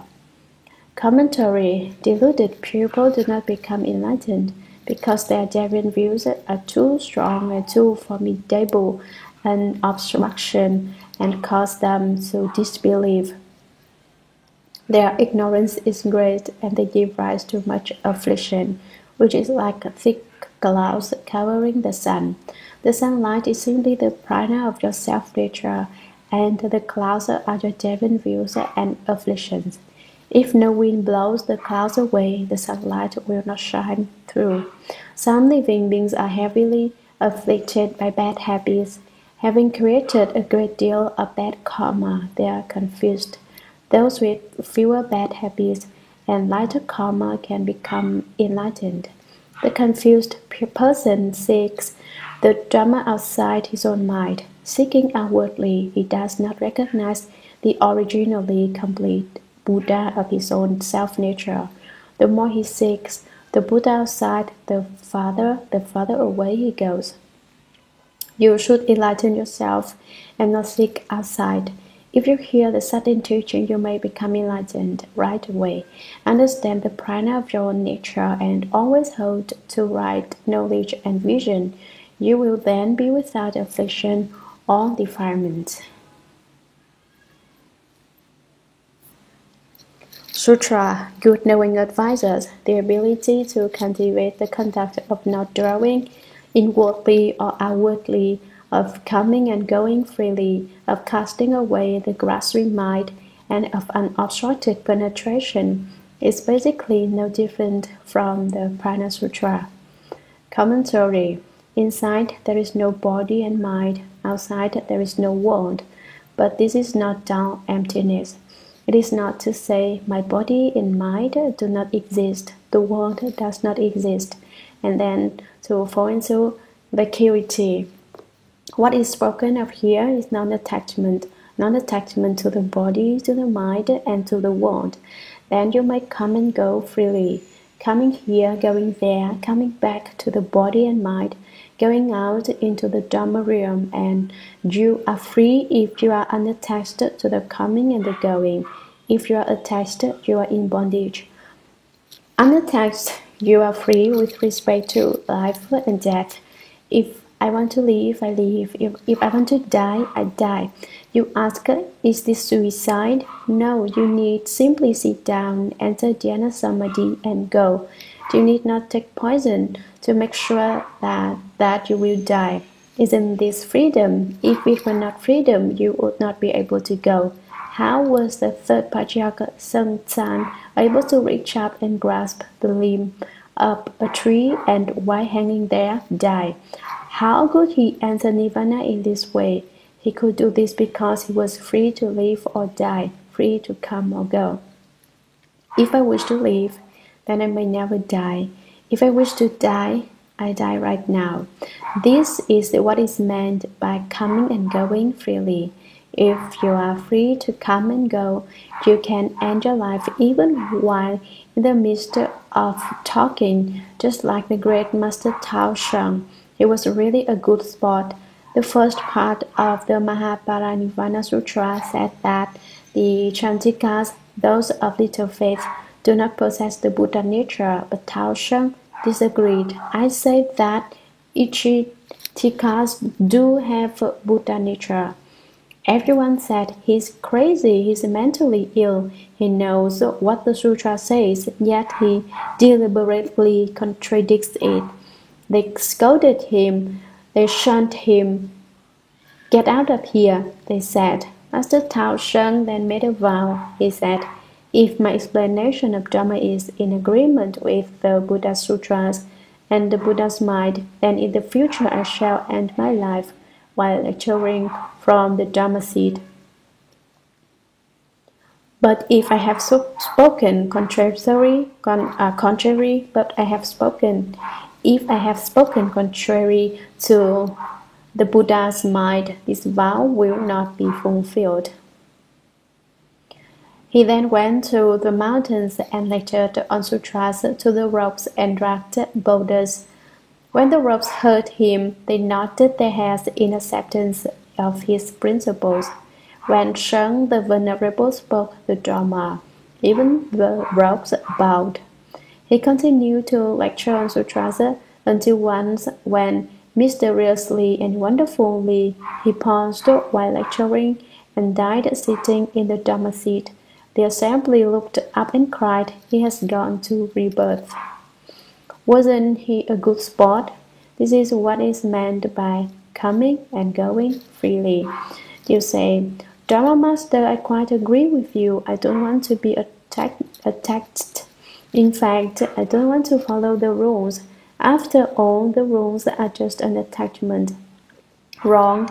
If you can cast away your grasping mind and be unattached, you should be unattached to what is wrong, but you should not be unattached to what is right. For example, if you follow the rules, you can become a Buddha. But if you think, I am not attached, I don't have to follow the rules, then you cannot become a Buddha. Go down the right road, retreat from the wrong one. Do not become attached to principles which are in opposition to the way, but grasp and hold tightly to those principles which are in accord with it. Holding to and reciting may be an attachment, but holding to and reciting the Dhamma Sutra is cultivation. Do not say, I am attached, I have a small fault which I do not want to give up. What is more, I do not want anyone to know about it. That is to be even more attached. All right then, you say, I don't care if anyone knows about it. If people say I'm wrong, I will be unattached and pay no attention.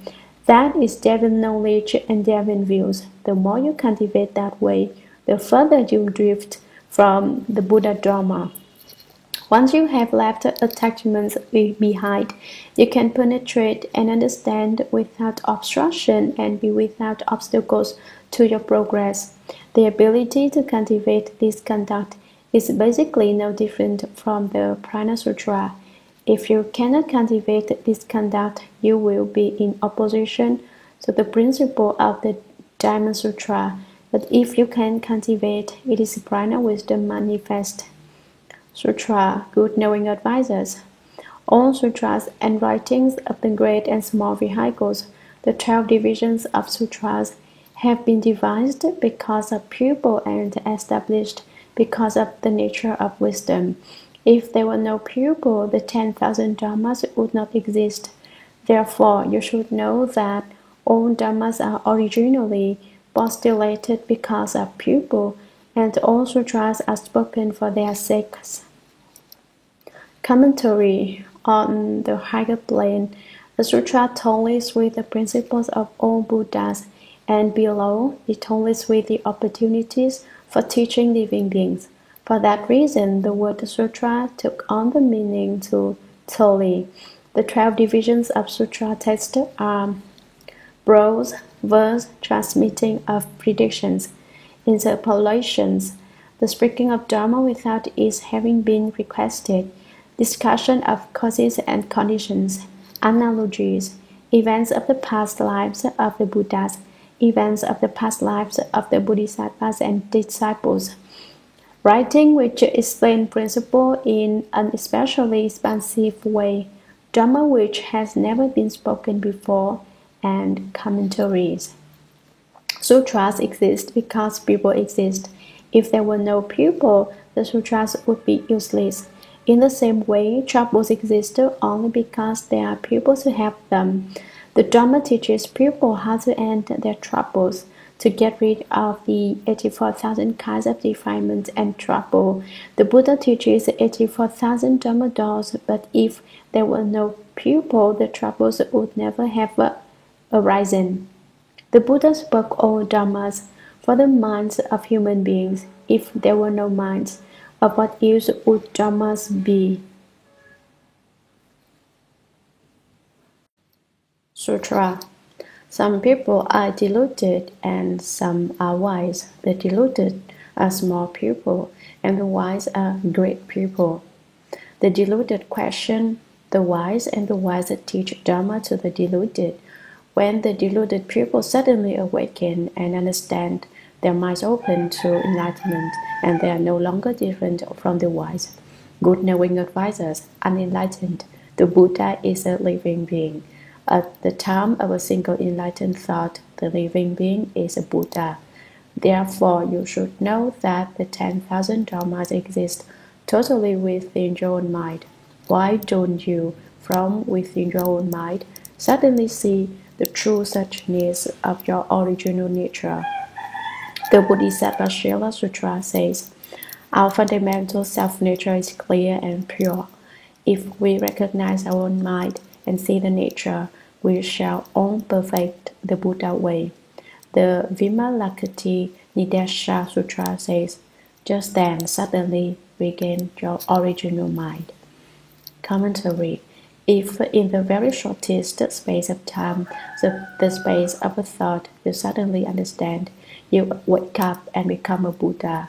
Confused, you are a living being. Enlightened, you are a Buddha. One confused thought, you are a living being. Thought after thought confused, thought after thought, a living being. One enlightened thought, you are a Buddha. Thought after thought enlightened, thought after thought, a Buddha. What does it mean to be enlightened? Ask yourself. Ultimately, what advantage do emotion and desire have? Emotion and desire harm your body. That is a serious problem. They rob you of your life. They make you stupid. If in thought after thought you have desire, then thought after thought you are deluded.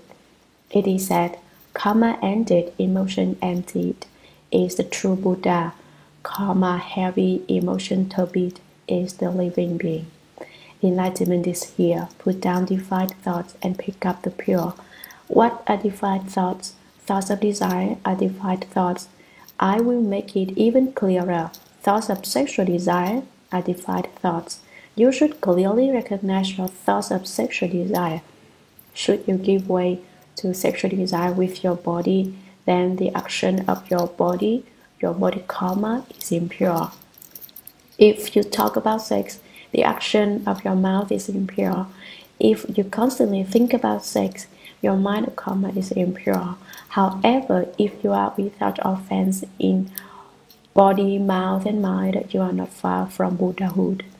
Most people turn their backs on enlightenment and unite themselves with the dust of external objects and states. Falling into states of emotion and desire, they become defiled. Leaving emotion and desire behind and turning your back on the dust, you are united with enlightenment. You are clear and pure and can realize Buddhahood. However, as long as you have the slightest trace of defilement, you cannot realize Buddhahood. You remain a living being. One confused thought makes you a living being for the space of that thought. If every thought is confused, you are continually a living being. One enlightened thought makes you a Buddha for the space of that thought. If every thought is enlightened, you are always a Buddha. Do you see? It is very simple. Still, you need the help of a good knowing advisor who will teach you that in order to be clear and pure, it is of the utmost importance to be unselfish, not working for your own benefit and being without greed, hatred, stupidity, and a view of self. You may attain purity. That is enlightenment. Some people hear one enlightened thought, you are a Buddha. And they say everyone is a Buddha, right? All living beings are Buddhas, but they must first wake up to it.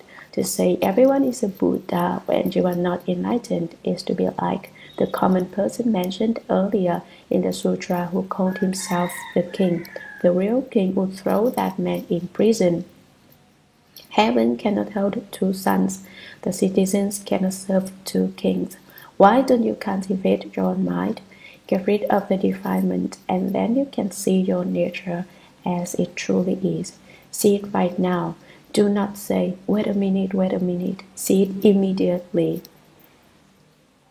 If you see your nature, you realize Buddhahood. If I see my nature, I realize Buddhahood. If someone else sees his nature, he realizes Buddhahood. There is no inequality here. This principle is completely democratic. Whoever sees his nature realizes Buddhahood. You need not wait, see it through it, and suddenly you don't know how you are enlightened, strange and unspeakably wonderful. You return to yourself and regain your original mind. Sutra, good knowing advisors. When I was with the High Master Chen, I was enlightened as soon as I heard these words and suddenly saw the true suchness of my own original nature.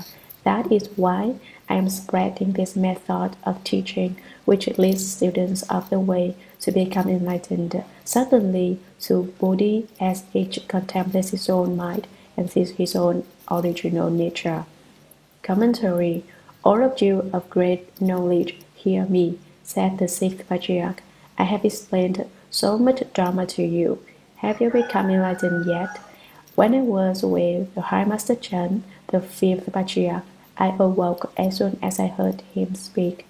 I, the sixth patriarch, an illiterate barbarian, a stupid country person, met the High Master Chen. The master did not say the fifth patriarch's full name, but merely said Chen as a gesture of respect. The High Master Chen, he said, endowed the temper of many. Those below him tried to pressure him into transmitting the Dharma to Shen Xiao. The fifth patriarch was not even free to transmit the Dharma, but was forced to endure the tyranny of his own disciples. His name, Chen, means to endure. He endured practicing the perfection of patience until one day the barbarian arrived. I will give the Dharma to the barbarian, the fifth patriarch thought, and forget about all of you. Do you think you can bully a patriarch? I will transmit the Dharma to someone who can't even read. What use is your education now? Thus the High Master Chen ceased enduring and transmitted the Dharma to the sixth patriarch. The sixth patriarch was a friend who understood. High Master, he said, you have suffered greatly. Then he told the assembly, I was enlightened as soon as I heard his words. Why did the fifth patriarch transmit the Dharma to this barbarian? It was not just because he wanted to defy Shen Xiu. Rather, it was because this barbarian was so intelligent that as soon as he heard the fifth patriarch speak, he said in reply, so that's how it is. My self-nature is originally pure. My self-nature is originally bright and light.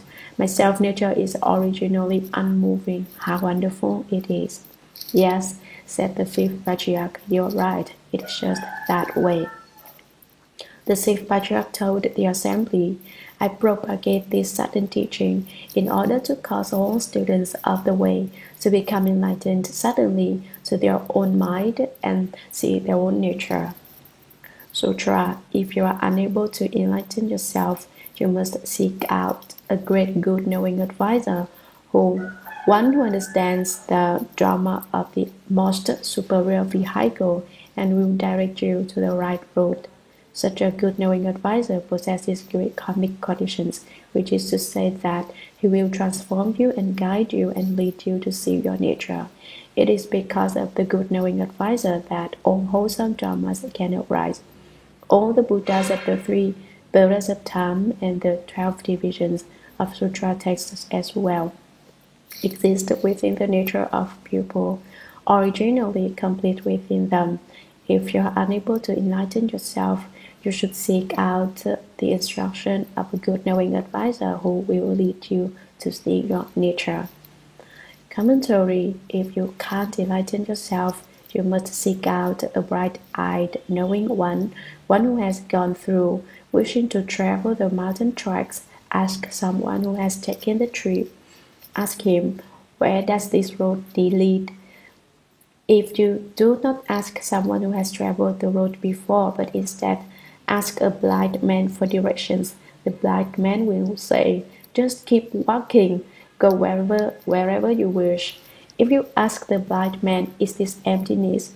He will say, it certainly is, no one can hinder you here, but is it really emptiness? The great good knowing advisor understands the drama of the superior vehicle and directs you to the right road. If there is a great affinity between you, you may meet a bright-eyed knowing one who will teach you to understand your mind and see your nature. All good dharmas arise because of him. Your good rules flourish because he watches over their growth. He explains the Dharma to you every day and causes your good rules to grow. All the Buddhas of the past, present, and future, and the 12 divisions of sutra text are originally complete within your own nature. But if you cannot understand that, you should seek out the instruction of a good knowing advisor. He will teach you to behold the pure and wonderful substance of your self-nature. Sutra: if you are one who enlightens himself, you need not seek a teacher outside. If you insist that it is necessary to seek a good knowing advisor in the hope of obtaining liberation, you are mistaken. Why?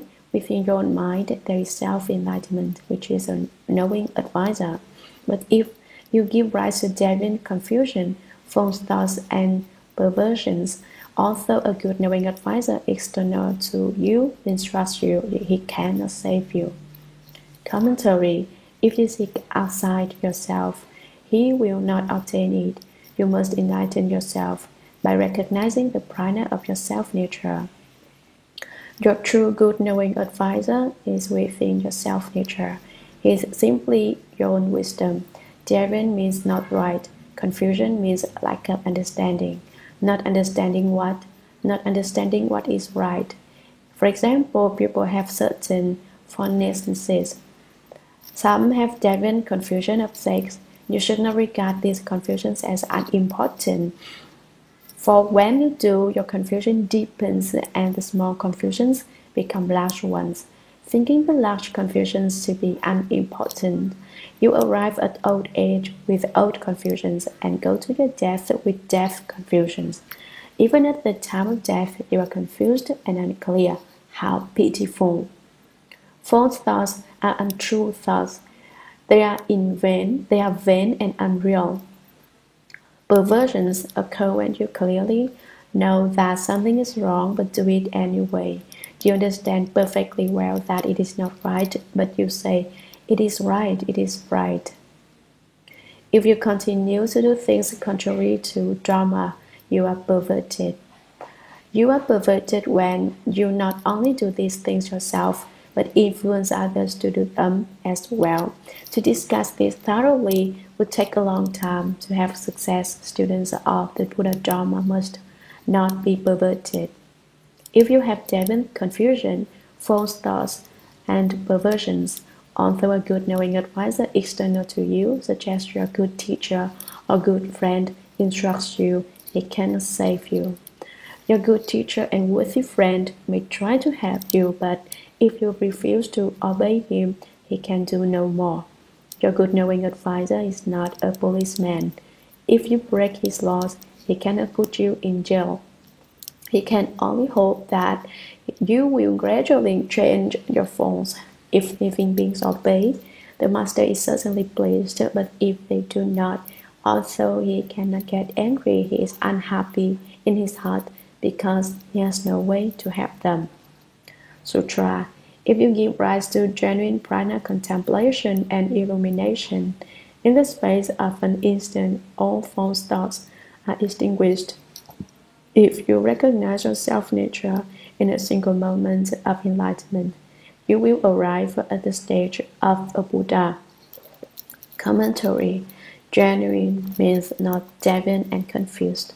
Prana is genuine wisdom. To contemplate and illuminate is to slice off deviant confusion, false thought, and upside-down actions with the sword of wisdom. If you do not swing the wisdom sword and cut through your deviant confusion, your false thinking, and your upside-down actions, you are deluded, lack wisdom, and do upside-down things. Recognize your original nature, understand it once, and in that one moment of enlightenment, you will go to the Buddha realm.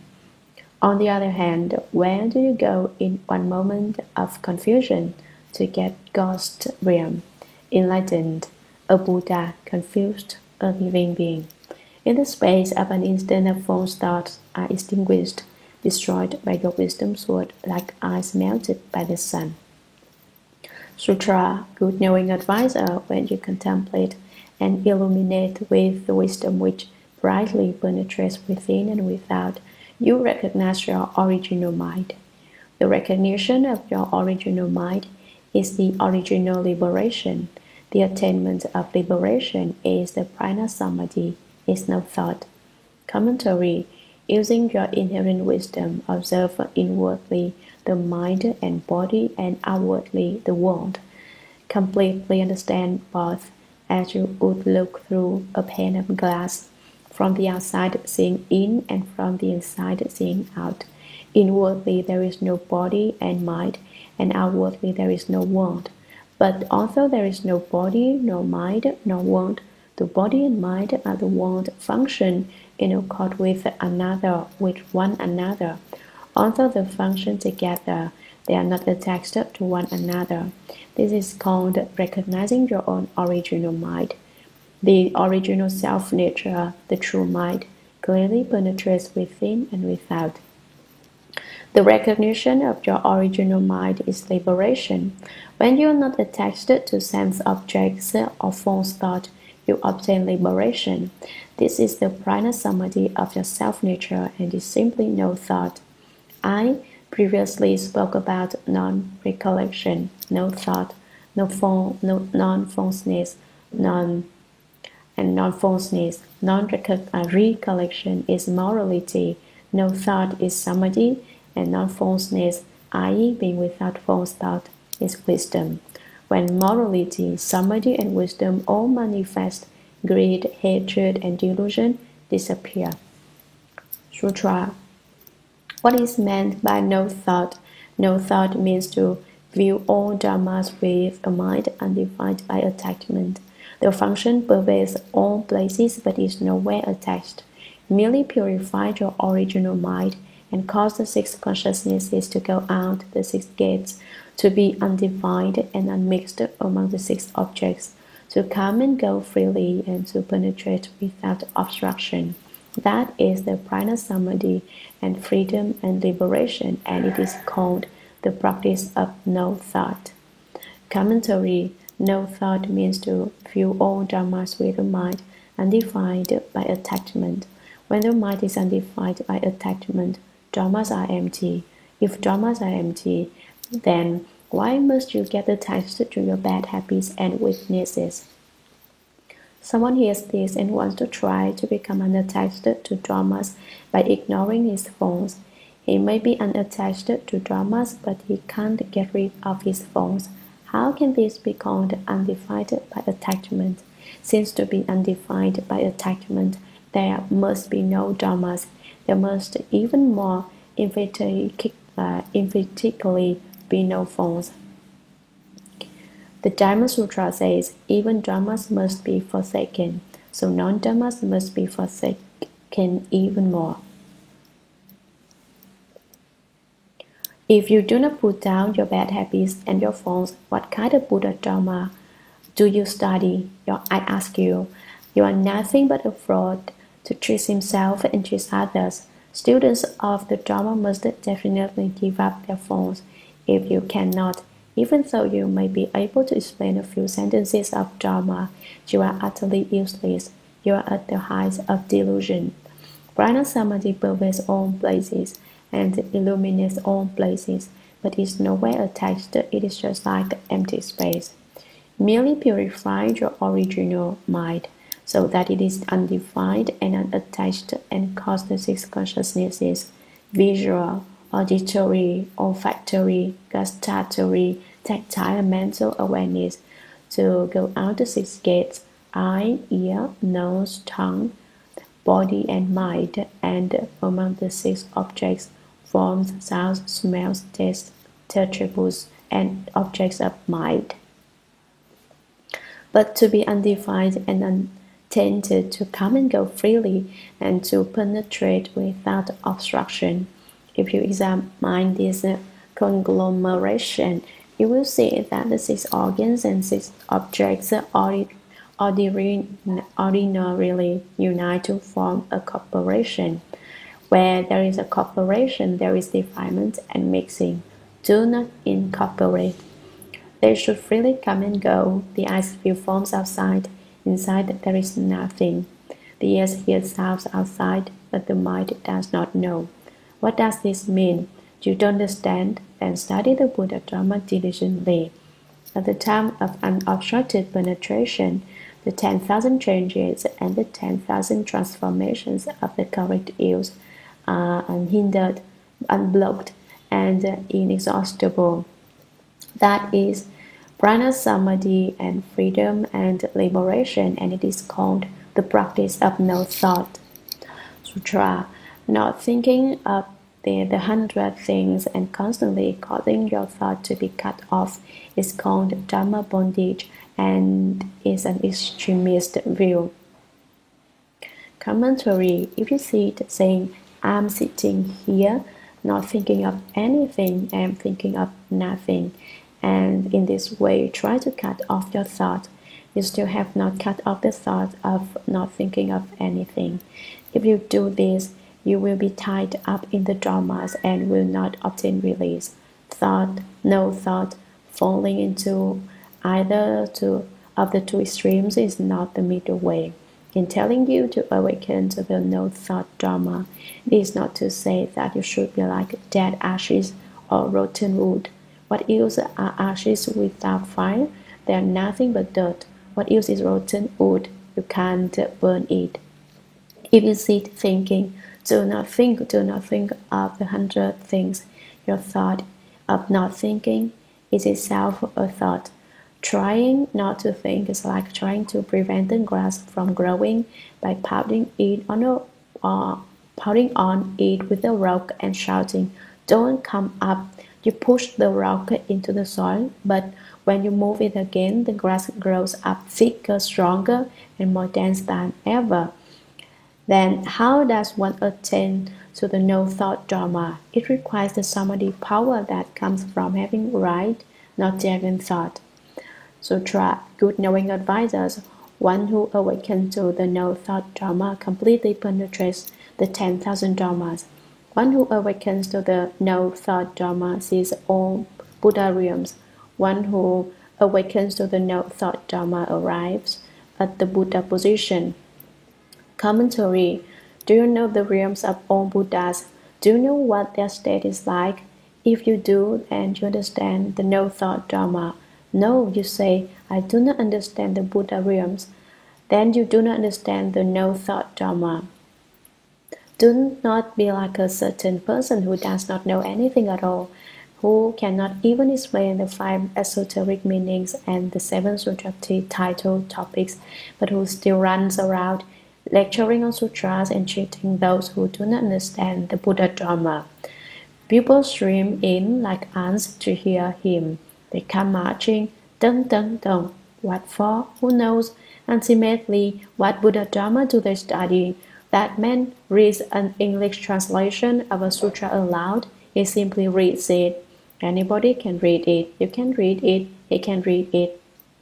I couldn't read it. Why? Because I can't read English. To explain sutras, one must explain every sentence and every word, every paragraph and every chapter. You say he doesn't do it that way. Of course he doesn't. He doesn't know how to, so how could he? Don't march off with the ants. If you enlighten the Dharma of no thought, you go to the Buddha position. And now, isn't that important? When I explain sutras, people come to hear, not ants. The people are few, but they come to study the Dharma, not to eat honey like ants. Here we gather to eat bitterness. We don't come to eat candy. Sutra. Good knowing advisors, those of future generations who obtain my Dharma should take up this sudden teaching Dharma door, and with those of like views and like practice, they should vow to receive and uphold it as if serving the Buddhas. To the end of their lives, they should not retreat, and they will certainly enter the holy position. In this way, it should be transmitted from generation to generation.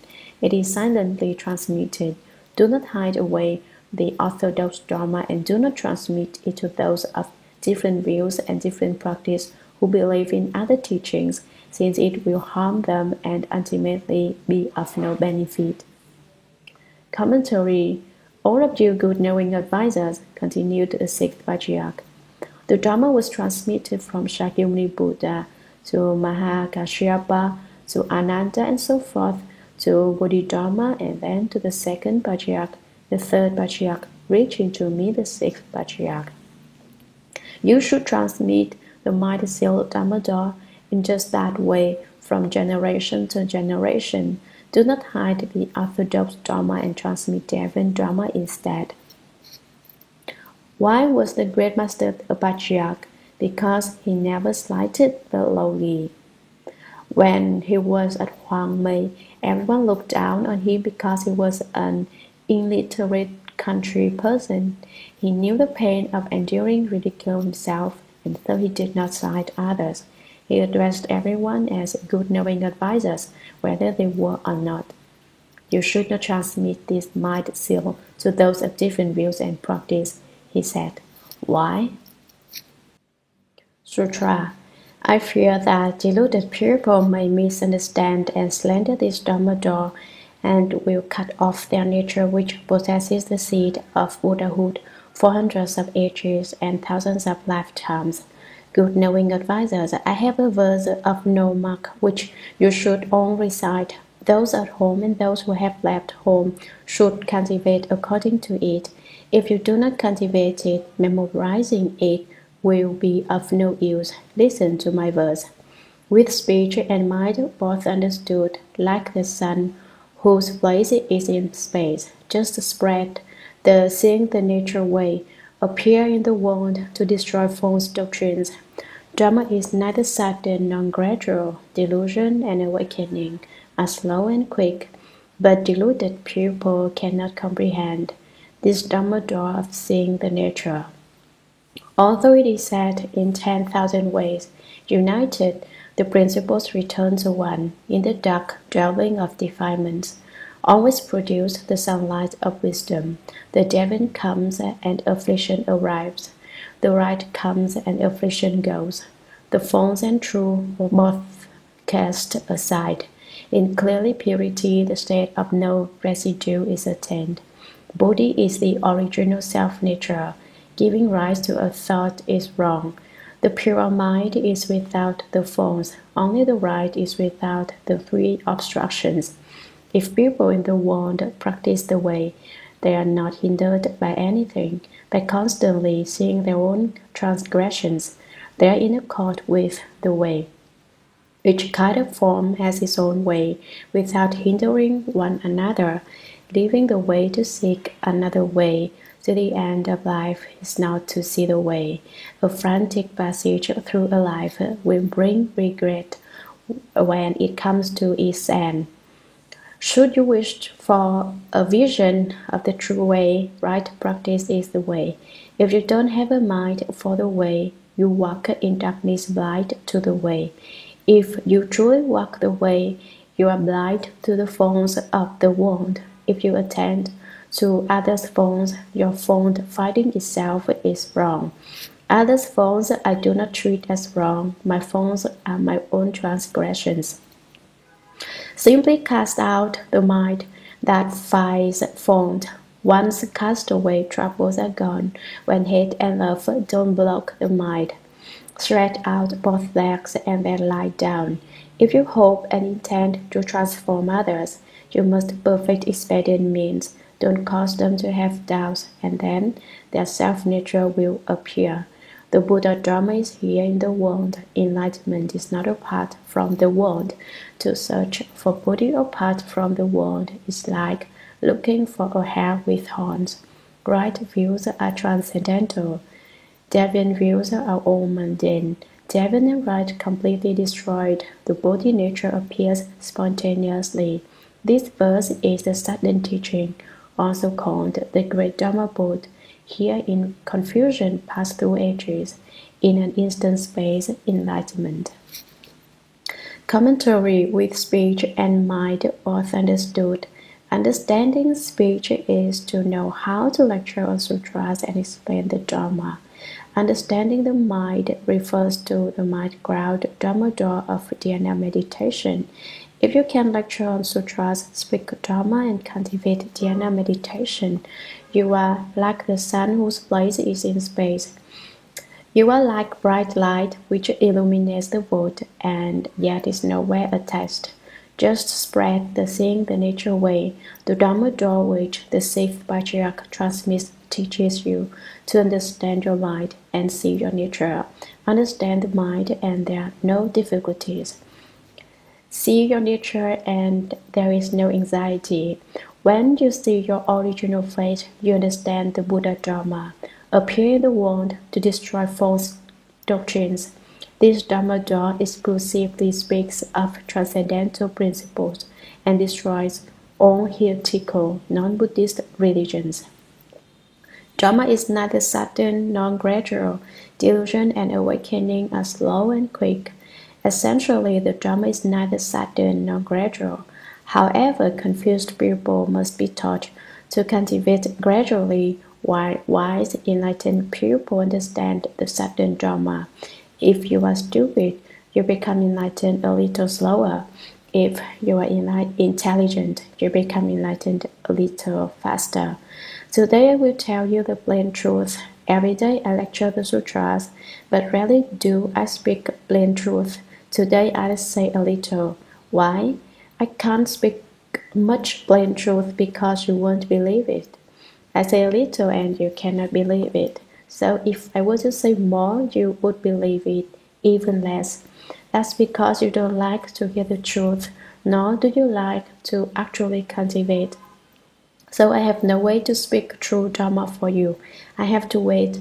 I wait for an opportunity, and now an opportunity presents itself because we have come to this verse and the doctrine should be explained here.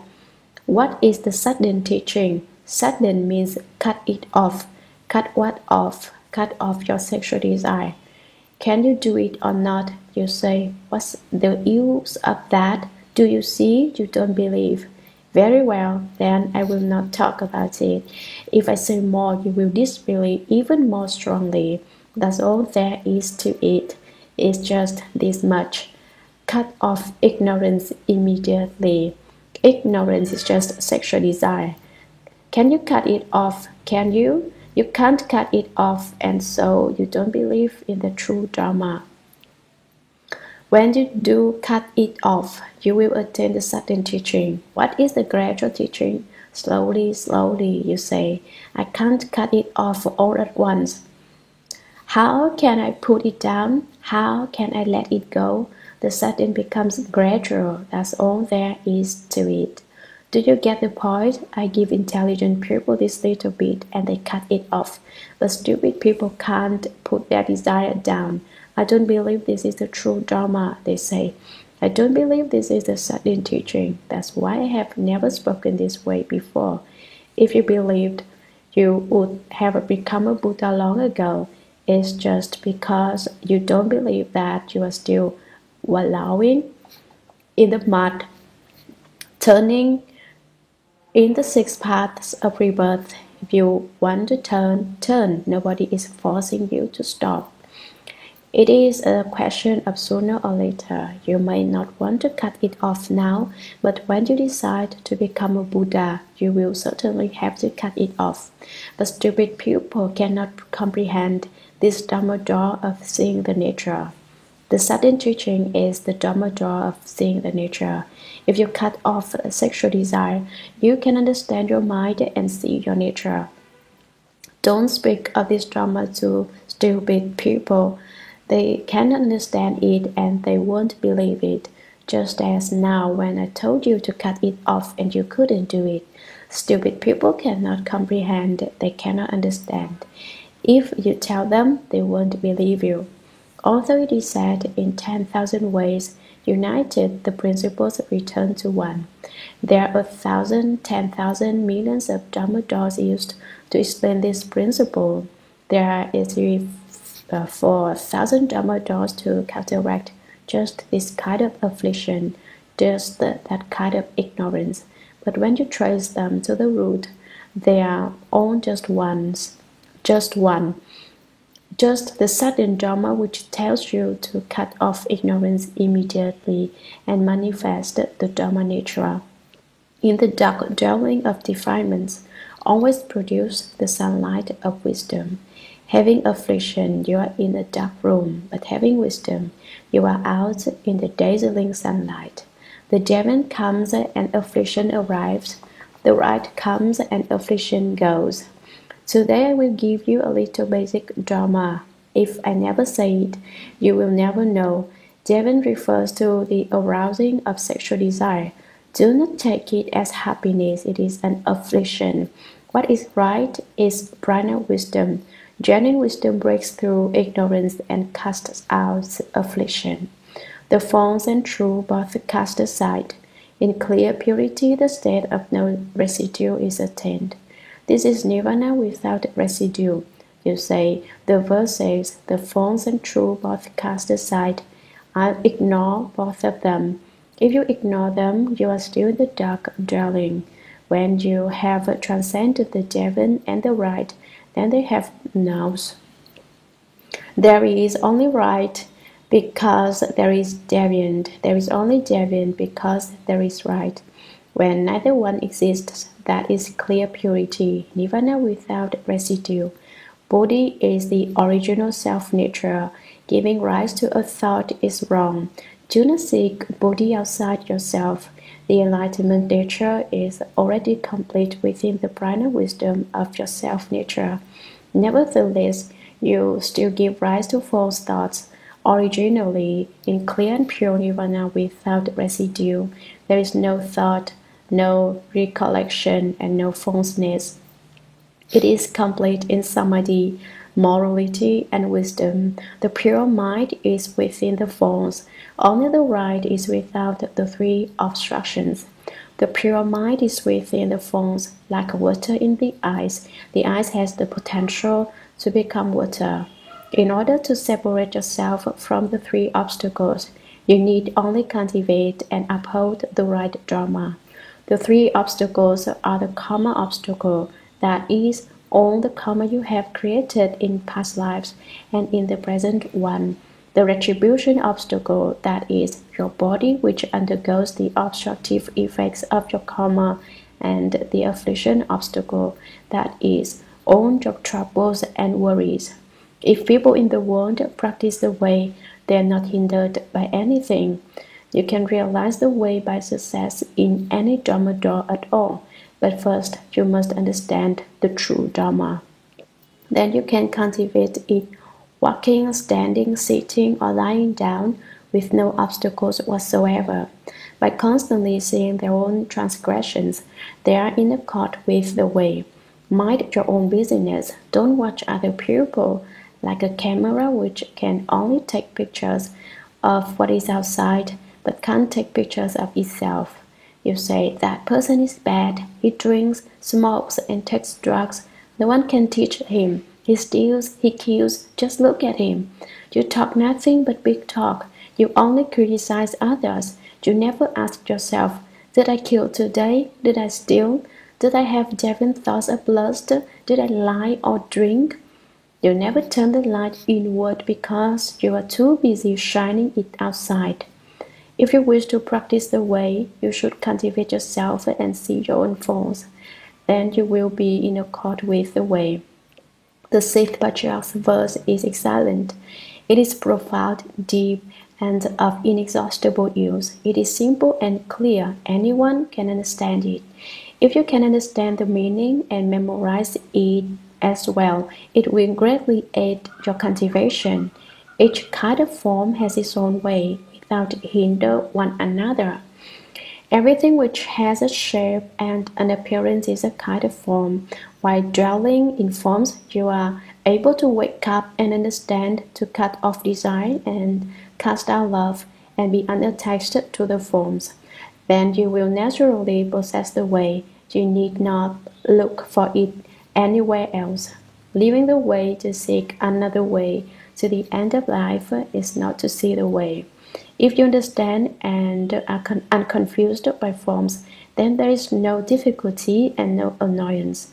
But if you leave the way, saying, this is not the way, I'm going to find another way, you are just adding a head on top of a head. If you see what happens and understand, you can transcend the world. If you see what happens and are confused, you fall beneath the wheel. If you become confused and give rise to view delusion, you fall into the dust of external states and objects, and to the end of your life you will not see the way. A frantic passage through a life will bring regret when it comes to its end. Wishing for a vision of the true way, right practice is the way. When you arrive at the way, everything you do from morning to night is in accord with the Dharma. You do right and proper things, not daring things. If you leave your daily activities and look elsewhere for the way, your whole life will be suffering, and when you are old, you will have regrets. I have wasted my life. You will say, if only I hadn't drunk so much wine, I wouldn't be so stupid now. If only I hadn't gambled, I wouldn't be so poor. If someone had just told me, I could have cultivated, but I never met a good knowing advisor. You met a good knowing advisor, but you didn't recognize him. His teaching passed by like the wind, in one ear but out the other.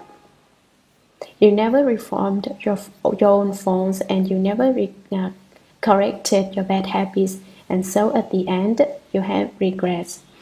Cultivate properly. Do not criticize others and wash their clothes for them, saying, "This person's clothes are filthy. I'd better wash them." And look at him, he's jealous. He's afraid that others are going to be better than he is. This is called washing other people's clothes. If you don't have a mind for the way, you walk in darkness, blind to the way. If you only do things in darkness, if you only do things which you do not wish others to see, you are not practicing the way. If you truly walk the way, you are blind to the faults of the world. There are those who say the drama ending age is really bad. There is no more drama. Cultivators do not give proof to the fruit. Why don't you give proof to the fruit? The drama itself has no right, image, or ending age. If you cultivate the right dharma, you live in the right dharma age. If you do not see the forms of the world, but see all living beings as the Buddha, then you yourself are Buddha. If you see all living beings as demons, then you are a demon. If you attend to others' faults, your fault finding itself is wrong. Does the Buddha look at other people's faults? No, the Buddha sees all living beings as Buddhas. Others' faults I do not treat as wrong. My faults are my own transgressions. If he is wrong, do not follow his example. If he is wrong, do not join him and do not see his errors. Have great compassion for everyone. Be merciful. Say, these living beings are indeed pitiful. I vow to take them all to Buddhahood. Simply cast out the mind that finds fault. Once cast away, troubles are gone. When hate and love don't block the mind, stretch out both legs and lie down. I really love him, you say. I would gladly give up my life for him. This is all just emotion. If you truly had the compassionate heart to love and protect all beings, you would say, I vow to take him to Buddhahood. If he does not realize Buddhahood, I will not realize Buddhahood. Today, someone asked to formally become a Buddhist by taking refuge in the Triple Jewel, the Buddha, the Dharma, and Sangha. After taking refuge, you must follow the rules. Those who believe in the Buddha should not be as they were before. If there are, others will say, he is a Buddhist, but he still has his same old lifestyle. He hasn't changed. Therefore, I have made this vow. If those who have taken refuge with me do not realize Buddhahood, I will just wait here for them. You must realize Buddhahood before I do. I have no other method. If you take refuge, you should cultivate a little faster.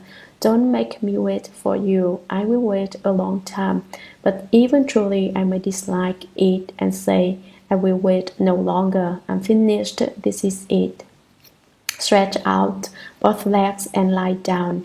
This appeals to lazy people. However, this is not laziness or sleep. It represents freedom, unchained, unshackled, unfettered, and free. You live upside down, dream thinking far behind, and attain ultimate nirvana. Do not interpret the Sixth Vajrayana Sutra as saying that you should stretch out both legs and go to sleep. If you hope and intend to transform others, you must perfect expedient means. To practice expedient means, one must know what Dharma should be spoken to what living being. For that one must be unattached. Don't cause them to have doubts, and then their self-nature will appear. Do not cause living beings who hear this Dharma to disbelieve, and you will then be able to use the brilliant wisdom of your nature. The Buddha Dharma is here in the world. Enlightenment is not apart from the world. The Buddha Dharma includes both mundane and transcendental Dharma. Buddha Dharma is in the midst of the world and yet transcends the world. There is no awakening and no prana wisdom apart from the world. To search for Bodhi apart from the world is like looking for a hare with horns. Do you think you can find a rabbit with horns? There is no such thing. If you separate yourself from worldly things to seek the transcendental Dharma elsewhere, that is like looking for a rabbit with horns. Right views are transcendental, Darwin views are all mundane. Right views are enlightenment. To what is one enlightened? To the fact that sexual desire must be cut off. That is transcendental Dharma. Darwin views are mundane views. When you casually follow your desires, yielding to them instead of causing them to yield to you, you are holding to Darwin and mundane views. Darwin and right completely destroyed. The body nature appears spontaneously. When neither the Darwin nor the right remain, the body nature is spontaneously manifest. You need not look for the body nature anywhere else. This verse is the Satin teaching, also called the Great Dharma Boat. This verse is the verse of sudden enlightenment and the Dharma door of realizing Buddhahood. It is called the Great Dharma Boat because it can ferry all living beings from the shore of birth and death across the current of affliction to the other shore of nirvana. Here in confusion pass through ages, in an instant space enlightenment. If you are deluded, many ages may pass before you become enlightened. If you are on the verge of enlightenment and can put down every one of your desires, you can suddenly become enlightened in the space of an instant. If you truly understand, you can open enlightenment instantly. Sutra. The Master said further in the Ta Fan Temple, I have just now spoken the sudden teaching, making the universal vow that all living beings of the Dharma realm will see their nature and realize Buddhahood as they hear these words. Then among magistrate Wei and the officials, Taoists and lay people who heard what the Master said, there were none who did not awaken. Together they made obeisance and exclaimed with delight, Good indeed! Who would have thought that in Lingnan a Buddha would appear in the world? Commentary. After they heard the Muklis verse, they said, this is really fine. Who would have imagined that in Lingnan a Buddha would appear in the world?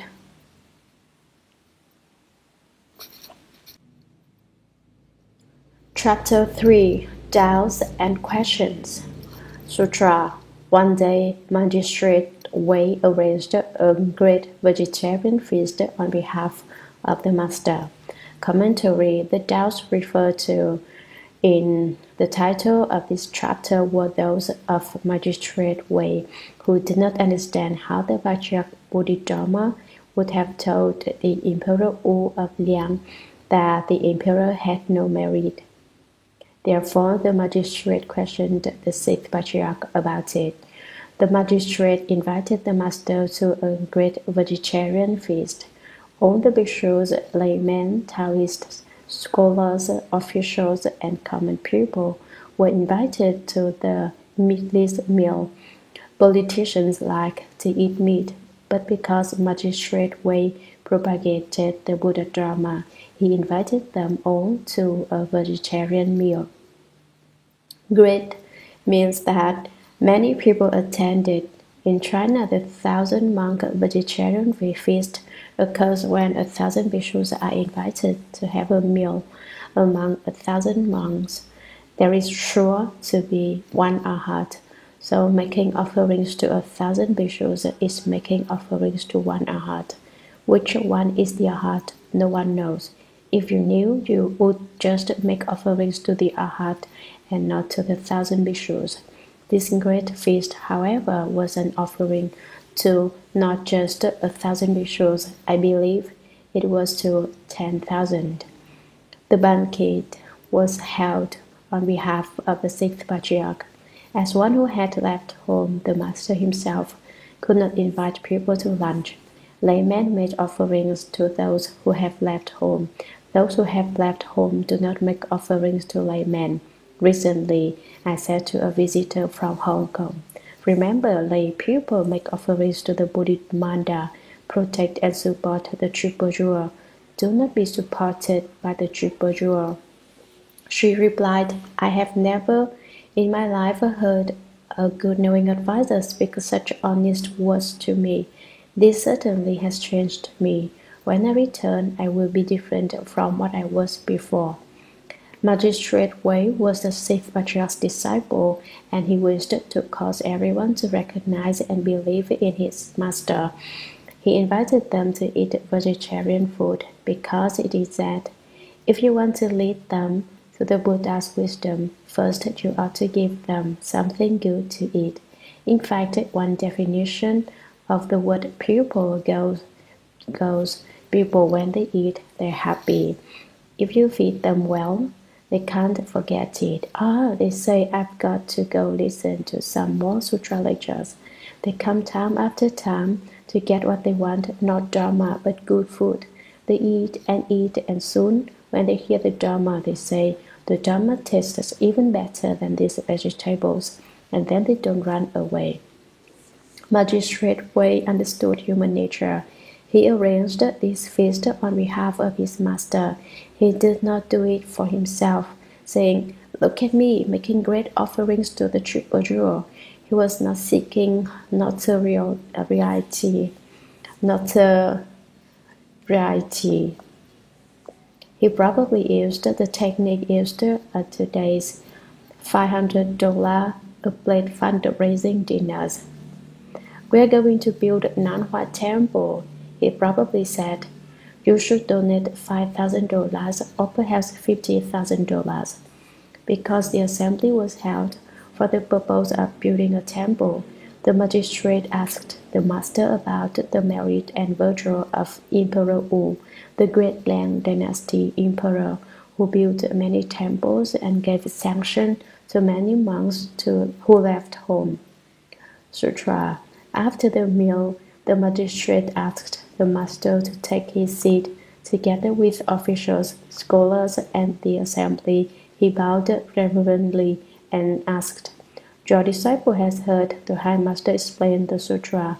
It is truly inconceivable. I now have a few doubts and hope you will be compassionate and resolve them for me. The master said, if you have any doubts, please ask me and I will explain. The Honorable Wei said, is not what the master speaks the same as the doctrine of Bodhidharma? The master replied, it is. The magistrate asked, your disciple has heard that when Bodhidharma first instructed the Emperor Wu of Liang, the emperor asked him, all my life I have built temples, given sanction to the Sangha, practiced giving, and arranged vegetarian feasts. What merit and virtue have I gained? Bodhidharma said, there was actually no merit and virtue. I, your disciple, have not yet understood this principle and hope that the High Master will explain it. Commentary. Magistrate Wei represented the entire assembly in requesting the Dharma. He was extremely respectful, stern, and upright in his bearing. He didn't dare laugh or cry. The magistrate had some small doubts, not big problems. He asked the master to bestow great compassion on him. Please resolve my little problem, because there are a few things I simply do not understand. Honorable is a term of great respect. The magistrate was called honorable because he was a high-ranking official. When my disciples go to Taiwan to take the precepts, they should call the old cultivators, the bhikshus, honorable. Honor them once and they will be delighted. If you do not honor them, they will say, this newly presented one is extremely disrespectful. The magistrate asked, don't you explain the same principle as Bodhidharma? The sixth patriarch said, yes, I do. It is the mind-to-mind seal transmitted by Bodhidharma, the direct pointing to the mind to see the nature and realize Buddhahood. The magistrate said, I have heard that when Bodhidharma went to Nanjing to convert the Emperor Wu of the Liang dynasty, the emperor told him, I have built many temples. The Emperor Wu of Liang spent his entire life building temples. He allowed many bhikshus to leave home and he made offerings of food and shelter to them. He would bow to anyone who left home. Wasn't this good? He gave the wealth of his country to the poor and arranged many vegetarian feasts. What merit and virtue have I gained? He asked.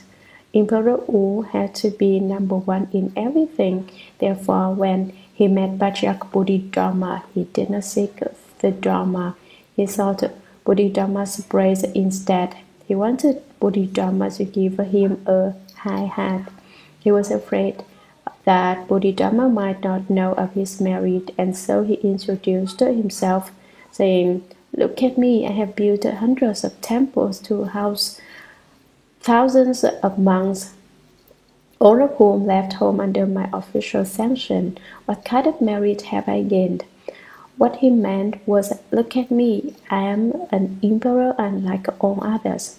Everything I do is good and meritorious." He didn't seek the Dharma to end birth and death. He wanted to put himself on display instead. This is like a certain Dharma protector who says, "Do you know me? I am the greatest, strongest Dharma protector. I give all my money to the triple jewel." In fact, the money he uses to play around with women is several thousand times greater than the money he gives to the triple jewel. But he says he gives it all to the triple jewel. Isn't this perverse? He never speaks about the money he squanders all over heaven and earth, but when he gives $1 to the temple, he says, "I gave $1 to the temple." Do you know that? He is certainly the Emperor Wu's disciple. With his merit and virtue, he too can be an emperor someday. Hearing the emperor brag about me, myself, and I, boasting and advertising his merit, and in general exalting himself, Bodhidharma thought, "How can a sage go around backslapping? How can I agree with him?" Ordinary people would have said to the emperor, "Oh, yes, yes, your merit is indeed great. No one in the world can match it." Bodhidharma was a patriarch. He could not possibly have indulged in such behavior, and so he said, "No merit, totally without merit." Sutra, the master said, there actually was no merit and virtue. Do not doubt the words of a sage. Emperor Wu of Liang's mind was wrong. He did not know the right Dharma. Building temples and giving sanction to the Sangha, practicing giving and arranging vegetarian feasts is called seeking blessings. Do not mistake blessings for merit and virtue. Merit and virtue are in the Dharma body, not in the cultivation of blessings. The master said further, "Seeing your own nature is merit, and equanimity is virtue. To be unobstructed in every thought, constantly seeing the true, real, wonderful function of your original nature is called merit and virtue." Commentary. The sixth patriarch replied, "Do not doubt the sage's words. There really was no merit and virtue. Emperor Wu was seeking fame. He was not seeking the orthodox Dharma. The great master said, merit and virtue are in the Dharma body, not in cultivating blessings. What is merit then? Seeing your brilliant, wonderful, original nature is merit. With merit, you can see your nature. What is merit? At first, it is difficult to sit in dhyana meditation, but after a while, it becomes natural. When you begin to sit, your legs and back hurt, but after a while, you defeat your legs and they do no longer hurt. When your legs do not hurt, you have merit. If your legs hurt, you have no merit. Seeing your own nature is merit. Seeing your original face, you ask, what does my original face look like? You must find out for yourself. I cannot describe it to you, and even if I did, you wouldn't know because your knowledge would have come from the outside. Enlighten yourself to your own nature. Ah, you will say, my original face just looks just like this. Then you must have your vision and the self-nature certified by a good knowing advisor. You cannot set yourself up as king and say, I am the emperor, I am a bodhisattva, like the hippie who had poisoned himself with drugs to the point that he claimed to be a bodhisattva, when he actually was nothing but a demon. Equanimity is virtual. Without selfishness, everything is equal. There is no prejudice or partiality. If you are fair, just, and open-minded, you have virtue. To be unobstructed in every thought. If you are unobstructed, your thoughts flow here, stop there, and become attached. Obstruction means attachment. If you are not obstructed, you can always see your original nature. As the sixth patriarch said when he was enlightened, how surprising that the self-nature is originally pure in itself. How surprising that the self-nature is originally unmoving. How surprising that the self-nature is originally not produced or destroyed. How surprising that the self-nature is so inconceivable. This is to constantly see the true, real, wonderful function. It is called merit and virtue. If you do not seek within yourself, but give sanction to virtues, build temples, and give to the poor instead, you accumulate blessings.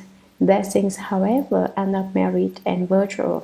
You should perfect your own merit and virtue just as the Buddhas have done. Sutra.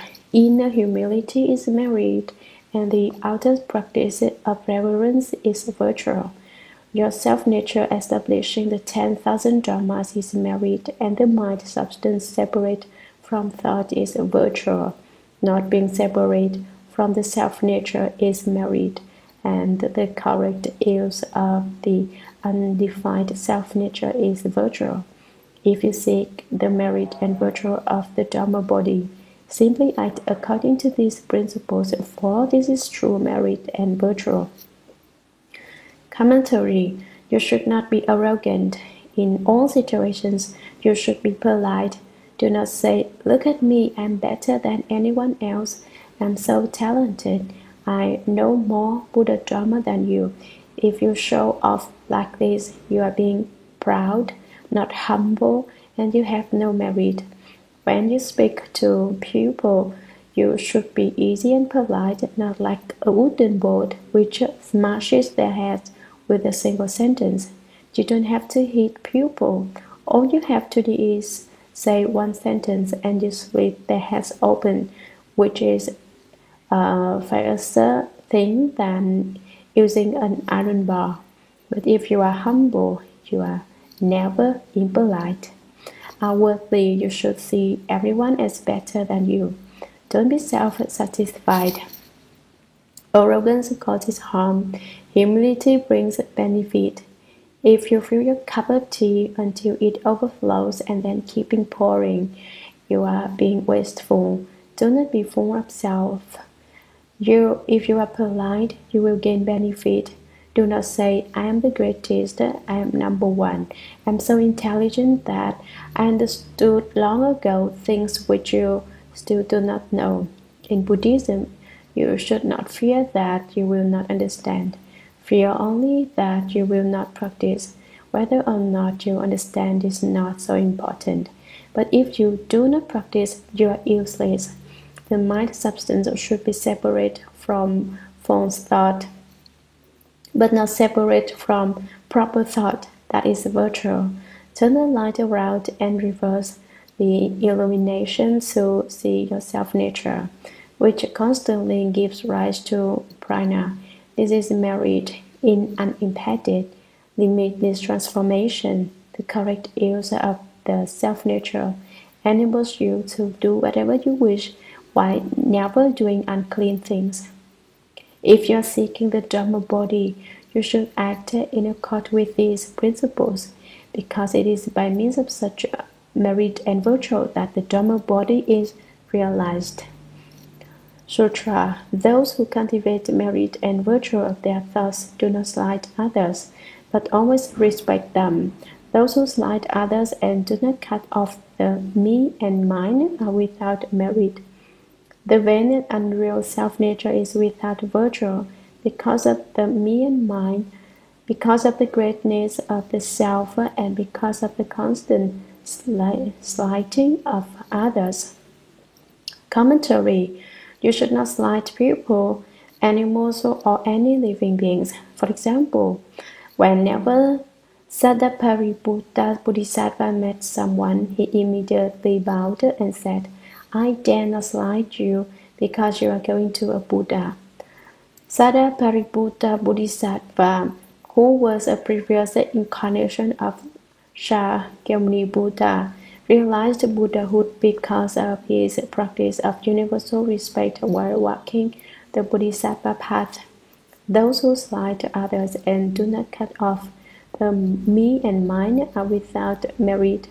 You have no merit if, whenever you meet someone, you immediately become jealous, terrified that they will be better than you are, or more intelligent, or will surpass you in some other respect.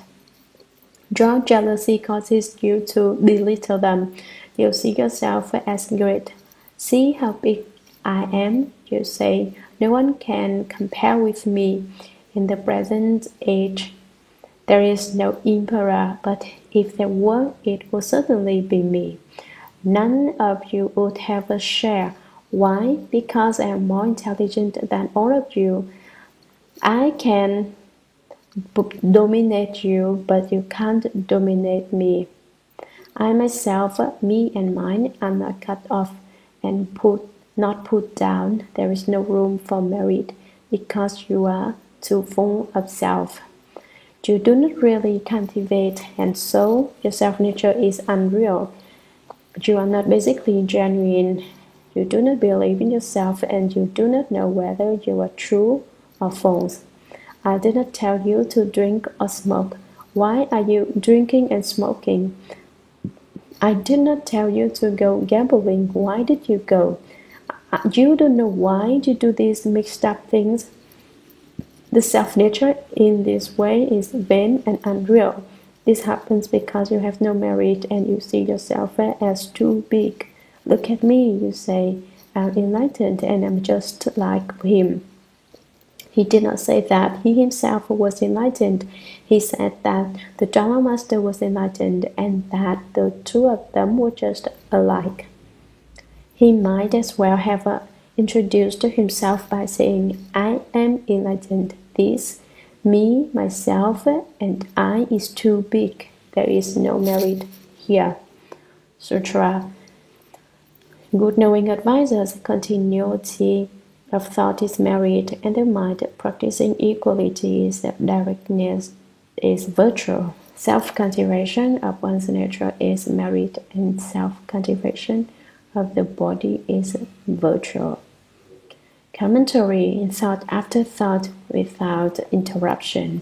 Every thought should be right in thought after thought without stopping. Every thought should be cultivation. This is merit. At first it is forced, but after a time it becomes natural, and the naturalness is merit. Always be even-minded and impartial, direct and without deceit. That is virtue. If you have not seen your nature, you must cultivate it. How do you cultivate it? By not giving rise to affliction. When someone hits you, think of it as if you had turned into a worm. When someone scolds you, pretend that they are singing a song or speaking a foreign language. Or he's not scolding me, he's speaking Japanese, chi, chi, cha, cha, or is it Spanish? If you think of it that way, there is no trouble at all. If someone tries to spit at heaven, the spit just falls right back into his own face. If someone scolds you, but you take no notice, it is just as if he was scolding himself. When hit, you can think, I have run into a wall, it certainly hurts. Can you deny that it is your own karmic retribution returned to you? If you bump your head in the dark, do you hit the wall with your fist? If you do, your fist will hurt and there will be even more pain. Pay no attention and nothing will be happened. Maitreya Bodhisattva said.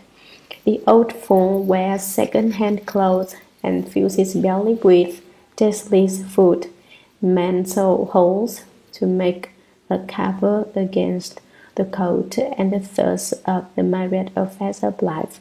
According to what comes are done scolded. The old fool merely says, "Fine." Struck, the old fool falls down to sleep. Spit on my face, I just let it dry. I have strength and energy and give you no affliction. Paramita is his time. He gains the jewel within the wonderful. No these news, and then what wrong is there of not perfecting the way? This is wonderful, but not everyone can do it. The jewel within the wonderful is not easy to obtain. Cultivation of a nature is simply not getting angry. How does one cultivate the body? Do bad things. Have no lust, hatred, or delusion. If you do not steal or lust, you cultivate the body. The body. That is virtue. Sutra. Good knowing advises merit and virtue should be seen with one's own nature, not sought through giving and making offerings. That is the difference between blessings and merit and virtue. Emperor Wu did not know the true principle. Our patriarch was not in error. Commentary. You cannot say I make offerings to the true virtue. I have merit. It is not merit, just blessings.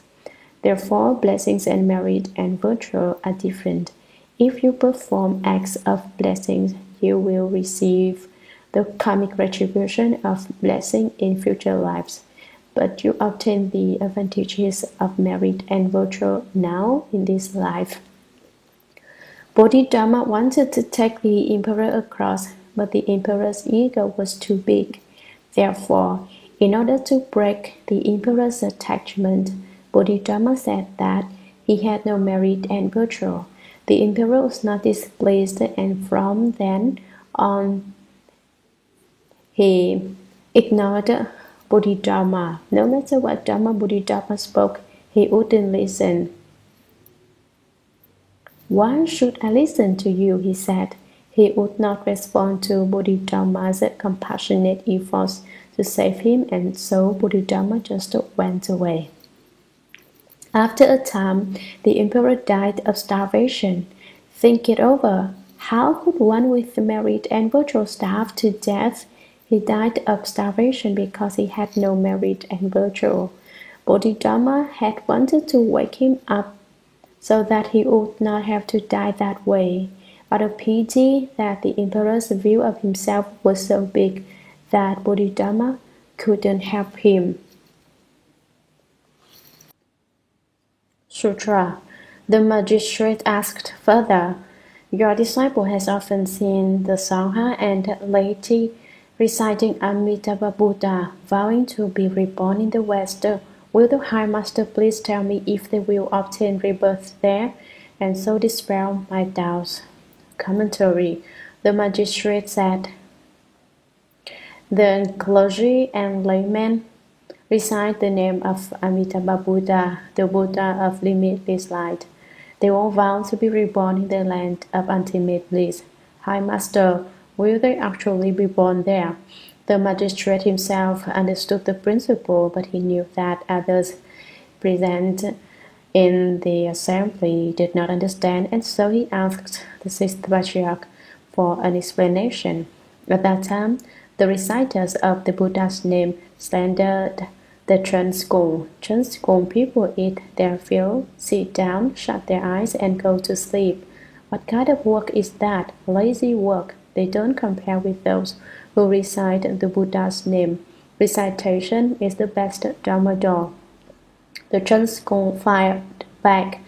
You recite the name of Amitabha Buddha to gain rebirth in the West. In the past, before Amitabha Buddha, what Buddha's name did you recite? And so they fought, saying, you're wrong, until finally nobody knew who was right. Sutra, the master said, Magistrate, listen well. Hui Neng will explain it for you. When the world honored one was in Shravasti city, he spoke of being led to rebirth in the West. The sutra text clearly states it is not far from here. If we discuss its appearance, it is 108,000 miles away, but in immediate terms, it is just beyond the 10 evils and the 8 deviations within us. It is explained as far distant for those of inferior rules and as nearby for those of superior wisdom. Commentary: Shravasti is a city in India. Translated, it means abundance and virtue. In Shravasti, the 5 desires were abundant for fame, wealth, sex, food, and sleep. The people of Shravasti had the virtue of much learning and liberation. They had studied a great deal and were not taxed in this city of abundance and virtue. The Buddha spoke of being led to rebirth in the land of ultimate bliss. The land of ultimate bliss appears to be 108,000 miles away, but if you discuss it in immediate terms, it is just beyond the 10 evils and the 8 deviations within us.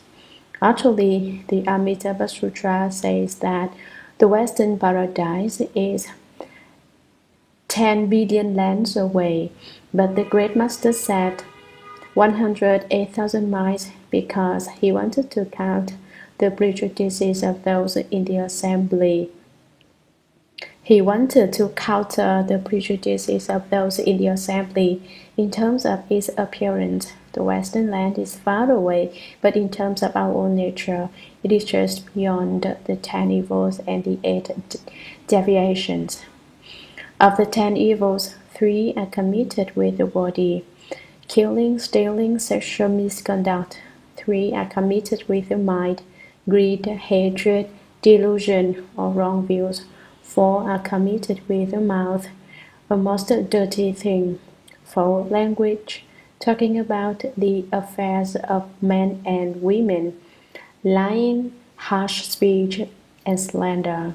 The 8 deviations are the opposite of the Eightfold Path. Shakyamuni Buddha taught the Eightfold Path of right views, right thought, right speech, right. The Buddha spoke of the Western paradise as distant to those common intelligence. To those of superior intelligence, he spoke of the Western paradise as being on the other side of the 10 evils and the 8 deviations within their own self-nature. Sutra. There are 2 kinds of pupil, not 2 kinds of Dharma. Enlightenment and confusion differ, and seeing can be quick or slow. The deluded person recites the Buddha's name, seeking rebirth there, while the enlightened person purifies his own mind. Therefore, the Buddha said, as the mind is purified, the Buddha land is purified. Commentary: the 2 kinds of pupil are not white pupil and yellow pupil, but wise pupil and deluded ones. There is only one Dharma, deluded or wise. You cultivate the same Dharma. Confused people recite the Buddha's name and expect to be reborn in the Western paradise, while the wise recite the Buddha's name in order to purify their own minds. The pure mind is the Western paradise. If you understand that, then it is not 10 billion lands away. It is right here. If you don't understand, you don't know how many Buddha lands beyond even that number it is. It is said, confused, 1,000 books are few. Enlightened, 1 word is too much. When confused, you may study this sutra, study that sutra, investigate back and forth and still not understand. When truly awake, There is no need to study. One word is too much, but you must truly understand. Do not pretend and say, I don't have to recite the Buddha's name. That is just laziness. Once a man who was well read said to me, I have read many books and now I find that they are all wrong. So I no longer read books. He meant that he had realized Buddhahood and he no longer needed anything. This is extremely stupid behavior. Understand nothing, he faked understanding. You may try to brew tea in cold water, forcing it to steep, but you will never get tea. How can you brew tea in cold water? There are many strange people in the world, an uncountable number. Sutra, magistrate, if the person of the East merely purifies his mind, he is without offense, even though one may be of the West. If his mind is impure, he is at fault. The person of the East commits offenses and recites the Buddha's name, seeking rebirth in the West. When the person of the West commits offenses and recites the Buddha's name, in what country does he seek rebirth? Commentary. Whether you are in the East or West, you must not commit offenses. If you do, you won't be reborn in any direction except that of the house animals or hungry ghosts. If you recite the Buddha's name and hope to be reborn in the Western paradise, you must also cultivate goodness. If you cultivate dhyana meditation, you must also cultivate good deeds. Unless you natural merit and virtue, you cannot become accomplished in your cultivation. Magistrate, if the person of the East merely purifies his mind, he is without offense. The pure mind has no confusion, no selfishness, and no profit-seeking. It is without jealousy, obstruction, greed, hatred, and delusion. Purify your mind and get rid of all deviant thought, then you will be without offense. Even though one may be of the West, if his mind is impure, he is at fault. This is an analogy. The sixth patriarch is not saying that Western people have impure minds, because those of the Western paradise are completely different from people of this world. They do not need to purify their minds, since their minds are pure to begin with. They aren't greedy, hateful, or stupid, and the three evil paths do not exist for them. Do not use this passage to try to prove that the sixth patriarch said people of the West have impure minds. The people of the West have neither purity nor impurity. The person of the East commits offenses and recites the Buddha's name to be reborn in the West. When the person of the West commits offenses and recites the Buddha's name, in what country does he seek rebirth? This is another analogy. Those of the West never commit offenses. The sixth patriarch wanted to break attachments, and so he asked, if people of the East recite in order to be born in the West, then when people of the West recite, where do they seek rebirth? If you wish to be reborn in the West, you must first have no offenses. If you have offenses, you will go nowhere but to hell. If those of the East are reborn in the West, where are those of the West reborn? Is there some other paradise for them? Don't be so attached. Sutra. Common, deluded people do not understand their self-nature and do not know that the Pure Land is within themselves. Therefore, they make vows to the East and vows for the West. They make vows for the East and vows for the West. To enlightened people, all places are the same. As the Buddha said, in whatever place one dwells, there is constant peace and happiness. Magistrate, if the mind ground is only without unwholesomeness, the West is not far from here. If one harbors unwholesome thoughts, one may recite the Buddha's name, but it will be difficult to attain that rebirth. Good knowing advisors, I now exhort you all to get rid of the 10 evils first, and you will have walked 100,000 miles. Next, get rid of the 8 deviations and you will have gone 8,000 miles. If in every thought you see your nature, and always practice impartiality and straightforwardness, you will arrive in a finger snap and see Amitabha. Magistrate merely practice 10 wholesome acts. Then what need will there be for you to vow to be reborn there? But if you do not rid the mind of the 10 evils, what Buddha will come to welcome you? Commentary. Deluded people do not know how to discipline their self-nature.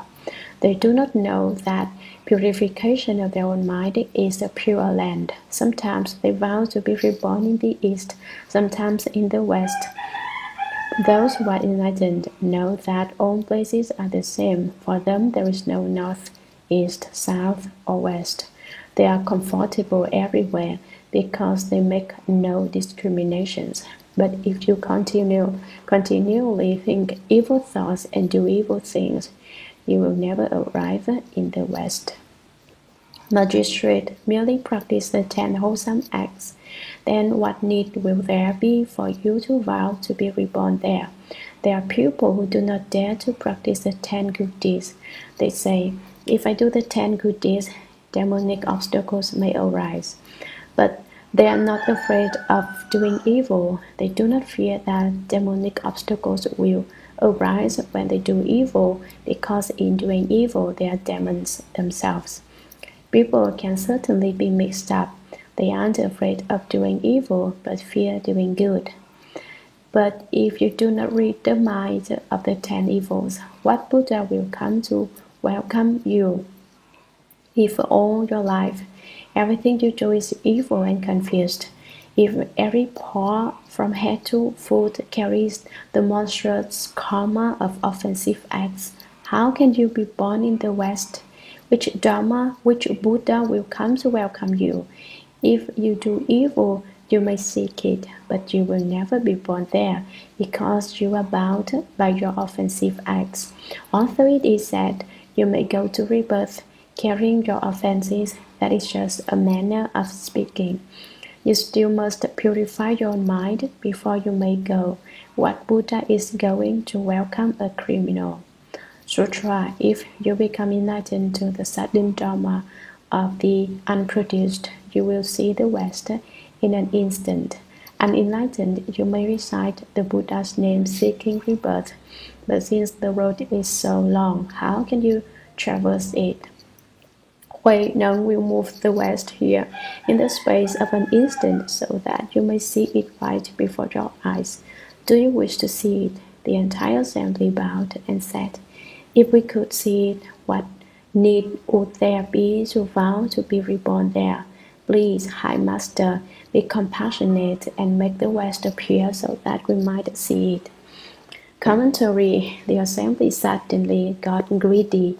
They bowed and said, if we can see it here, then we don't need to vow to be reborn in the West. We all want you to be compassionate and let us see the Western paradise.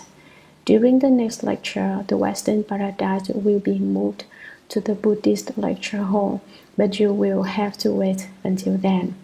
Sutra. The Master said, Great Assembly, the worldly person's own physical body is the city, and the eye, ear, nose, tongue, and body are the gates. Outside there are 5 gates, and inside there is the gate of the mind. The mind is the ground, and one's nature is the king. The king dwells on the mind ground. When the nature is present, the king is present, and when the nature is absent, there is no king. When the nature is present, the body and mind remain, but when the nature is absent, the body and mind are destroyed. The Buddha is made within the self-nature. Do not seek outside the body. Confused, the self-nature is a living being. Enlightened, it is a Buddha.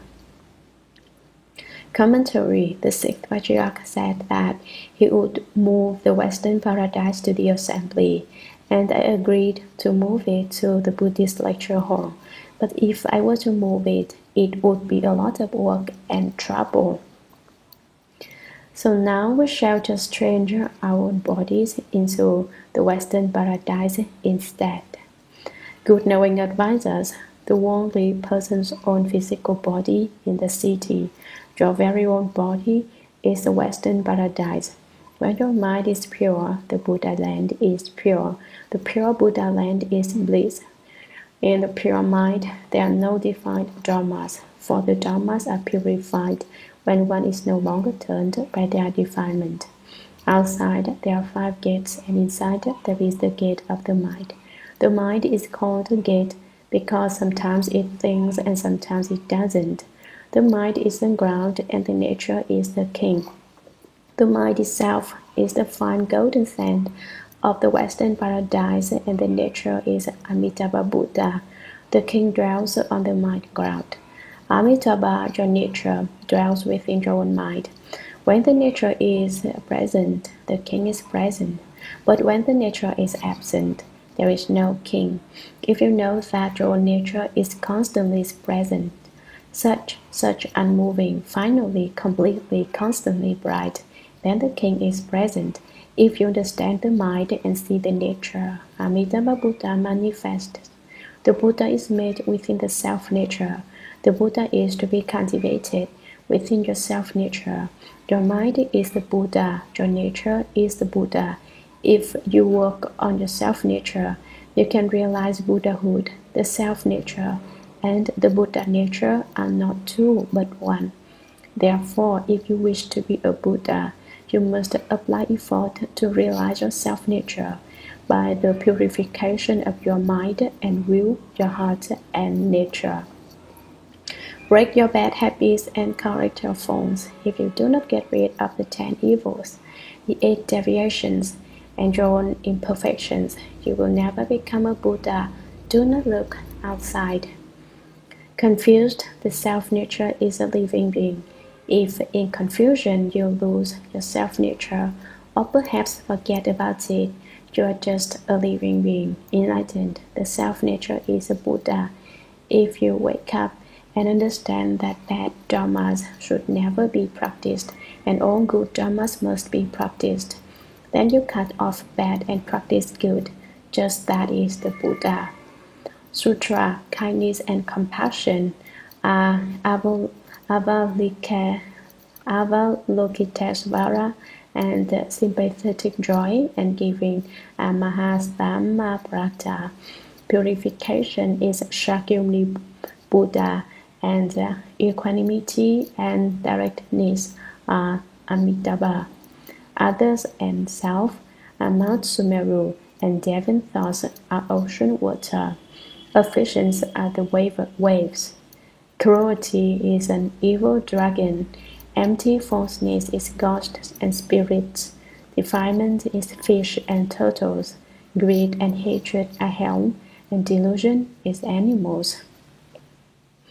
Commentary, kindness and compassion are Avalokitesvara.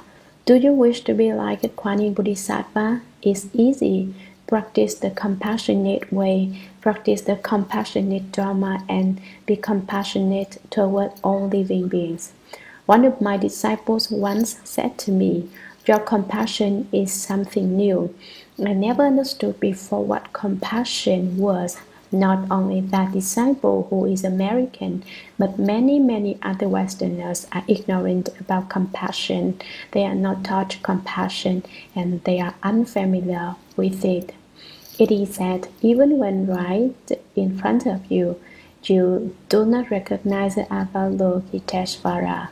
Because you do not understand compassion, you do not know Avalokitesvara. If you wish to know this Bodhisattva and be like him, then practice the compassionate Dharma. With kindness, make people happy, and with compassion, relieve their sufferings. This is genuine happiness, not like worldly pleasures such as gambling, horse racing, the movies, or dancing. Worldly pleasures are just a form of suffering. If you can lead others to true understanding and awakening, then you give them true happiness. to put an end to confusion, to cut off ignorance, and manifest the Dharma nature that is true happiness. Sympathetic joy and giving are Mahastamabhrata. To delight in giving is just Mahastamabhrata. Kindness, compassion, sympathetic joy, and giving are the four unlimited thoughts of the Buddhas. If you can give with joy, you are just like Mahastamabhrata Bodhisattva, who practices great giving and great sympathetic joy. Purification is Shakyamuni, your own purification of the mind and will and heart, your own return to the original source, to your originally wonderful, bright mind, perfectly bright enlightened, Tathagata store. All of that is just Shakyamuni Buddha. Shakyamuni also means able to be human. Equanimity and directness are Amitabha. If you can be perfectly impartial without the slightest prejudice, compassionate and just towards all, this is just the behavior of Amitabha. This is an analogy. Do not say equanimity and directness are Amitabha. In listening to sutras and hearing Dharma, avoid giving rise to such attachments. To say, I heard the Dharma master say that equanimity and directness are Amitabha is to slight Amitabha. If you are fair-minded, that is the conduct of Amitabha Buddha. But the sixth Vajrayana said this. You say, can't we believe him? Did he really say that? Why didn't I hear him? Others and self are Mount. Nothing is higher than Mount Sumeru. You evaluate yourself and others. You have your status and they have theirs. Sumeru is a Sanskrit word which means wonderfully high.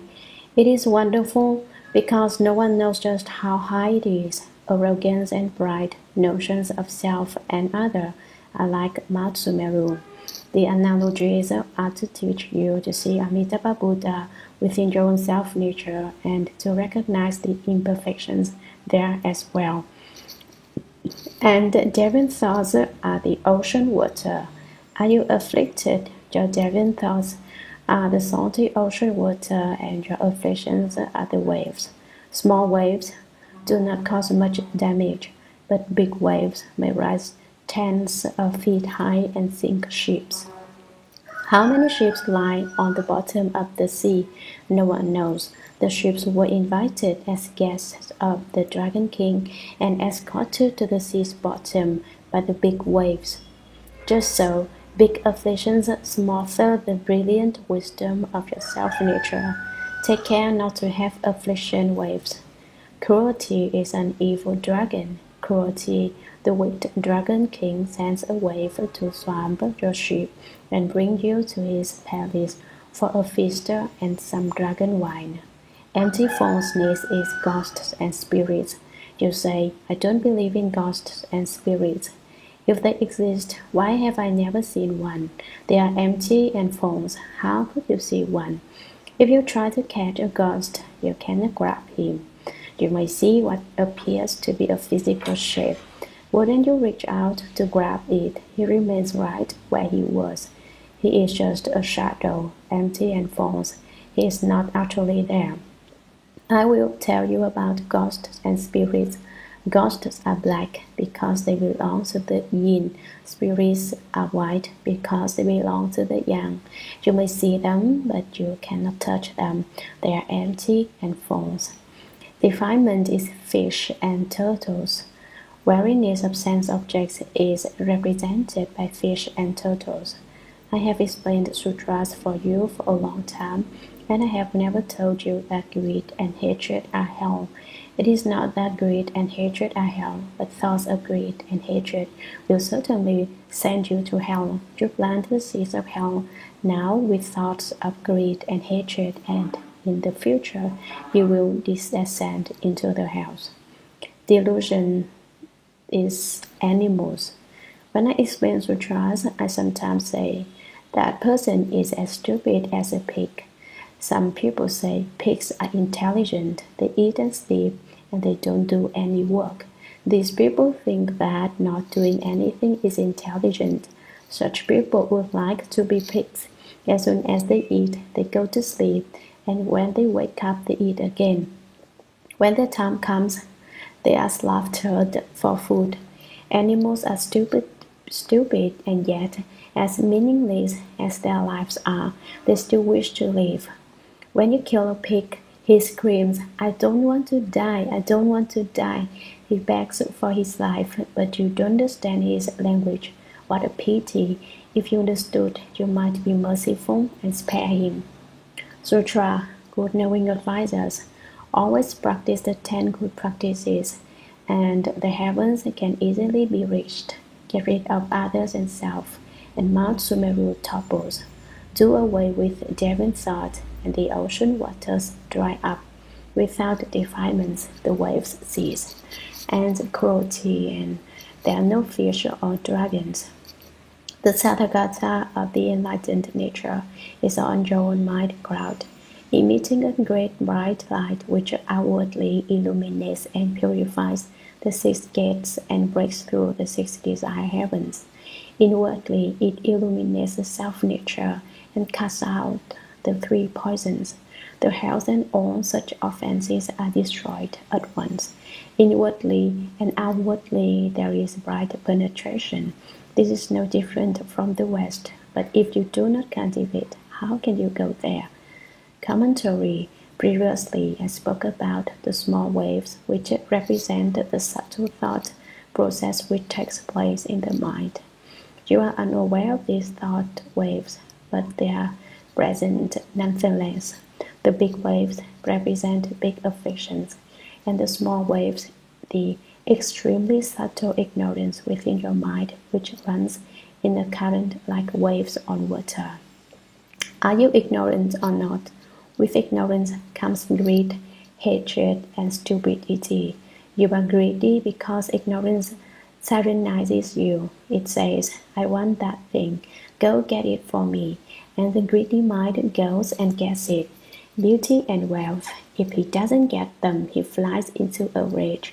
Like one of my disciples who says, I must have my way. Why isn't everything just the way I want it?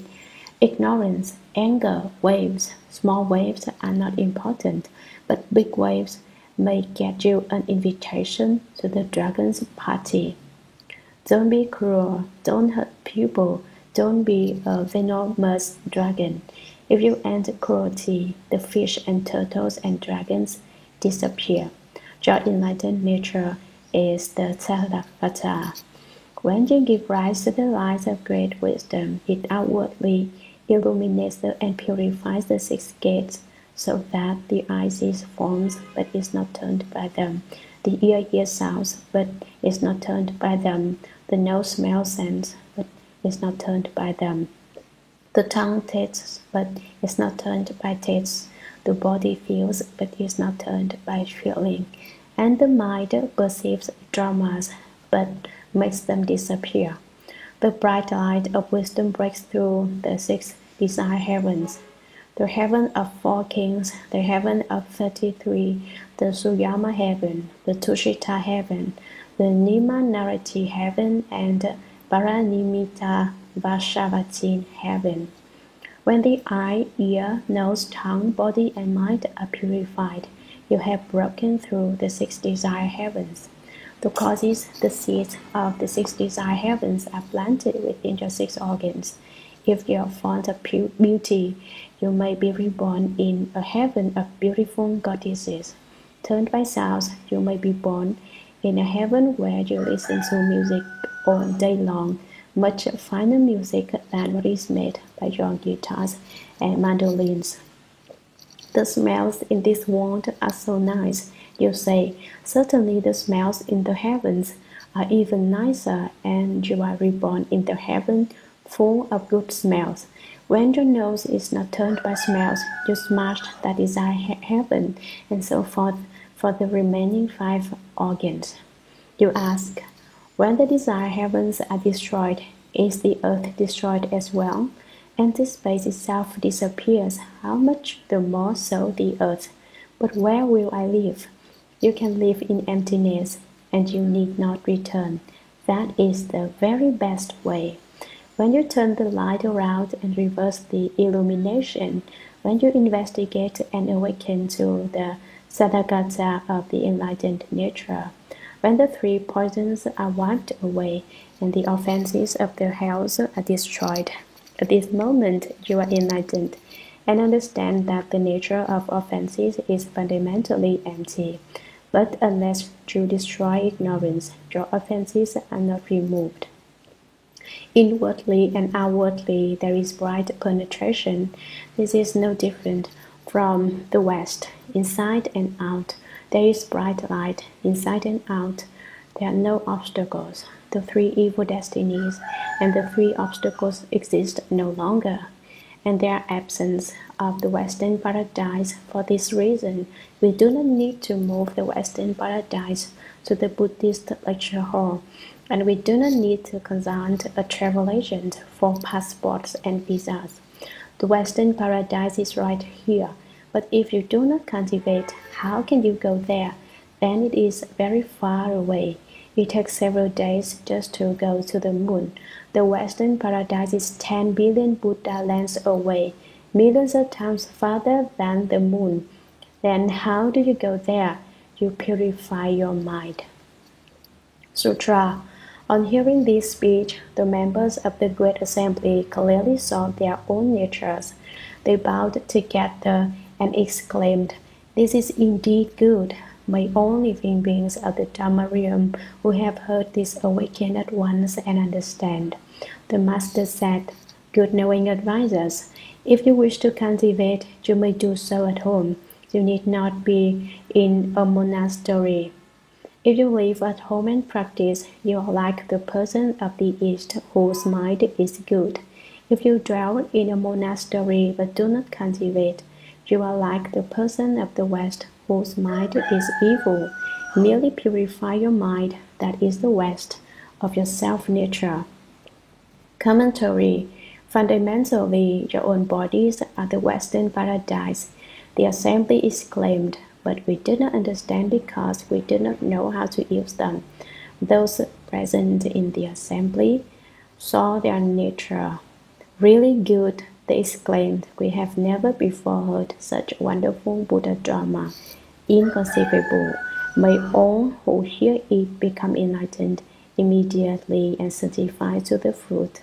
The sixth patriarch had made himself manifest in a layman's body in order to speak the Dharma. After his enlightenment, he did not leave home, but went to live with hunters for 15 years instead. During that time, he cultivated and worked hard, so he said that it is not necessary to be in a monastery to cultivate the way. Sutra. The Honorable Way asked further, "How should those at home cultivate? Please instruct us." The Master said, "I have composed a markless verse for the Great Assembly.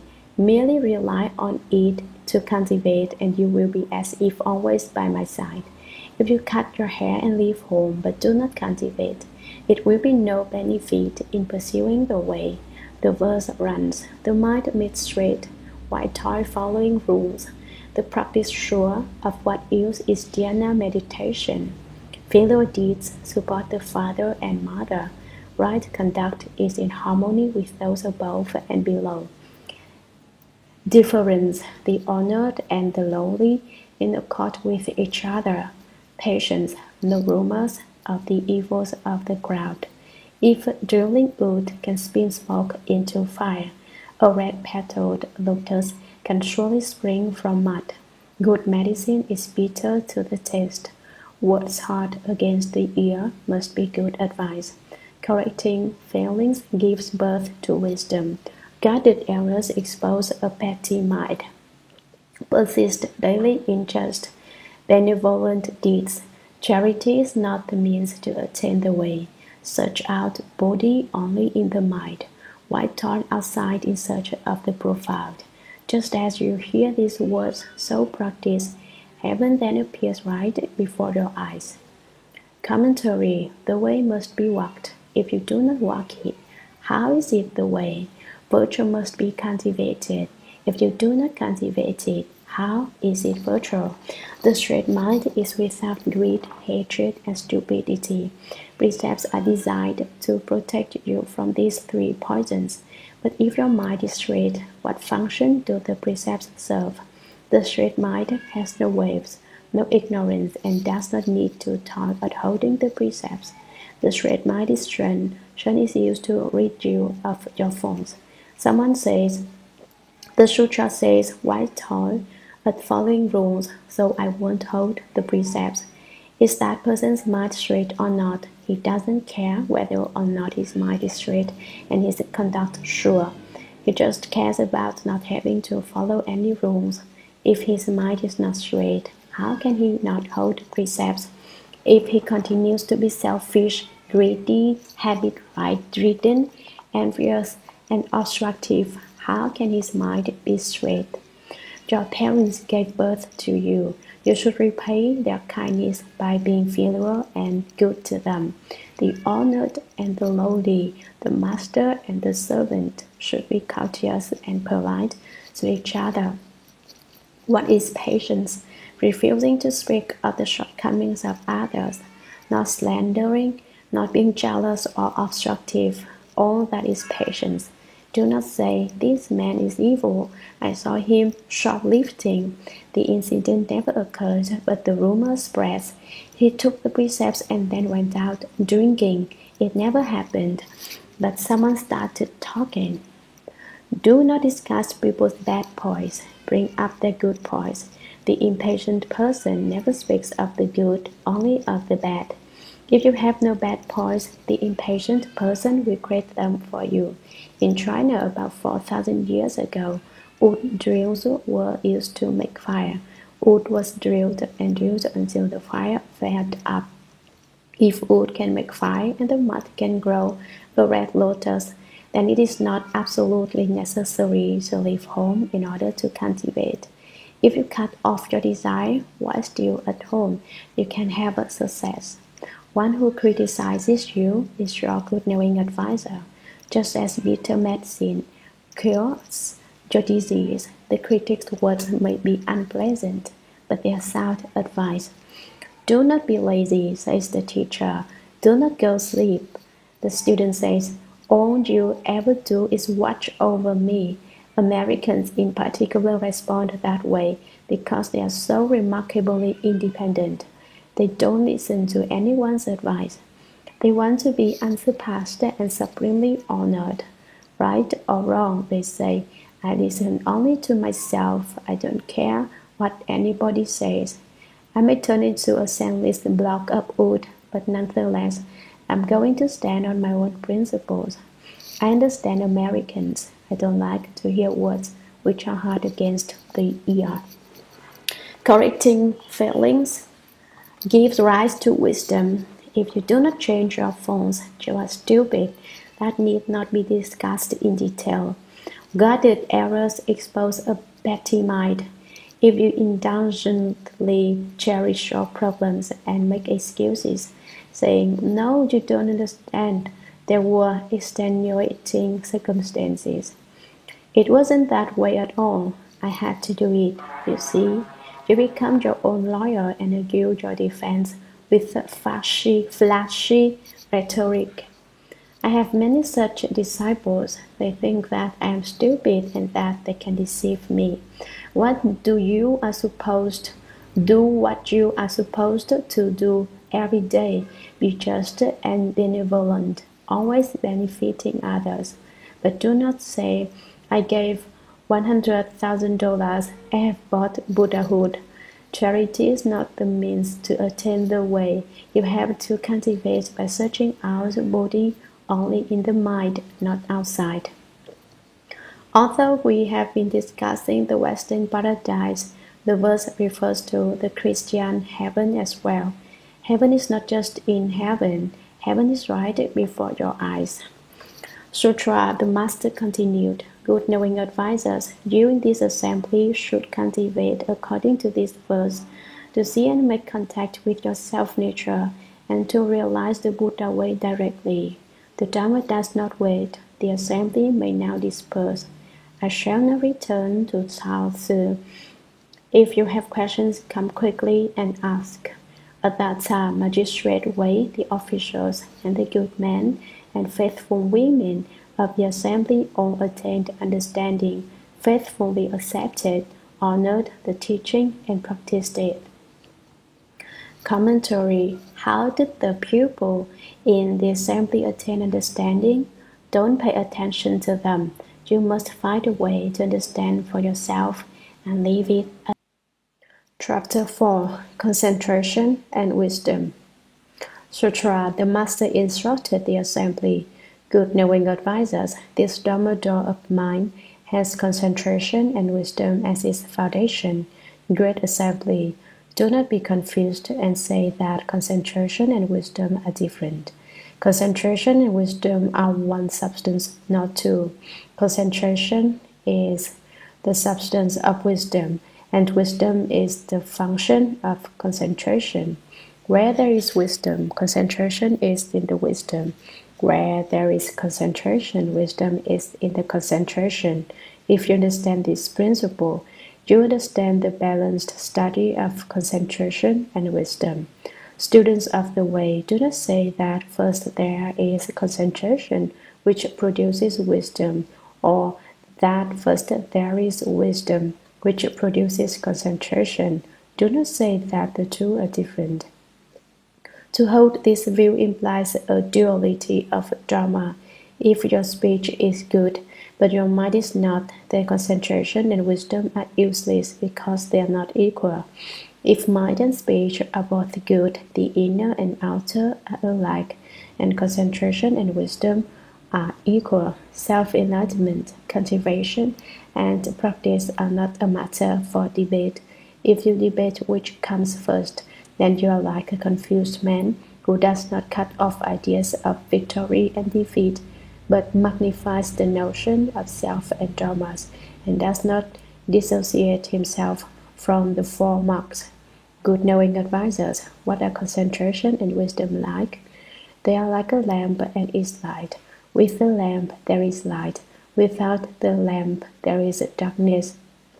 The lamp is the substance and the light, and the lamp is the substance of the light, and the light is the function of the lamp.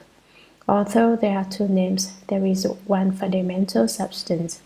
The Dharma of concentration and wisdom is also thus. Commentary. Concentration comes from holding precepts. With concentration, one can bring forth wisdom. Precepts, concentration, and wisdom are the three studies which have no outflows. If you wish to obtain concentration, you must begin by holding precepts, that is, all evil not done, all good respectfully practiced.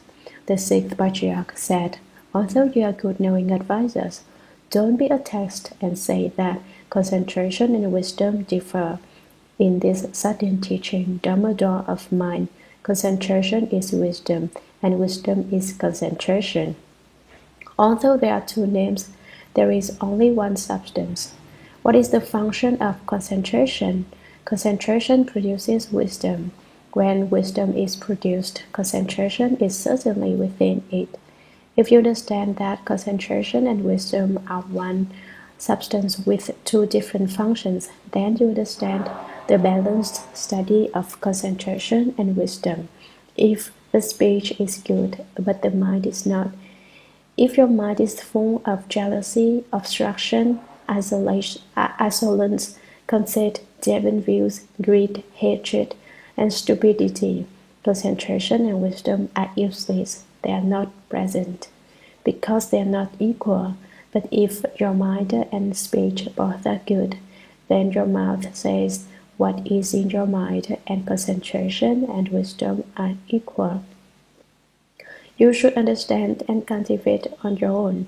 Do not argue with people in order to show off your cultivation and advertise yourself.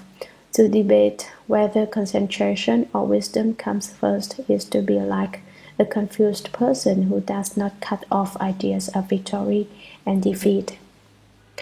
In debate, thoughts of victory and defeat stand in contradiction to the way, giving rise to the mind of four marks. How can one obtain samadhi?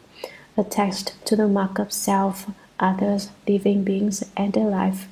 How can you obtain samadhi? As soon as you argue, you have no concentration and consequently no wisdom. This is extremely stupid. When you argue, you give rise to the attachment to self and dharmas, and then the four marks arise. With attachment to self comes attachment to others.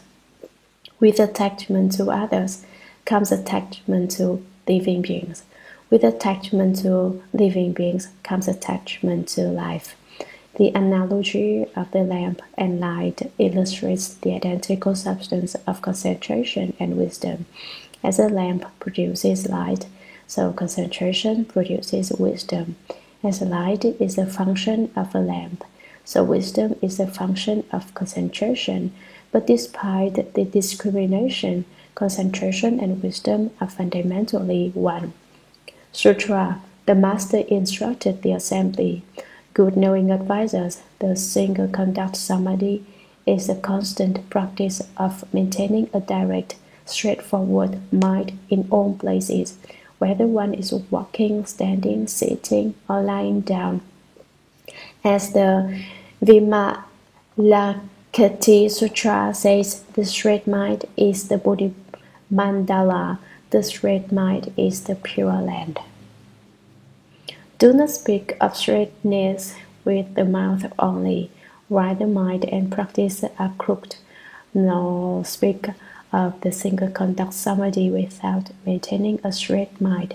Simply practice keeping a straight mind and have no attachment to any dharma. The confused person is attached to the marks of dharmas, while holding to the single conduct samadhi and saying, I sit unmoving and falseness does not arise in my mind.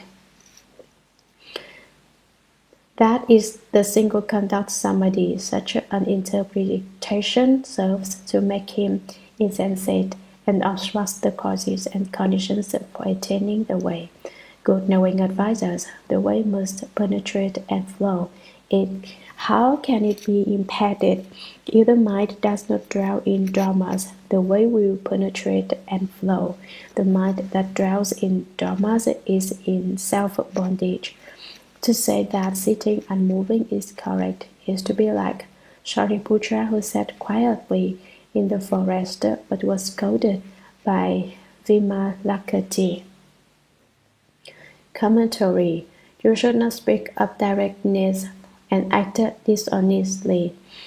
If you greet rich people with smiles and compliments, saying welcome, welcome, when in fact it is not the person you welcome, but their money and power instead, that is flattery.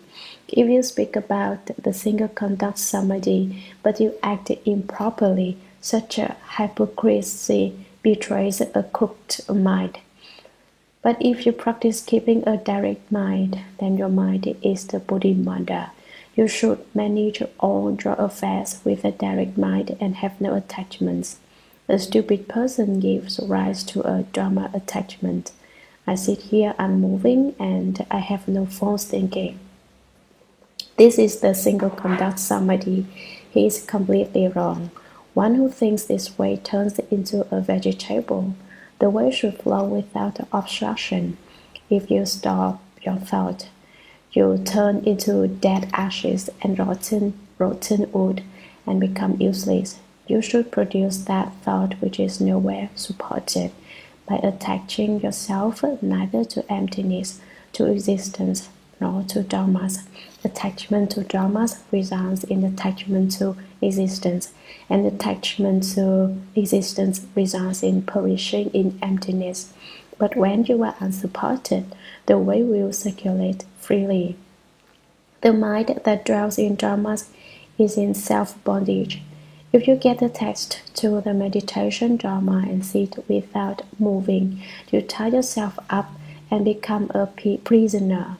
Shariputra, the foremost of Shakyamuni Buddha's disciples in wisdom, sat in the forest, quietly meditating, but the layman Vimalakirti reprimanded him, saying, "What are you doing? What use are you sitting there like a corpse?"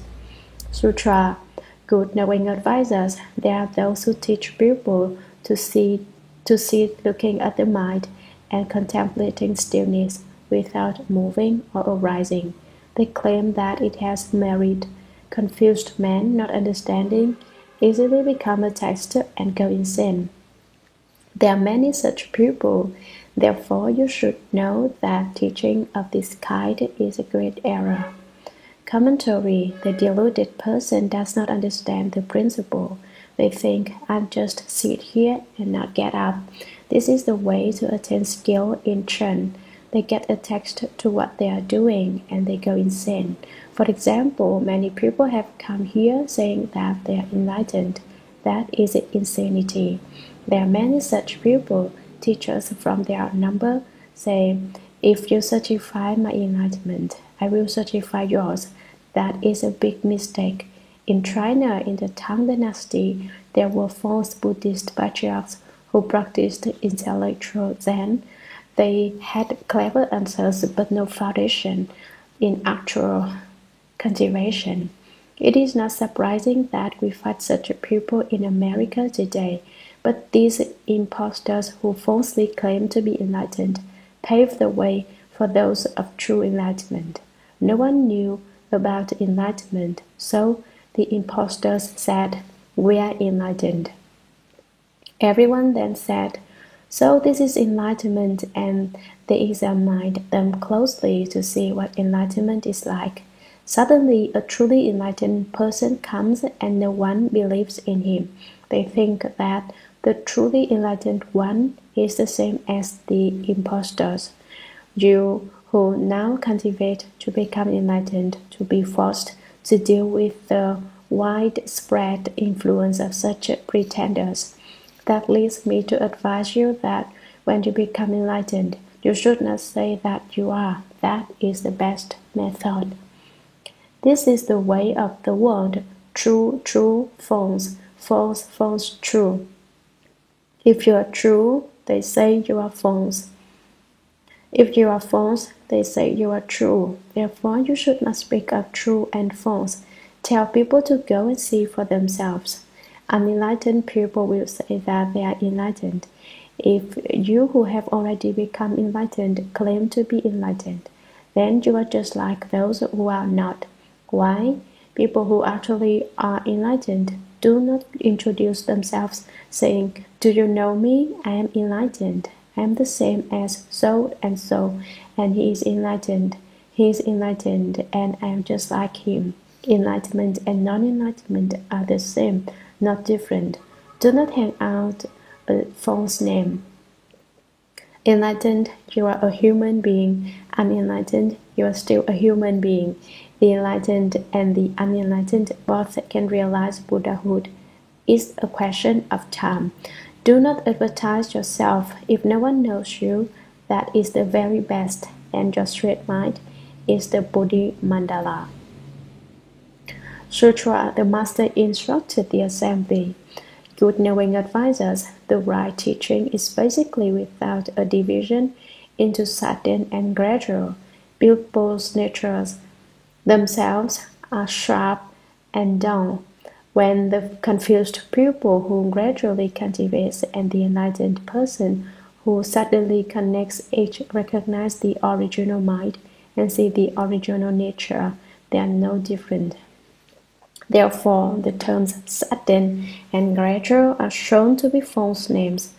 Good knowing advisors, this Dharma law of mind from the past onwards has been established from the first with no thought as its doctrine, no mark as its substance, and no dwelling as its basis. No mark means to be apart from marks, while in the midst of marks no thought means to be without thought, while in the midst of thought no dwelling is the basic nature of human beings. In the world of good and evil, attractiveness and ugliness, friendliness and hostility, when faced with language which is offensive, critical, or argumentative, you should treat it all as empty and have no thought of revenge.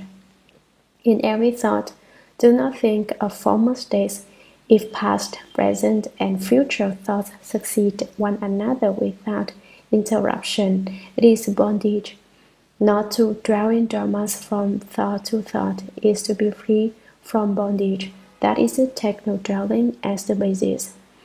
Good knowing advises to be separate from all outward marks is called no mark. The ability to be separate from marks is the purity of the Dharma substance. It is to take no mark as the substance. Good knowing advises the non-defilement of the mind in all states is called no thought. In your thought, you should always be separate from states. Do not give rise to thought about them. Commentary. Basically, real Buddhism has no sudden or gradual dharma. Stupid people cultivate it bit by bit, whereas enlightened people immediately cut off false thinking, bad habits, and involvement with external objects, and so understand the mind and see their own nature. From the time of Shakyamuni Buddha right up until the present, the sudden teaching Dhammador, which the sixth Patriarch transmitted, established no thought, no mark, no dwelling as its doctrine, its substance, and its basis. Thoughts of the past, present, and future are continuous like waves on water. To be attached to such thoughts is to tie yourself up, to lock yourself up, so that you cannot be free. You should not be attached to any dramas. In your own clear, pure thoughts, keep constantly separate from states and do not think about the external environment. Sutra.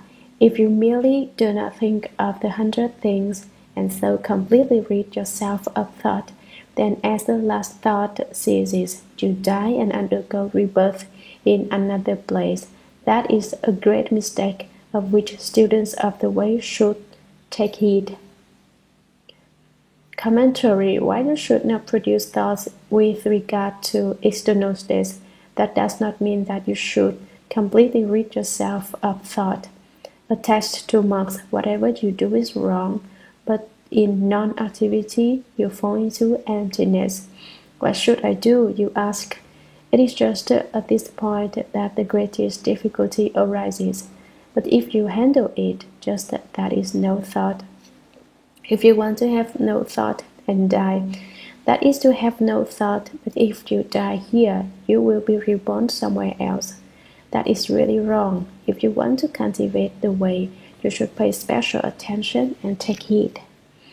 Sutra. To misinterpret the drama and make a mistake yourself might be acceptable, but to exhort others to do the same is unacceptable. In your own confusion, you do not see, and moreover, you slander the Buddha Sutras. Therefore, no thought is established as the doctrine. Good knowing advises, why is no thought established as the doctrine? Because there are confused people who speak of seeing their own nature, and yet they produce thought with regard to states. Their thoughts cause different views to arise, and from that all defilement and false thinking are created. Originally, not one single dharma can be obtained in the self-nature. If there is something to attain to, or false talk of misfortune and blessing, that is just defilements and different views. Therefore, this Dhammador establishes no thought as its doctrine. Commentary. You may be stupid yourself and not understand your mind and nature. What is more, you may slander the Buddha Sutras and say that they are incorrect. For that reason, no thought is set up as the doctrine. Some people say that they have the nature, they say they are enlightened, but they have all kinds of thoughts about externals, different views, and defilements.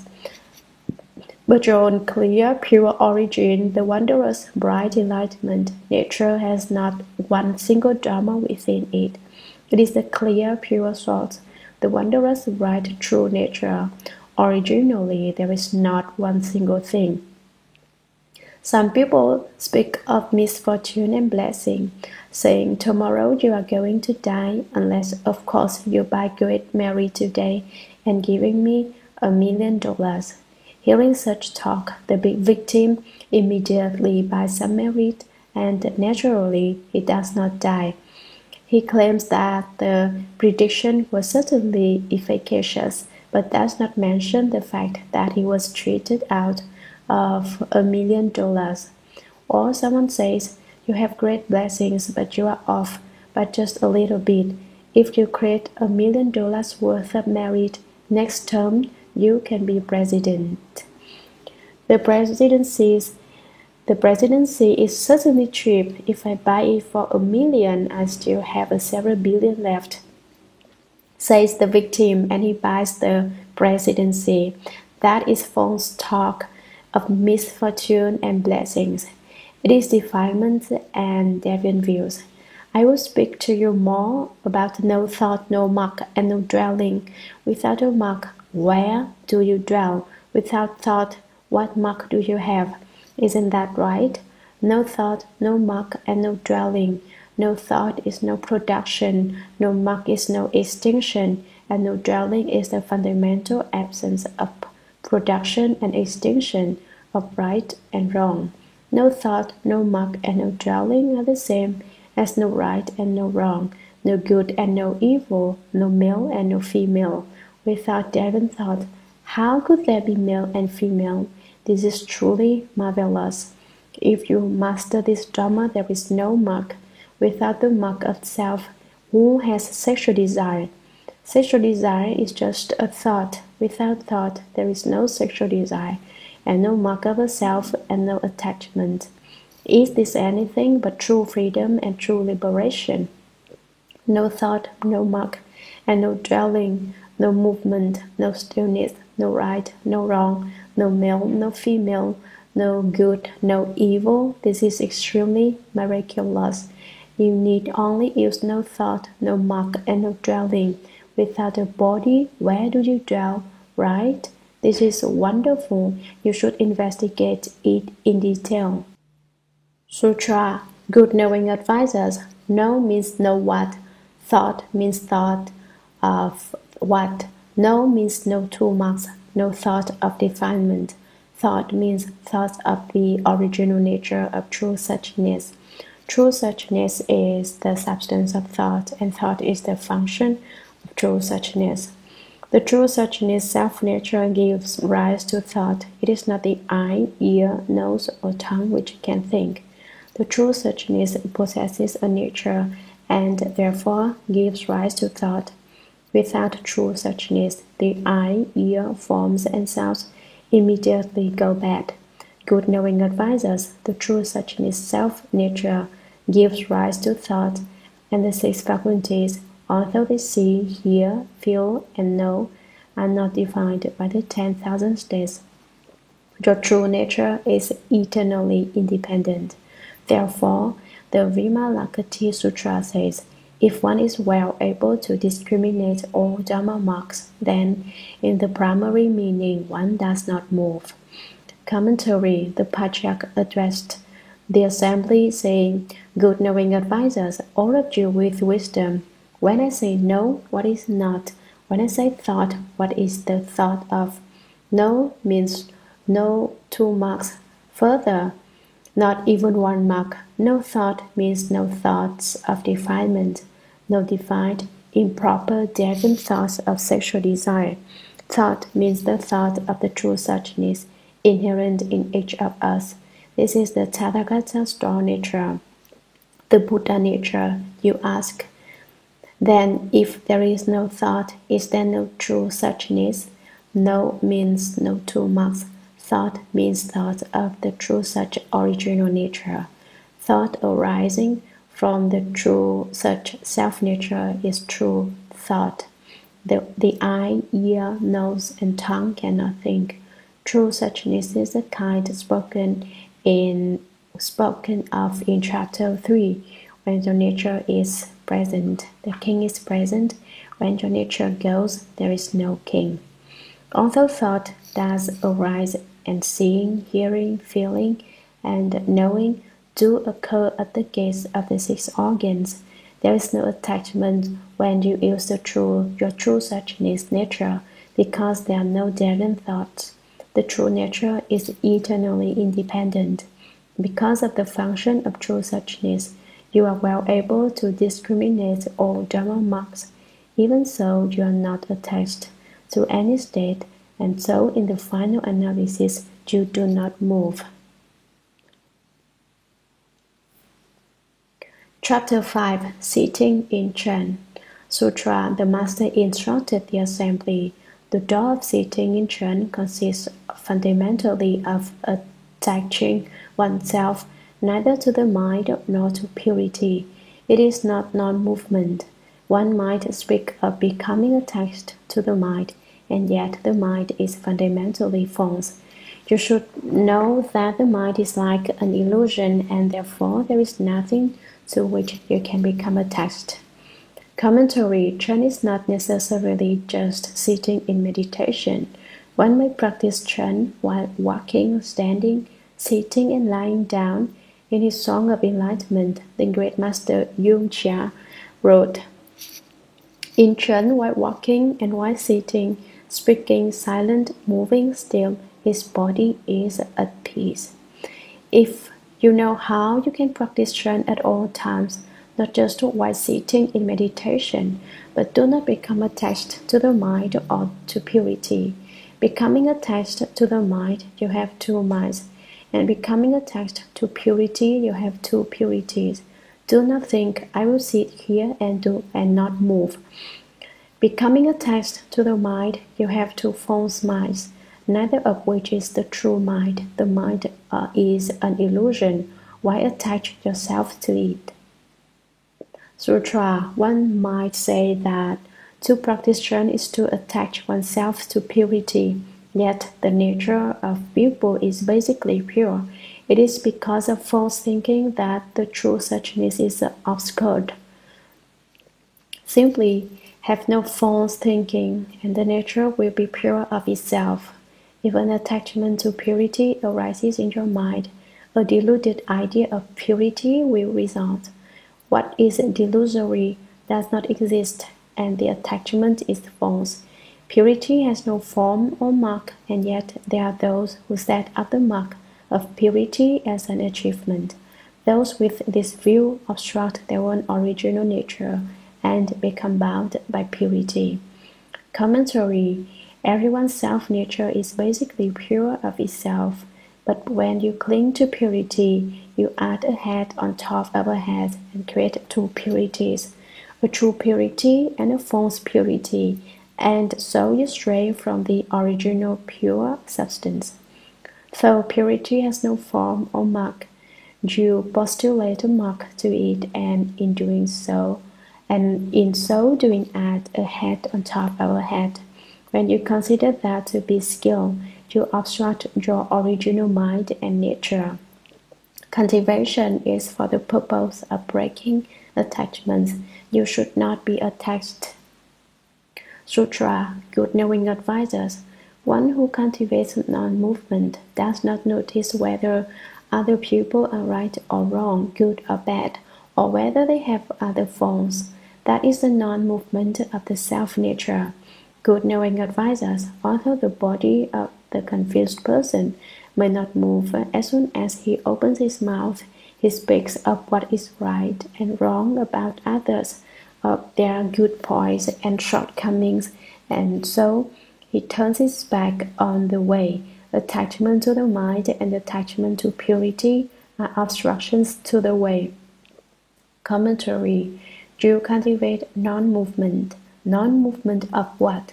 You shouldn't just sit there and not move. You should cultivate non-movement in the midst of movement. In the midst of your daily activities, do not move. Do not insist on criticizing others and pointing out their faults. If you do nothing, censure and browbeat others, it is not non-movement. Sutra. The master instructed the assembly, good knowing advisers, what is meant by sitting in Chen. In this unobstructed and unimpeded Dharma door, the mind's thoughts do not arise with respect to any good or evil external state. That is what sitting is, to see the unmoving self-nature inwardly in Chen. Good knowing advisers what is meant by Chen concentration. Being separate from external marks is Chen. Not being confused inwardly is concentration. If you become attached to external marks, your mind will be confused inwardly. If you are separate from external marks, inwardly your mind will be unconfused. The original nature is naturally pure. In a natural state of concentration, confusion arises merely because states are seen and attended to. If the mind remains unconfused when any state is encountered, that is true concentration. Commentary: sitting in one place is not necessarily sitting. You are said to be sitting when your mind is no longer disturbed by external conditions, be they good or bad. When you view the unmoving self-nature inwardly, you are practicing Chen. When you're not attached to external marks, you have attained Chen. When inwardly you have no illusions or scattered thoughts, you have attained concentration. Detach yourself from external marks, and your efficacious, bright, enlightened nature will be pure of itself. In that way, you will attain concentration. Sutra: good knowing advisers, being separate from all external marks is Chen, and being inwardly unconfused is concentration. External Chen and inward concentration are Chen concentration.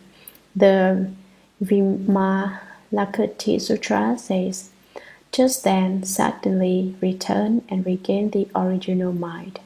The Bodhisattva Shiva Sutra says, our basic nature is pure of itself. Good knowing advisers, in every thought, see your own clear and pure original nature. Cultivate, practice, realize the Buddha way. Verse of transference. May the merit and virtue accrued from this work adorn the Buddha's pure lands, repaying for kinds of kindness above, and aiding those suffering in the paths below. May those who see and hear of this all bring forth the resolve for Bodhi, and when this retribution body is over, be born together in ultimate bliss.